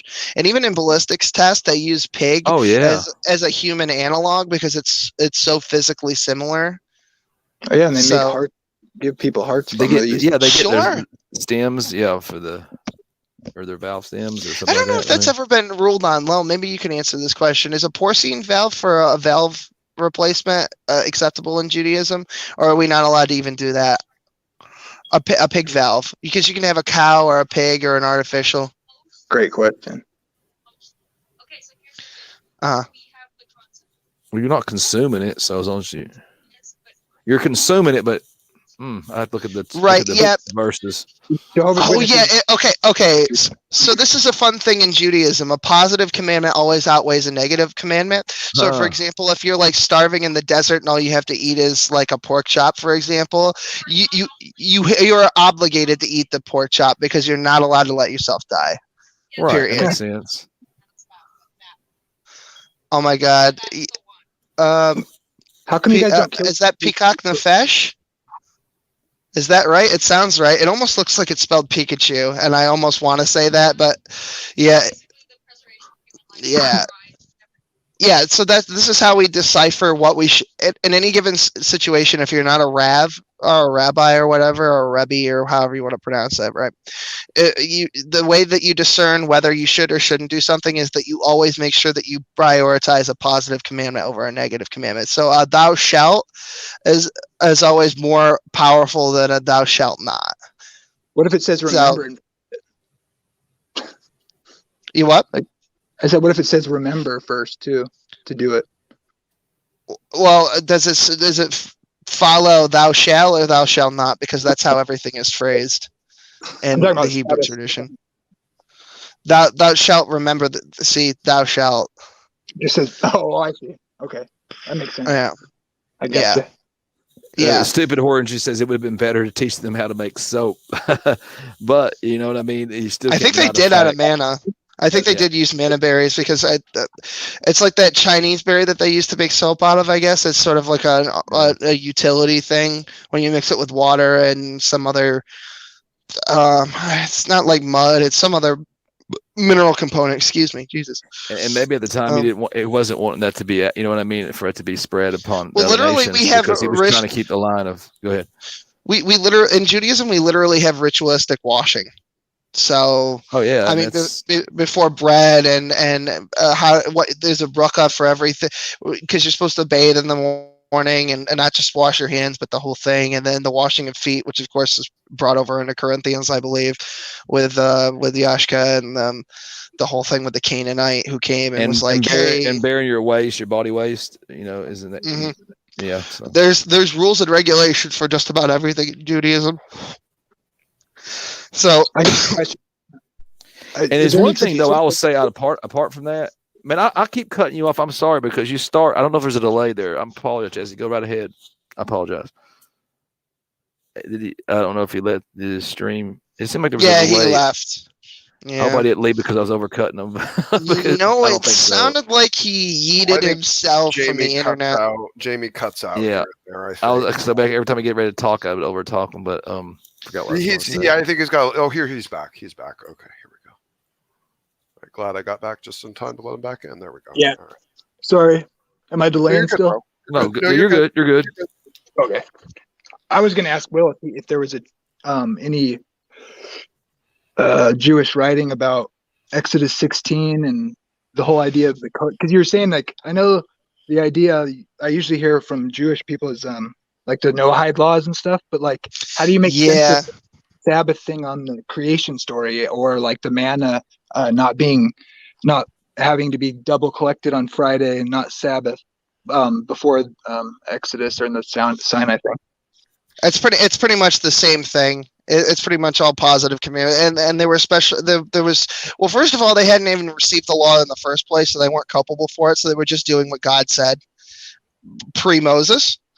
So they were receiving his commandments as far as they were given to the Jewish people directly from God, rather than in a physical text rather that everyone could observe. So there was some suspension of that because all they had to go on was what God said, and obviously if you didn't prioritize it at the time, it wasn't that important. Yeah, it sounds commandment. Right. I'm glad we do kind of have Will here for just a second here, because like it is cool to ask some of these questions. It does seem like the Jewish people, they have been given like certain gifts. You know what I mean? You can like put them almost anywhere and they'll thrive and survive. It's like God, I don't know if you want to say bless them, or they've got this ability to I don't know. They're it's almost want to say like intelligence, like they've got a little boost of intelligence, or but it's not like necessarily cockroaches, man. You can't it's not kill 'em. necessarily intelligence, but it's like they can adapt to any situation where they need to adapt to. It's like it's really pretty remarkable. Well, yeah, it's a whole thing in Judaism. They're like cockroaches. They What can, a like, dick. He had to go survive there, the didn't he? nuclear winter. All right, He Joe had to go Biden. there, didn't he? Jesus. You just can't get rid of them. They tried. They tried a lot. And I know, I I guess just some people know could it- argue that, like, they made the state back and Zionism. It's like it's a conspiracy for all that, but it's pretty remarkable how they've got their own place back and they've gathered back. And so, I mean, it's pretty remarkable. Yeah, I mean, that's how we survived the plague. It was just an arbitrary consequence of us living in insular communities, and not like the whole COVID thing now, where it's just like we didn't make contact with the goyim, and it for any reason. And then, of course, because we didn't have it, we got blamed for it all over, especially Slavic regions. Oh, but was there any? But you did inbreed yourself out though. So was there any laws? Oh well, after the that's the Ashkenazim sort of philosophy on things, but I don't know when we dropped that. But there was a point where we just decided that we were going to interbreed, but only certain individuals in the community were going to do that. I forget. I don't think it's matrilineal. I think it was patrilineal, and then they converted back into the tribe and the whole thing, and then they would intermarry with a third cousin or something like that who was matrilineal Jewish. It was a whole midhog. It was like a whole tradition of things. It's not something that was specifically stated in Torah that you had to do, but I don't know what the justification for that was. Maybe it was just over time to look like the goyim, so we didn't end up getting exterminated over and over and over again. But at some point, yeah, that's basically what happened. I mean, it almost worked in Germany if they hadn't had those damn empires and their damn lists, like fucking Skyrim. Yeah. Hey, Smokey, did you ever tell him about that thing in Genesis, the patriarchs? Which one? Sorry. The names of the patriarchs. the Chuck Missler deal? Yeah. I don't think so. No, I don't think I've ever. It'd be a heck of a thing to show a Jew. By the way, interesting side note for everyone to realize, this is just a fun fact for you. About 70% of Palestine is inbred right now. So just so you guys are aware. Oh, there you go. Shocker. Yeah. Should have listened to Moses. Yeah, should have listened to Moses. So, yeah, what was what was just said? I'm sorry, I had a brain. Yeah, he asked you about Genesis and oh right, Chuck Missler deal. Right, let me find it. It's easier to play it because then it's a whole thing with. I mean, we don't have to do it, but I just thought I was curious about that because. Yeah, no, actually, I'll tell you what. Talk for a couple minutes while I find it, and Sure. Okay, I'll give a preamble here. we just keep playing question at you. Maybe I want to set up for Smokey. Yeah, it Will always turns this way. I got It's a like, question. Hey, let's. Yeah. Quentin, go ahead. What's your question? Never mind. It's off topic. Never mind. Why did you cut baby dicks? Is that it? No. Oh, I did find okay. it. Oh, actually, that was a lot quicker than last time. That's like the number one question that I get asked all the time. Why, because yeah, of the why did meme. the Jews cut? I'm not gonna lie, it crossed my mind, but just because it's Yeah. stupid. Okay. Okay, so here, let me stop here. All I right, mean, here it's dumb to bring All up. right, I found it. Yeah, it was actually relatively quick to find this time. Last time it took me a hot minute, but no, I found it easy. Okay, here we go. All right. Okay. Oh, nice, good. To have laid out his plan in advance, and that's in some subtleties, and one of which I'd like to share with you in Genesis chapter 5, a genealogy. The genealogy in Genesis chapter 5 goes from Adam, the first man, down through Noah. And in Genesis chapter 5, if you wade through that, I encourage you to make a list of the names. Adam gave birth to Seth. Seth, Enosh. Enosh, Kenan. Kenan, Mahalalel. Mahalalel, Jared. Jared, Enoch. Enoch, Methuselah. Methuselah, Lamech. And Lamech was the father of Noah. Let's take these names. 10 names. But see, the problem is we need to know what the names mean. And if you have a study Bible or a source, a lexicon, what have you, you know that the name Adam means man. As you go through your Bible, when these names are typically first introduced, most of your marginal footnotes will tell you what the name means. Adam means man. Seth means appointed. Enosh means mortal. Kenan means sorrow. Mahalalel means the blessed God.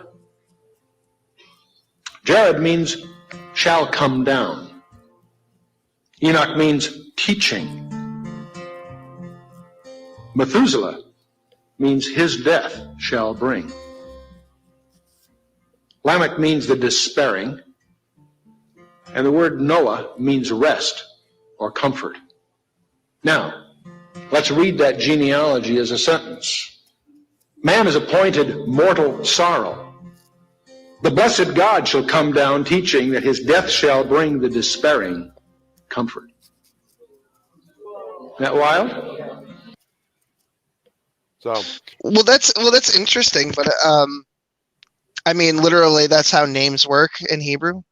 Especially if you consider the fact that God knows everybody before they're born. So he tells each of the patriarchs to name their children specific things. Right. So it's not a coincidence. Yeah, and even changes names. But, yeah. but the stories that the individual people, their names, I mean, some people say that their names maybe are like after the fact people, and like they named them for this narrative, whether they were real or not. But let's say they were real, but they may have been called something else, like at the time, even that's possible. And it's still, their names mean individually on their own, they make sense in the context of their life. Like Seth is appointed in Abel's stead or whatever because he's killed by Cain, or Methuselah actually dies the same year the flood comes, if you do the math in the text. And so his name means his name is like a prophecy, like you're saying. But it doesn't have to in that when you read them all in order. It's a double entendre. It means something specifically locally to them, and then it also means something on the macro level, which is what leads to the idea of divine inspiration. Yeah. Something I noticed too, also that Mesler didn't mention, but it's kind of interesting because it's like a context. It's the chapter before 5 is the promise of the seed of the woman, and the chapter after it talks about the sons of God. So it's sandwiched in between the sons of God.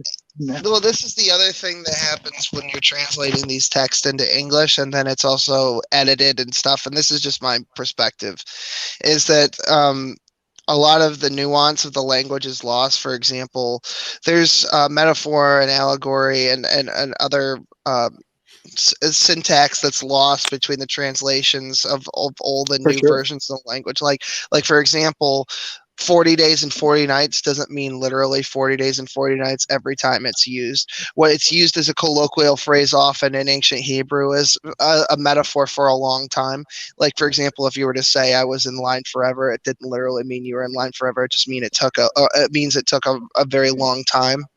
Right. So a lot of the nuance is lost because 40 days and 40 nights is how is a phrase that's used to express how long it rained for. But if you actually look in the actual text, you'll see that it rained for 365 days. But here's the thing about this is different. I actually considered that because I didn't want to overstate it. But the actual like meaning of each little phrase like makes sense, even like not even in a language way, like just like their role. You could say it in all sorts of ways, or you could quibble about the root Hebrew letters. But like I went through and looked at some of the ones that scholars don't acknowledge per se the definition, and I found that even if I take away all the ones the scholars it's not in the the concordance or whatever, like Methuselah isn't, you can prove from the text. Let me give you an example from like what you've actually just said prior to this and prior to my explanation of syntax, right? So when you're talking about things like messenger, like from the story of Sodom and Gomorrah, or you're talking in the context of the sons of man, which is a way that the way that son of man is translated literally from Hebrew is into Nephilim. And then that's extrapolated into giants, and then you get into Enoch and things like that. And most of the story of which put into the biblical apocrypha. So you're missing subtext a lot from those apocryphal works, and from the canonical works. So when you're talking about an actual literal translation, people who study biblical hermeneutics, who are basically just rote memory scholars, are not actually looking at the original Hebrew. They're looking at somebody else's translation of the Hebrew, which is a problem in and of itself. When you're looking at Hebrew, ancient Hebrew, from an archaeological perspective, I don't think that, or an anthropological perspective, sorry. So there's a lot that's missing, because in terms of Judaism, we don't really talk about angels a whole lot unless we're talking about Enoch, who actually ascended to heaven, to describe what it looked like. Other than that, there were two messengers that came to Sodom and Gomorrah. It's completely different. There's no mention of angels or anything like that. They were just messengers. As far as we know, in Judaism, they were just two dudes who showed up. They might not have even been dudes. They were just two people that showed up that were bearing a message from God to Lot to explain to him, hey, you got to get the fuck out of here. And the word of the Lord is just the message from God, that God sent these guys, because they could be men, they could be angels, they could be... Obviously, yeah, I understand that. That makes sense. But... Well, I mean, our texts have been destroyed over time by various rise and fall of empire and invading hordes and barbarians, etc. So a lot of the language is sort of lost. But part of the fun part about our language is that we preserve most of it through memorization, which is the whole point of reproducing a Torah scroll. Is that there's a whole school of tradition of reproducing a Torah scroll where it has to be absolutely identical to the last one, or else it's checked over and over and over again, and it takes years and years and years of school and education to actually reproduce one of these. So and this is a tradition that's been carried over from ancient times, because obviously we didn't always have the printing press, an object that P. Mars is entirely afraid of, that we've talked about multiple times here. So are you saying they did do good copies, or that it got all messed up because of well, there's the possibility that it got messed up, but we're hoping that most of it's intact. That's the best we can do. Don't you think the Dead Sea Scrolls or many finds have shown this? Like, I know they found little tiny pieces of like one of those famous promises in Isaiah, and it's like identical. And we found well, that's the part about the Dead Sea Scrolls, is it's an incomplete text. What it is what they call an artifact in an anthropological context. They have all but Esther. That's like the. Are you sure that it's all in there except for Esther? They have every bit of Isaiah, the whole chapter of Isaiah. Yeah, it's all of Isaiah, but I mean, they can like reconstruct basically, like when you do an analysis of the pieces that are more destroyed, I believe. Because I mean, there's like a ton of jars, I guess, but yeah, Isaiah's been. Really, I forget what they call it, but there's little I forget what they call it. It's on display in Israel. There's these little dots, and the word escapes me right now. I think it's not a cantor. It's something like that. I can't remember, and that's where a lot of the meaning is lost in the translation. Now maybe from Hebrew, maybe from the actual Torah itself, but a lot of the translations that are done by 16th century scholars from Hebrew into English, and then in versions of the King James in the original editorials, is changed and editorialized, even like "Suffer not a witch to live," which is infamously inputted by King James himself, which was not in the original canonical text. And just the editorialization of what was and was not biblical apocrypha based on what Christians would have called their ability of discernment at the time. And maybe that is the case if Christianity is true, that these people were given special wisdom. Men in the 16th century were given special wisdom to know which ones were and were not inspired, or perhaps they had some sort of knowledge that we weren't privy to at the time that has just been lost due to the fact that time happens. But I'm incredulous. I'm incredulous about the whole inspiration.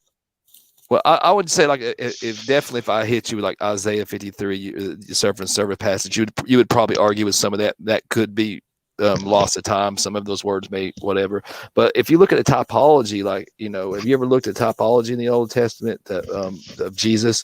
It's in the Old Testament. Have you ever even looked at any of that at all? Typology of Jesus in the Old Testament. Yeah, like let's say like Isaac Type antitype. and Abraham, you know what I mean, being a type of foreshadow of Christ. Yeah, that's the one I'm yeah, I see. Yeah. I mean, I think. Go ahead. That's what I say. I'm sorry, Abraham. I apologize. No, I was just seconding what you said. I've I often wondered why Jews don't believe that. Well, yeah. Well, it's just one. I mean, there's several, but I mean, if you're talking about the suffering servant passage, it's like pretty clearly about a person, not the nation. But I don't want to go there because I mean, I don't know how. That's a huge thing, and how familiar he is. I feel like you could pick that apart forever. Yeah, because I did a thing with Neff about that. Actually, we because Neff and me had a debate on the prophecies, you know, for the Messiah. And that is one of the ones that come up. But yeah, I mean, you can actually go into a really multi-tiered dissection of that. Here's the problem. But here's the problem. Here's when you kind of try to at least take it to its simplest version. Is that whoever the suffering servant is identified as, and I actually pulled this up in my video. I'll have to go get the actual article itself again. But when you pull up the statements of the suffering servant, the same language is the same exalting language that is used to speak of God or the Ancient of Days in the book of Isaiah is attributed in similarity to the suffering servant. So therefore giving if you say it's the nation of Israel, then what you're kind of doing is saying, well, then the nation of Israel is God, or is elevated at least to the position of God type thing. Therein lies the problem, because there's several men, patriarchs in the Bible who are in the Torah specifically, in the Pentateuch, if you want to really break it down, that are referred to as Mashiach. So it does. Mashiach to a Jew does not mean what. There's ways. I mean, there's ways out of that. But I mean, like, to me, I don't know. I guess being a Christian, it's pretty clear. No. I'm not talking about just the specific like Mashiach. You know. The words. No. I get what Will was saying. Will was saying like the idea of the association of the nation of Israel to being Mashiach, Messiah, or different entities in history being referred to as Mashiach. But that's not what I'm talking about. I'm talking about not the vernacular that says that the suffering servant is Messiah, but the vernacular that says the suffering servant is God. That's right. That's what I'm talking about. I got you. I was just making the reference because I was going to bring it back to Enoch, because Enoch is also called Mashiach because he was made Metatron after he was. Is that really the story? Is that how it goes? Yeah, he ascended full body, just like Yashka. That's funny. They say that Enoch and Yashka, that Enoch could have been like I think Mormons square the circle this way, that Enoch was the first incarnation of Yashka beforehand, and then he was made head of all the angels, and then he dropped down here to do some fucked up shit in the Middle East, and then for some reason But one more quick point though. I know it's another example, and it could be like, I mean, it could be argued that it's after the fact and it was tailor made, but like the story of like Jonah, you know what I mean, in the whale. And that being a typology, we should have renamed this "Interrogated Jew Night." Is what I figured. I'm gonna get something besides an F word out of him. So, and by the way, Will, you don't have to feel perpetually obligated, especially since I know it is. No, it's like that's what I did want to do was like I can sense Will's tension here. Bringing it full circle from Neff Street. I didn't want to get to where like I'm trying to convert you. I was just trying to get some perspective from somebody that I don't talk to a lot of Jewish people. You know what I mean? I just don't. So there's not a lot of Jewish people up at 3 a.m. just saying, or whatever time it is, 2 a.m. whatever. They're busy getting ready to go to work to be doctors and lawyers, right? Henry, right. Well, In the beginning, there was darkness, so that's how a day starts. Can you please, you Goyim, get this right for once? I got it. Days are from sundown to sun up, sundown, right? It was darkness first, and then there was light. This is a very simple concept, Goyim. Please. Yeah. Yom means a lot of different things. Watching the night. Sunday, not even close. But seriously though, that we don't even know the days of the week, man. They're lost. Shut up. It's so dumb. I don't think the 7-day cycle is when they moved all over the world. Like, it didn't get lost. Like, oh, maybe Saturday's Sunday, maybe Monday's Thursday. We don't even know. Well, yeah, it's not gonna happen. Anything. That's true. We don't have that literally written in stone somewhere. You're right. You're absolutely right. My mistake. Please explain to me some more. I love it. Dates are one thing, but not weekdays. Yeah. Well, that's why we have a lunar calendar, because then we don't actually need some asshole to tell us that it's, some day named after the sun god or whatever, or Thor's Day or some such Gregorian nonsense.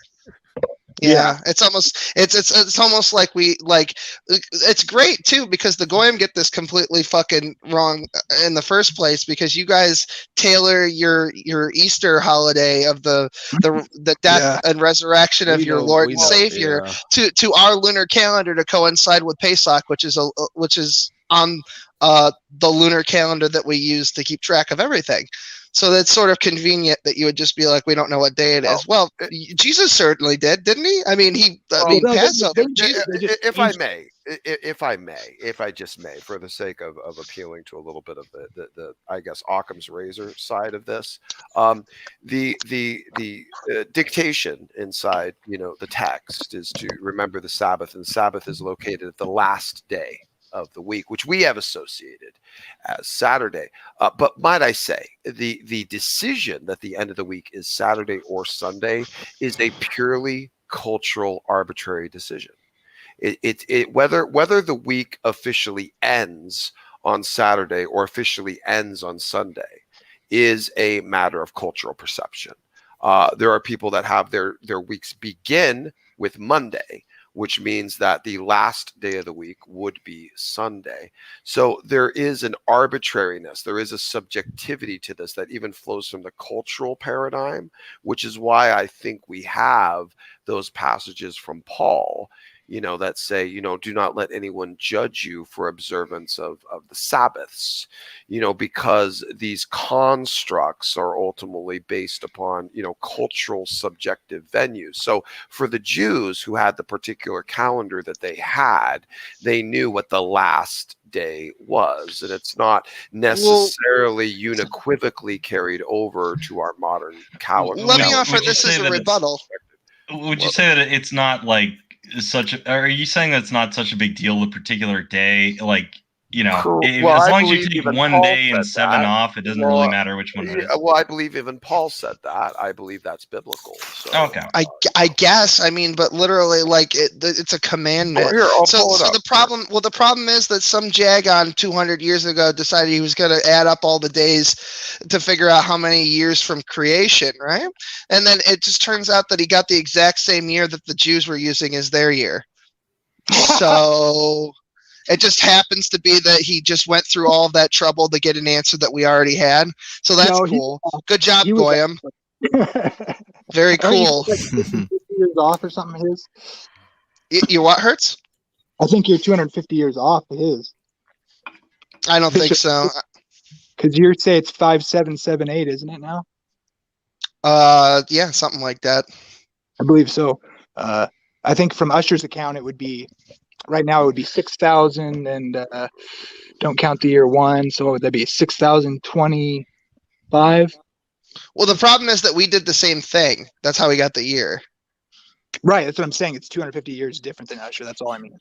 Oh, that's because the Goyim are bad at math, and that's why we own the banks. It has to do with 250 years in the desert, or I mean, in the Egypt or whatever. How you do that whole construction.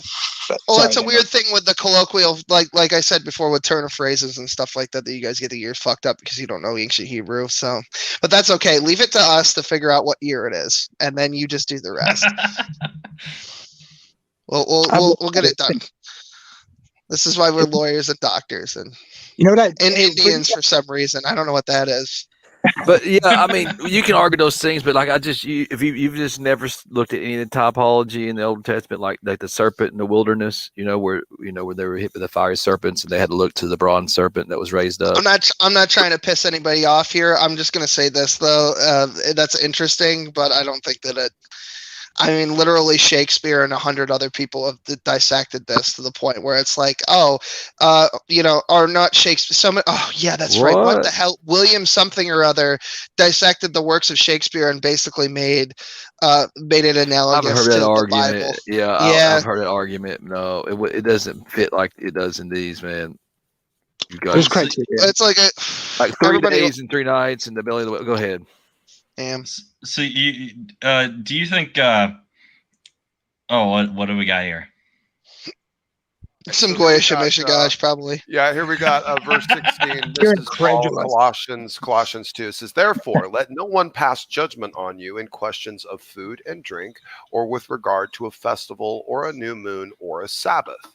These are a shadow of the things to come, but the substance belongs to Christ. Let no one disqualify you as insisting on asceticism or worship of angels, going on in detail about visions, puffed up without reason or by sensuous mind, like New Life today, and not holding fast to the head, from whom the whole body, nourished and knit together through its joints and ligaments, grows with a growth that is from God." Is there anything in Christianity that says that you need to celebrate Easter or that specific day that I actually don't celebrate Easter.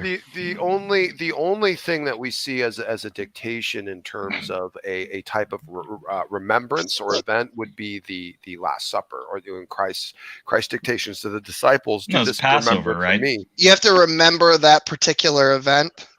I believe it is an idea of a expression of communion and love, both with each other and in recognition and memory. I thought the Last Supper was a Passover thing. It was a Passover. It is. That's how the Pesach is tailored to a lunar cycle, which is what I was getting at before, which is how you guys basically try to figure out roundabout when. I don't think the idea was that Last Supper remembrance principle was only to be practiced specifically on that chronological moment, but to be done in a state of perpetuity.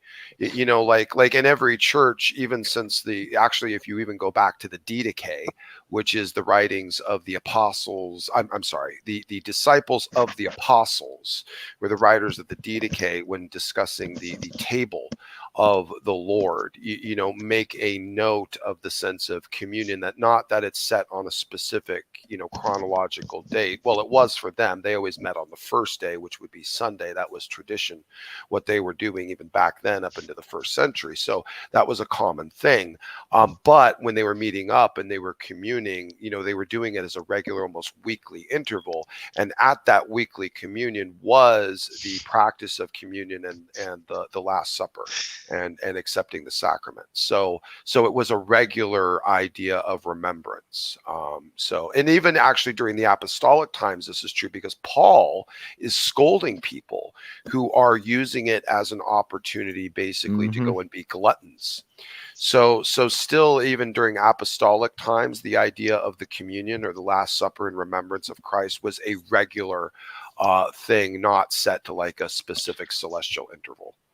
I know. All I'm saying is, if you're gonna do Sunday, at least do it right. Start at Saturday night. At least. At least the Muslims got that much right. They've got the wrong day, and you can argue about that all day. But can we just agree that I'll give you that point. There was darkness, and then there was light, which is how we calculated. With that, I don't care. The Baptist script they've got it where there's not even 3 days and 3 nights. You know what I mean? No, so you can't even have that one. You can't even have. So they got that wrong right there. But yeah. Anyway, so yeah, this is to be wary of those types of paradigms in Christianity, to not be overly judgmental. We've been going for 4 hours and 20 minutes. I think now would be. Yeah, this has been a pretty long stream. This has been a pretty long stream. I guess we'll move into final statements then, because that usually takes 40 minutes. So let's go ahead and do that, I guess. Yeah, I don't know, Chris Keith. You've been here. Is Nicholas here? I didn't know Nicholas was here. Is he? And I was just teasing. You said it goes on for 49. 40 minutes. No, I'm teasing Nicholas. Actually, I love you, brother. this actually would have been a good 40 stream, minutes too. and 40 Oh, nights. I know. If I would have loved Nicholas to be Yeah, here, because would- he's Torah honestly. observant. So Yeah, he I know. It would have been some awesome. springboard stuff with Will. And Does Nick if you're watching actually tomorrow, observe I'll the miss you, Sabbath brother. on the? Does he actually do the Shabbat Yeah, thing? as far as I he's- know. Yeah, as far as I know. Does he keep any of the customs with the candles and the burqa and all that stuff? That I don't know. See, this is why I need to have an interview with him, because I'm very interested in hearing all of this. I mean, I know that he did recognize and celebrate Sukkot. I know that was a thing. Oh, okay. Then he probably for him, does the so. whole fucking. Well, then we could Fabrang. I can work with that.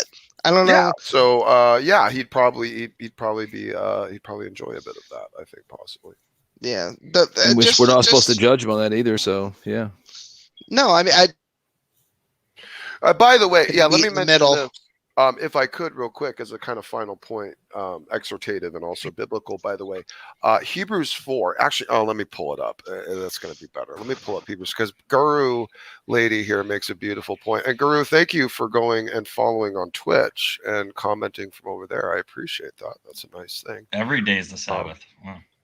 Well, there is a principle in Hebrews 4, which is the idea that we are still currently in the seventh day, or the day of rest of God, even currently. And if you have an idea of a old earth perspective, this isn't really a difficult thing to quantify or accept, that God is still currently in his time of rest of creation. Like, he's not actually actively creating, manifesting things like he was during the creation week. So he is, you would say, at least on a philosophically consistent way, in a time of rest of creation, because he's not currently acting on creation dynamically. So but let me pull this up. This is Hebrews 4. Sounds kind of lazy. Well, no. Well, yeah, that's the thing. Well, I was just on that point. It's like God says you will work 6 days and rest the seventh. That's a commandment. So that's but I gotta say one thing on that. I'm sorry. No, go ahead. Yeah, go ahead. But he also says that Sabbath. A man was made for Sabbath. I mean, excuse me, man was not made for Sabbath. And Sabbath for man. The Sabbath for man. And because I worked 4 years, 7 days a week without a day off. And let me tell you, man, your body, it makes a difference to have that day off. So the Lord was just looking out for you to rest your body. Maybe why we do kiddush with the wine and everything. It's you need to unwind. Yeah, to give you that time to have your communion with God, and so you recharge your spiritual batteries or whatever. You need that time. I apologize. Go ahead. No, you're good. It was also an extremely unique mercy given amongst servitude cultures back then. Yeah, that's what I was going to say, is that slaves were even afforded the Sabbath, even if they weren't Jewish. Yeah, exactly. So this was a unique grace that was given to people in the Middle Eastern world. And once again, the Jews and the Christians got it right. Big surprise. Yep. So here, this is from Hebrews 4, and I'll just read this real quick because this verse is extrapolated to present that exact idea in many different commentaries and scholars, and a few people have different takes on it. But one of the things that I look from this, and particularly in my perspective, is this is saying that we are currently in the rest of Christ, and also inside the current seventh day rest period of God's creation. And I'll start at verse 1. It says, "Therefore, while the promise of entering his rest still stands, let us fear lest any of you should seem to have failed to reach it. For good news came to us just as to them, but the message they heard did not benefit them, because they were not united by faith with those who listened. For we who have believed enter that rest, as he has said, as I swore in my wrath, they shall not enter my rest.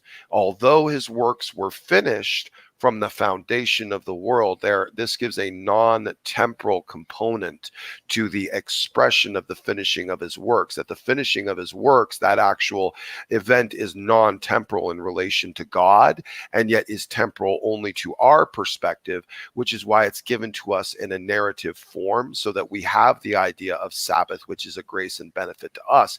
It's not how God is related to the time, but how we relate to time, that God painted the narrative for us, not from his perspective, but from ours. And that's why the creation event is basically painted, in a narrative form that makes sense to us, because to God, who is timeless and outside of time, it would be painted in a very, very different way. And so there's the correlation. Now it says, although his works were finished from the foundation of the world, before anything was set up, it says, for he has somewhere spoken of the seventh day in this way, and God rested on the seventh day from all his works. And again, in this passage, he said, they shall not enter my rest. So here is the direct correlation between someone who enters Christ, who actually enters into the rest of God, which is also directly correlated to the day of rest, which we experience inside the Sabbath and the narrative that God established. So,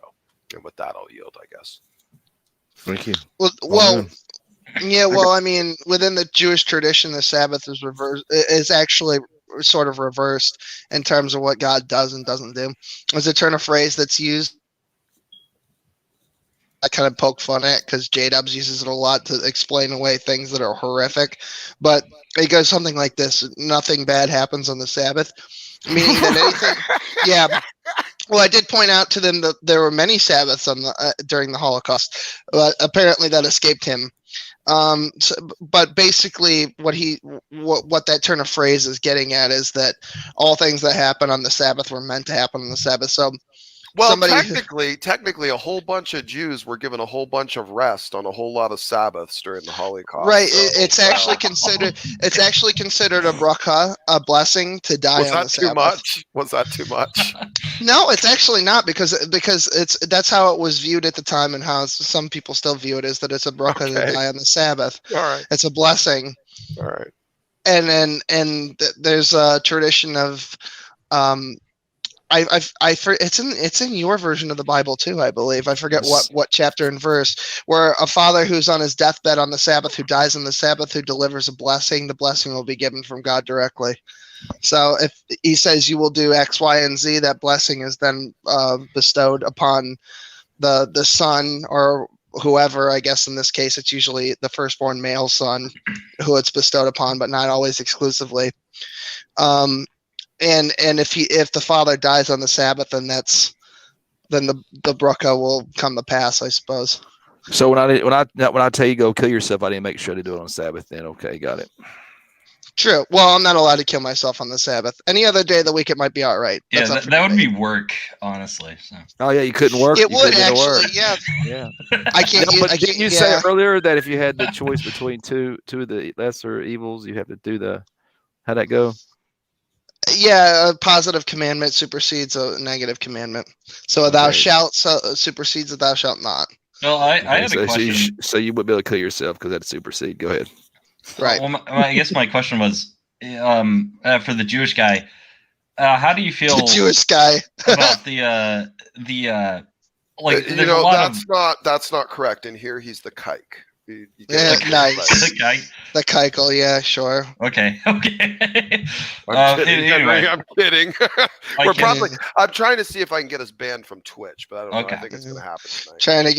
We're also trying to wind down here, but go ahead and answer. Alinity is an e-thought. I was going to ask him how he, I don't know if this has come up already, about the kind of the Christians and how they kind of interpret Jesus into a lot of the Old Testament stuff, where they'll see him as prophesied in certain aspects of it. That'll be foreshadowed. There is foreshadowed. Exactly. Yeah.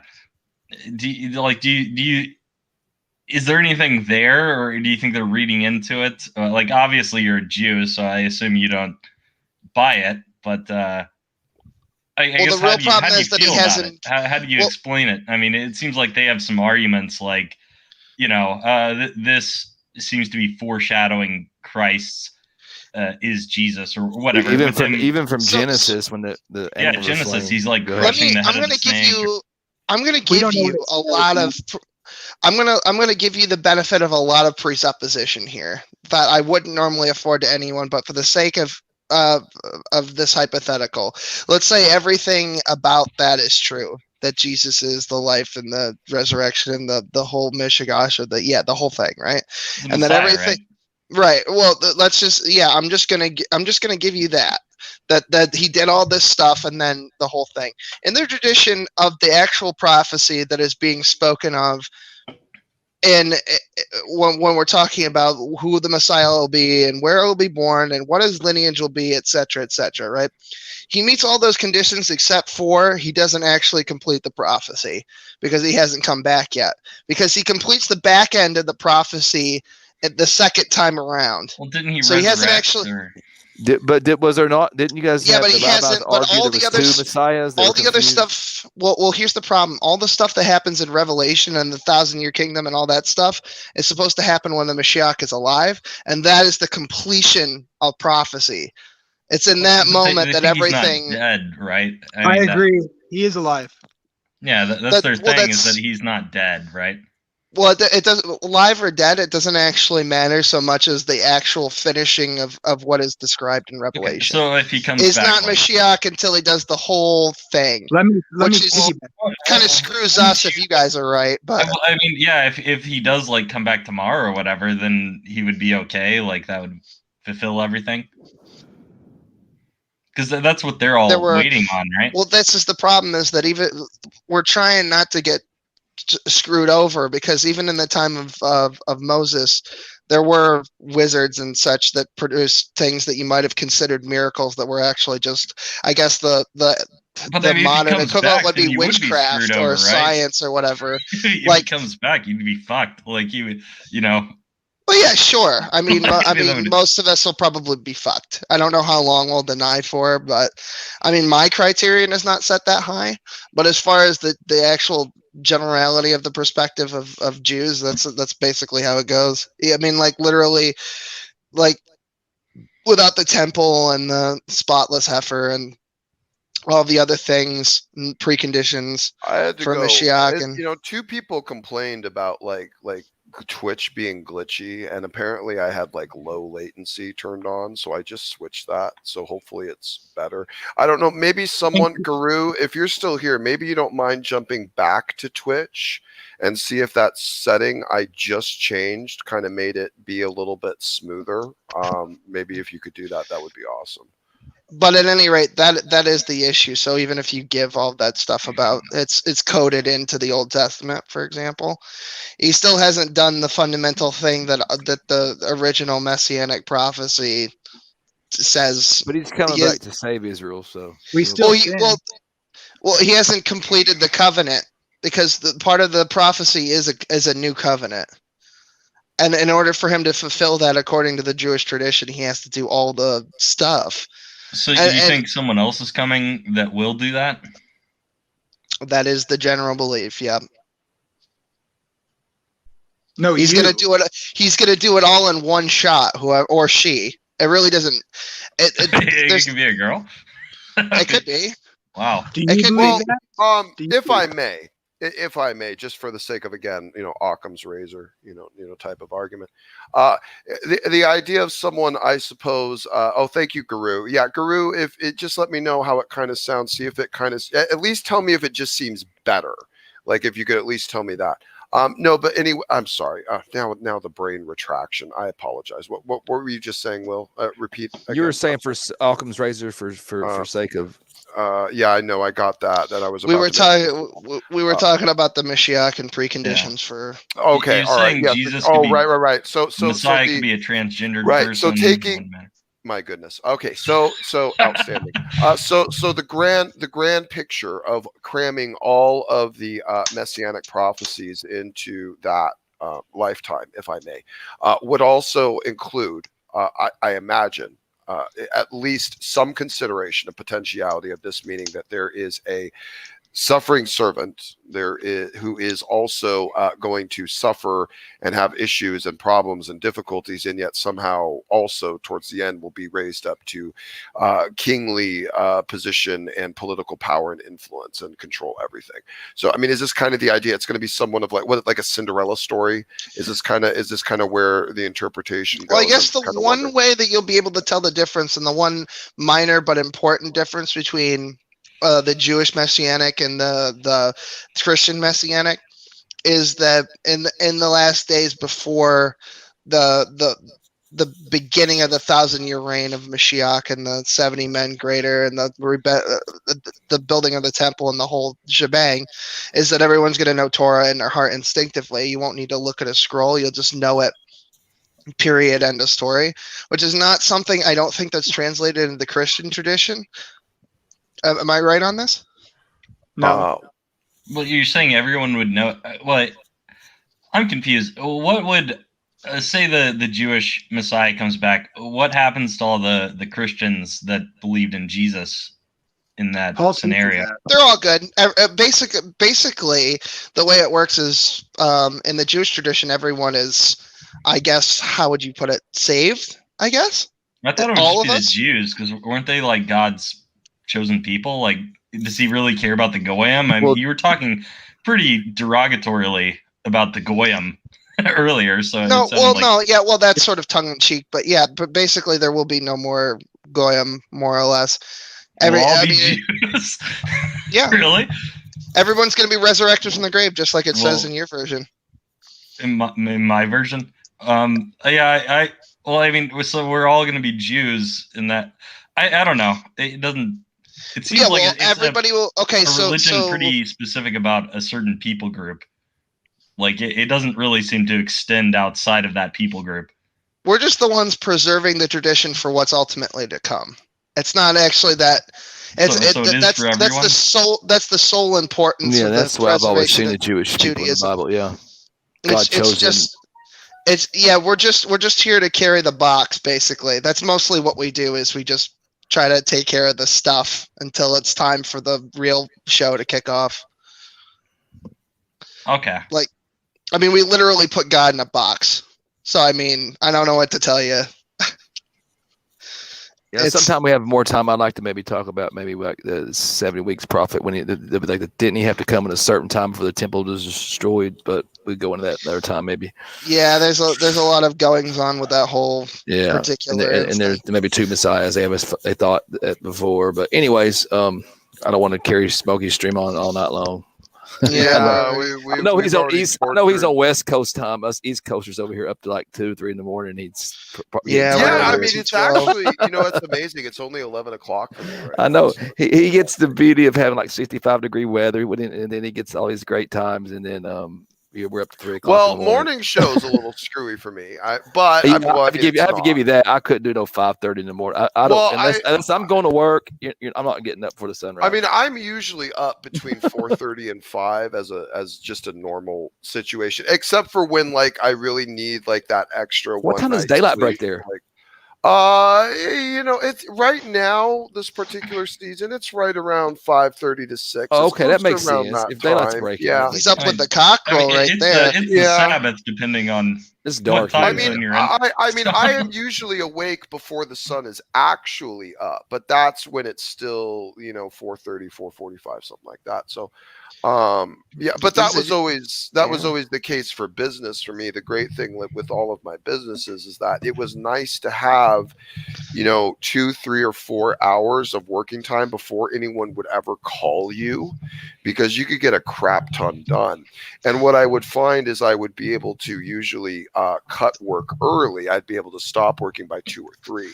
Yes, the Donald Trump of beat the traffic, beat the California traffic. Right. Well, and because all my businesses were always entrepreneurial, and I kind of got the luxury of setting my own schedule. As long as I still had the work put in the day, it didn't really matter, necessarily where it was structured. So, thank God I kind of always had a bit of that luxury for most of my life. So, absolutely. You can say goodbye to that with Biden. So, well, Yeah, probably. I don't know. Hyperinflation might be around the corner. I'm gonna sign out. Go buy gold and Bitcoin, I guess. Yeah, go buy Game Stonks. Anyway, I'm gonna sign out. All right, Will. Thanks, man. Hey, man. Thanks for answering the questions and stuff. Yeah. No problem. I'm gonna do my bit on the way out because people have asked me for it for like a week and I haven't done it. Go for it. It's the Winnie the Pooh impression that I do about the clapping, and I think it's appropriate because I was talking about insects a minute ago, so I'm going to do it. Oh bother, I'm so stuffed with fluff, I'm dummy thick, and the clap of my ass cheeks alerted the bees. Okay, that's it. All right, you guys have a fun night. Have a good night, Will. What the hell? Later. Yeah, I get asked to do that a lot anyway. So to talk to you guys later. Good talking to you.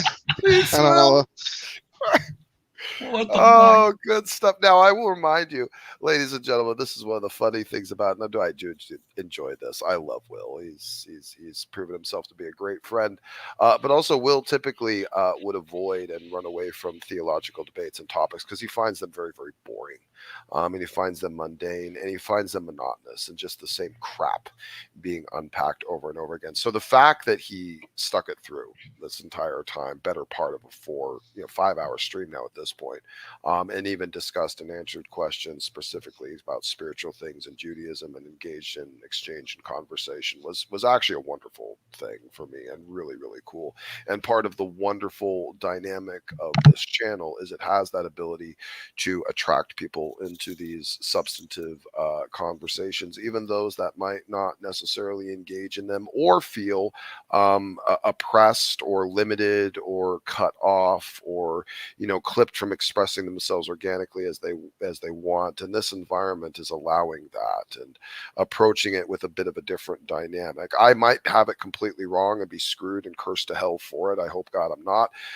But nonetheless, this just seems to be what is yielding fruit and is functional and beneficial. And I hope you guys think so as well. So, and I appreciate all you guys, everyone being part of this, the mods audience. You guys are rock stars. Seriously. So happy with all you guys. Chris, Henry, Quentin, go ahead, guys. I don't know whoever wants to go first. Quentin didn't say much. I mean, maybe Quentin should go. Got anything to say, Q? Not really. I was just the Buddhist sitting in the conversation. Yeah, well, that's pretty much what Buddhists tend to do. Hey man, give us some lo mein and some fucking chakras, and we're good to go. Yeah. Fruits. By the way, ladies and gentlemen, if I may introduce the Fruits of Praise I Am That I Am's channel. You're welcome. Point of Buddhism. You gotta sit under a tree. Well, to be fair, wait. Wow, you're giving that moron way too much fucking credit. I stopped watching Praise back in like September. Let me have it. You know what? You're a ginger. You have. All right, fine. Anyway. I'll stroke your fucking ego for a minute, guys. All right, beautiful, outstanding. Quentin, I appreciate you joining and at least being a partial participant. And at least your avatars were funny and entertaining for part of the night. And by the way, the whole cockroaches joke made it all worth it. That was outstanding. Yeah. That was well timed. Thank you for that. Not a problem. All right, Quentin, have a good night. God bless. I hope your family's doing well. I hope your siblings are doing well. I do still think they are. Thanks. From time to time, and remember you guys in prayer, and that you come to align to truth. So yeah, man, have yourself a good night and take care of yourself. Yep. You too. Man. Awesome. Very good. Henry, would you like to say anything? Yeah, sure. I would echo what you were saying before about your channel, what you're doing here. I've said this to you before. I think it's great that you let people just jump in to like random calls and say basically whatever they want. I mean, to an extent, but I think it's awesome. And I need to let people run my channel for me so I can go have cigarettes and coffee. You see, because I want to get the views, but I don't want to actually sit here and have to think about things to say. Yes, of course. The manatee not tip you off. Maybe he wasn't looking at I was trying a little bit to instigate an argument between you guys and the Jewish person. That would have been funny for me, but I probably missed it out because you were saying this was a long stream, so I came in on the very end. So We are at 4 hours and 45 minutes at this point. So oh wow. Okay. Well, I'll keep it brief then. Yeah, like I've said before, I appreciate what you're doing here. I like that you let me jump in and just be a dick sometimes, or Henry, talk you're and have Henry. good conversations. Yeah, Sometimes you're one of my favorite shitlords. I've said this before on multiple occasions. I actually have enjoyed the times that you have come in and contributed, and you're always welcome. And I appreciate that you appreciate the environment. Thank you for saying that. I do. So have a great night, guys. You too, man. Take care, Henry. Take care. Have a good night. Beautiful. Chris Keith, brother, just you and me. Go ahead, take the mic. And then there was share two. my words. Yes, sir. No, I really appreciate the stream, man. It's great that I got to catch one. And yeah, this is, like they said, highlights exactly why I love this channel. And I'm glad you got your streaming privileges back. Amen. Because yeah, I mean, we can come on here. I've learned stuff tonight. It's usually with Will in here. I haven't had a chance to participate a lot, but he's got a filthy mouth, but I mean, I think his heart's in the right place a lot of times. But he maybe just needs to figure out where he's going. But that's I'm not probably going to be the one to convert him, but maybe we can plant seeds. I'm trying to convert atheists, Jews, anybody I can. So, but and at the same time, learn and edify myself. Well, clean up my theology. Go ahead. I'll tell you something, Chris. We're not going to convert them unless they're around to listen. That's it. We're actually able to engage them on their level at ways that actually reach them. And I not struggle is not the right word. I strive to always find the right method with the right person. Now, granted, my critics and haters will call me a hypocrite for not being uniform to every person across the board. Like they have the expectation and will even say to misalign me, to slander me, that anyone that I have a disagreement with will face a massive, horrendous backlash and a torrent of insults and foul vernacular. This is the narrative that they attempt to apply to me, and this is simply not true. And when they do see me actually apply different methods for different people, attempting to use my best judgment and discernment to reach the right person at the right time in the right way, then they call me a hypocrite. And they say I'm not, it's almost as if there's no way to really win. Yeah, I was going to say that. Danged if you do, danged if you don't. Yeah, basically. So, but ultimately, the work has to stand, and I do know this, and this is one of the things that I think limited me in a lot of my life, not just in spiritual growth, but in many areas of my life, was a sense of perfectionism. The idea that if I couldn't do it exactly right, that I wouldn't do it at all. And the problem with that, and especially from a spiritual or evangelical outreach type of perspective, is if you're thinking, well, I'll either be too soft and be useless, or I'll either be too harsh and chase people away, and you can, I guess, micromanage yourself into oblivion, thinking, constantly fixating on your failures, on your personal failures, how you have failed at converting someone to the gospel. And that's a dangerous way to think. And that's a way that makes us limited. That's the way that makes us fear actually doing anything at all, by fearing that if we do it, we will do it wrong.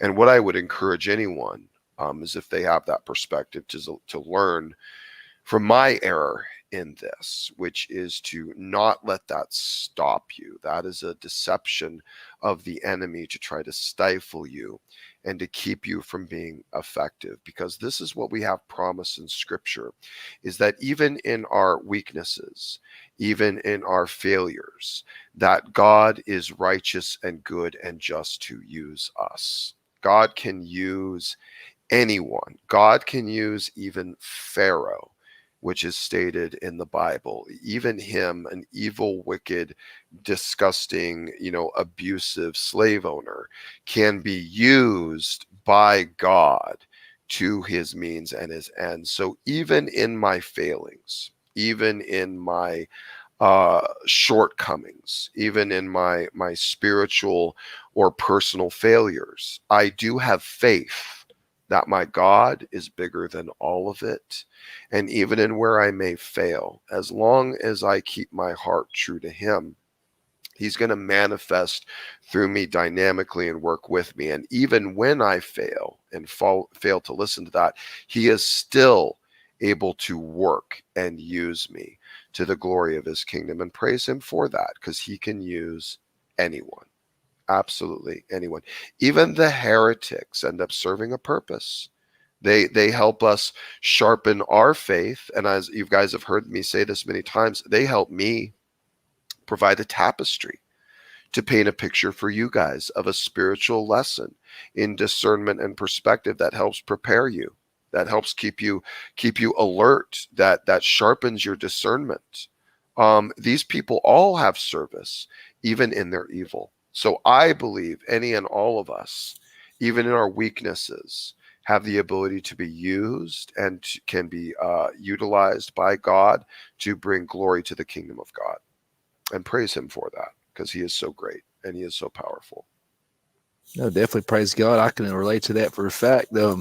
As that was a lot of times getting started on the stream for me, was just like I wanted to record it so it'd be more professional or this or that. But I found that just to hit that live button and just that way at least I did something, man. And I got started and something's out there rather than nothing. So I totally relate to that for sure. Amen, and definitely that I used to joke, say, if you're going to praise the channel for your theology, you're doing something wrong. And because he set his channel up for that, you know what I mean? And like, he's a teacher, and you're not really in that role, as, although that you do definitely a good job when you want to get serious with somebody and to give the knowledge that you do have, and you do have that knowledge. And it's benefited me. And like I said, I'll keep coming back as long as it benefits me, and maybe like, we have through the conversation, somebody else gets benefited, and that's just how it works. You know what I mean? Like you said, let God use me in any way he can use me. And I'm honored to be able to do that, because I've been given so much by the Lord. I just want to give anything back that I can. And I appreciate you having me on tonight. And thanks for everybody that stuck it out for the 5 hours. But yeah, I mean, even this late, we got close to 30 people watching right now. So yeah, man. I guarantee if you kept going there 3 hours, they'd be there. Yeah, no, I think they would too. Yeah, well, that's good. This is part of what I love about this community, and I'm actually even happy with it being this size, because we have such a nice, tight-knit community, and we unpack some incredible things, and people benefit from this even in perpetuity after the videos. I mean, I have people, leaving comments on videos that I did months ago that they're just now finding. And this will carry forward, I'm sure, as I continue to do this for years. And your channel's still standing and still doing the same thing that it's been doing. It hasn't changed. You haven't tried to do anything to please this person or that person, and it's working. Sticking to truth, brother, and just looking for that manifestation of spiritual fruit. Because if I got if God laid it in my heart, like, hey, you need to back away from this channel or not associate with this. I mean, I don't think you would take it take it to heart. No, if I said I felt that.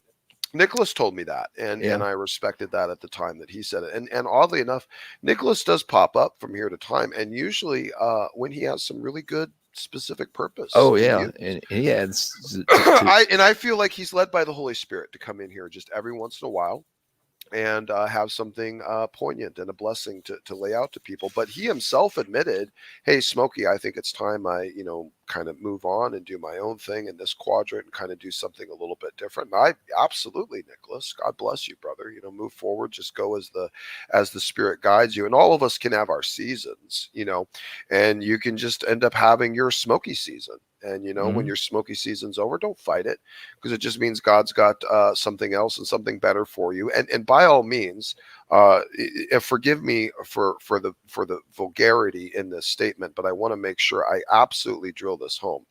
Once the Spirit has led you and decided with you that your Smokey season is done, get the fuck out of here. Unsubscribe. leave the channel and you follow that spirit and you move on to the next place that he wants to place you, because it might be something better, it might be something bigger, it might be because now you are equipped to do something similar that Smokey is doing. And you now have to be in a position to be worked dynamically by the Holy Spirit to the greater good. I don't want you guys treating this channel like it's necessarily just a permanent umbrella, because that's not what it is. Remember, guys, this place is a battlefield. This channel, if it is anything, and if there's anything that my heart's desire is in it for it to be, is to not be just a sycophantic circle jerk, but where we are tackling difficult, complex, nuanced philosophical issues and challenges to our faith.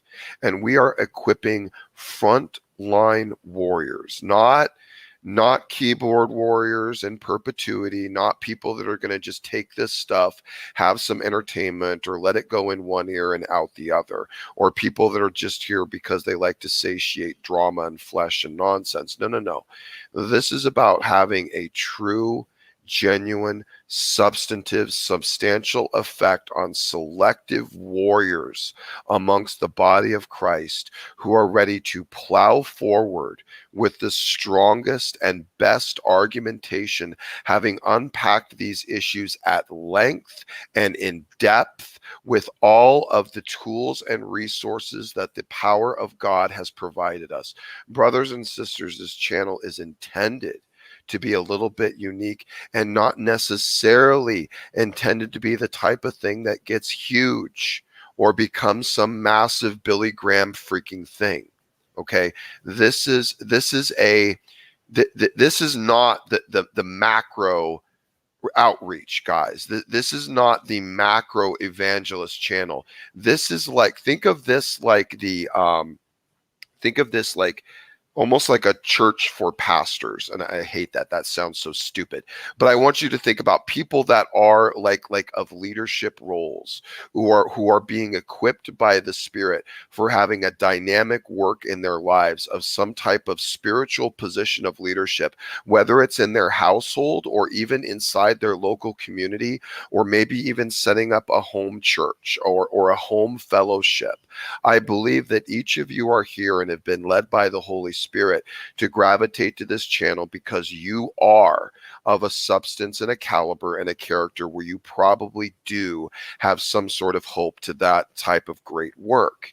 And I do believe if you guys are being humble and submitting to the work of the Holy Spirit, that you'll feel a similar tug to that exact thing. Guys, this is not just the typical, church channel, everything all about God constantly. And the moment an atheist comes in and says something divergent, we block him and throw him out. This is not that channel. It's never going to be that channel. There's going to be vulgarity. There's going to be blasphemy. There's going to be things being said that you're not going to like. There's going to be things that are said that might stumble a weaker Christian or a baby Christian. And if you're of those people and you are weak and you do not have strong sensibilities and you are not equipped for this work of being a front lines grunt ready to answer these questions headlong and charge into battle for truth, if you are not one of these people, leave, unsubscribe, get the fuck out of my channel and do not come back. I do not want to be blamed because you guys followed me. You were not prepared. You were ill-equipped, and then you stumbled in your faith and you were not able to handle what was happening here. And I do not want to stand before God on the last day and say that I did not give you fair warning of exactly what this channel is supposed to be.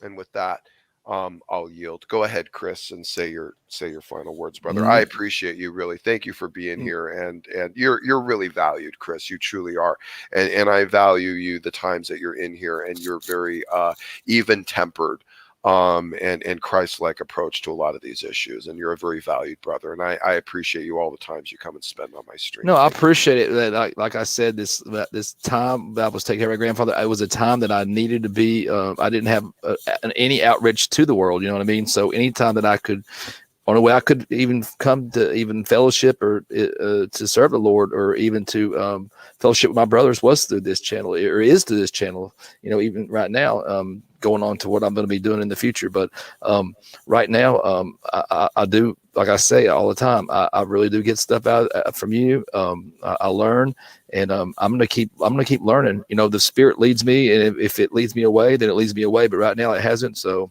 this is where I'll be at for a while. Amen. Praise God, brother. Praise God. Well, you're a valued asset. I value you every time I either see you in side chat or popping in the room. You bring great stuff to the conversation. I believe you have a wonderful, beautiful, humble approach to scripture and theology. And yeah, you're very appreciated. Thank you. And I want to learn, and I want to get it right. That's the big thing. I want to get it right, and that's what I said. I can bounce things off you to make sure that I'm getting it right, and that's what I appreciate. That's what we're all here for each other for. Yep. That's because, again, the work of the Holy Spirit is communal.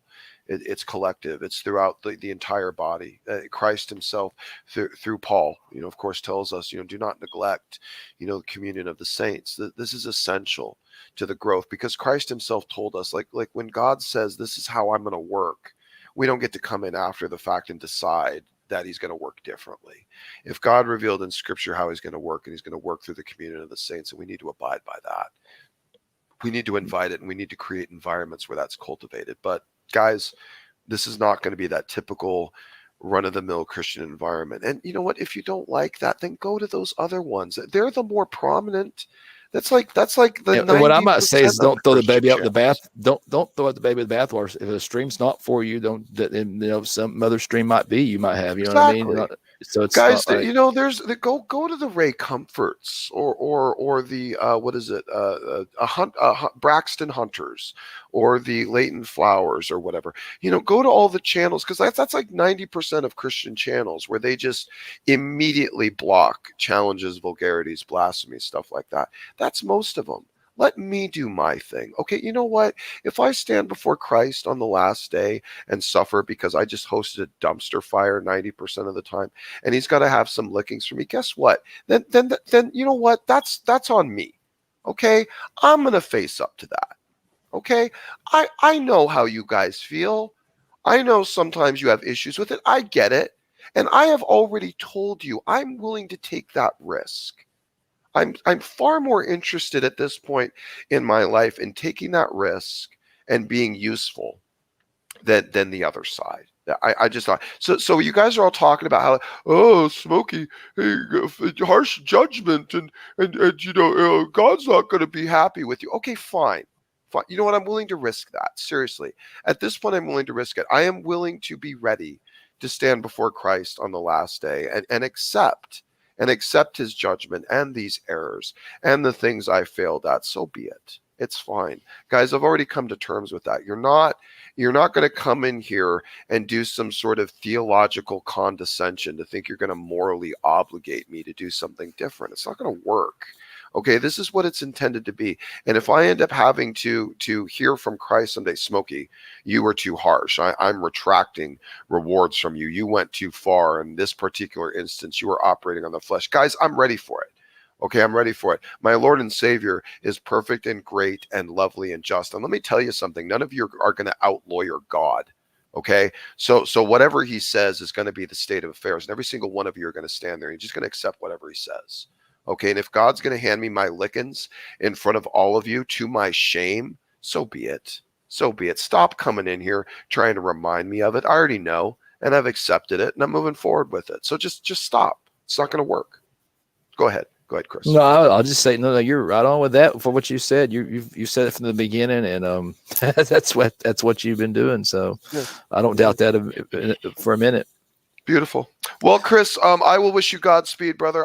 You too, so brother. Sorry again, with your grandfather. Still covering you guys in prayers. Guys, remember, let's appreciate that. Appreciate that. Everybody else that's reached out with condolences. It means a lot. It really does. Yeah. Tough times, but it's every day. With time can heal the wounds, but it can't replace it. We're flesh. You know what I mean? We've I still miss the times, and everything, but I know he's in a better place. So that gives me a very much peace. So thank you so much. And man, God bless you, and God bless everybody else in chat that I get a chance to say hello to tonight. So You too, Chris. And Praise God. I'll see you the next time you stream, brother. Sounds great, man. You have a great night, brother. I appreciate you too. Take care. Beautiful. Thank you, Chris. Good stuff, guys. Thank you. Thank you, everyone, for being part of the stream tonight. And again, another good one. These Saturday night ones are always just epic. I absolutely love these Saturday night streams because, you know, we always have decent viewership. People get a lot out of it.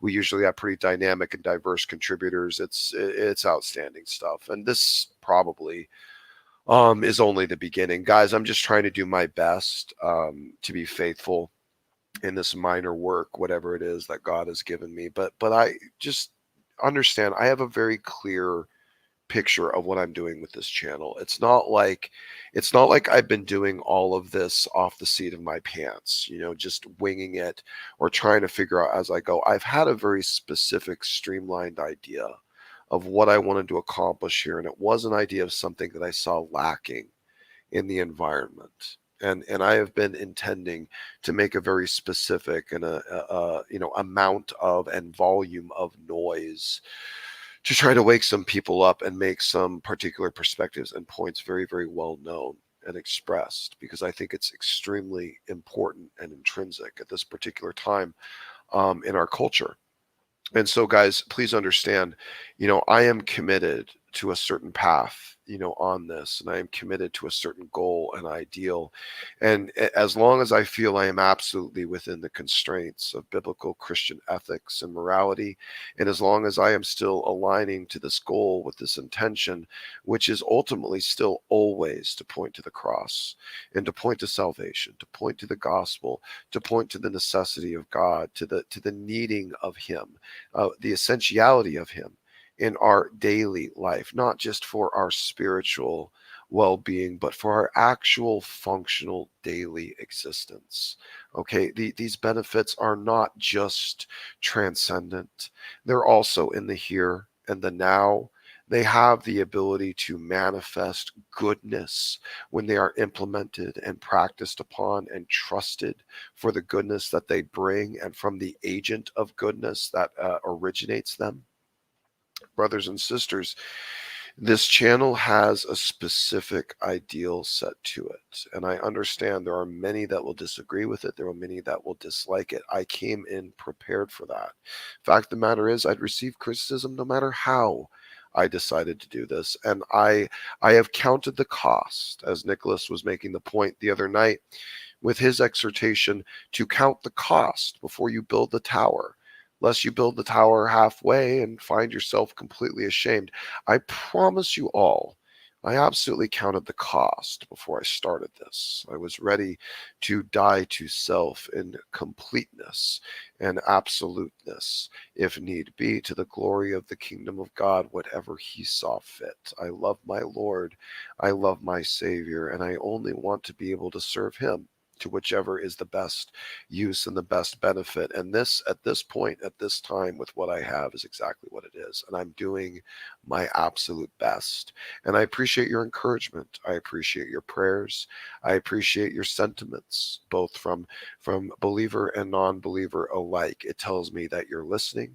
It tells me that you're considering. It tells me that you're digesting.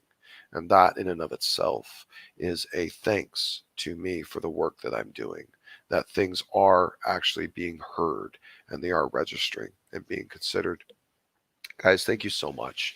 As you can see, my voice is getting ready to give out here. It's been quite a bit of talking here lately. I don't know if I will actually have a stream tomorrow. If I do, it probably will be something relatively short, just to give my voice probably a bit of a Sabbath, if I may. I think that is probably a good idea, since I did a lot of that. A lot of talking today, and probably a bit of devotional time or something like that. Maybe I will get on stream to do a brief little Bible reading or something like that, or a little exhortation for you guys. We'll see how it goes. But in any case, I hope you all have a very, very pleasant evening. I pray for grace and peace of Christ to fall on you all, for you all to be just overwhelmed, overflowed with wisdom and knowledge of the grace and the love of our Lord and Savior Jesus Christ, and the recognition of the environment around you. I pray that all of you are just filled to the brim with wisdom and discernment, and that all of these streams that you guys sit and listen to is just equipping you to an even greater, grander work, because souls are in the balance. Souls are in the balance. God bless you, brothers and sisters. Have a good night. Smokey Saint signing out.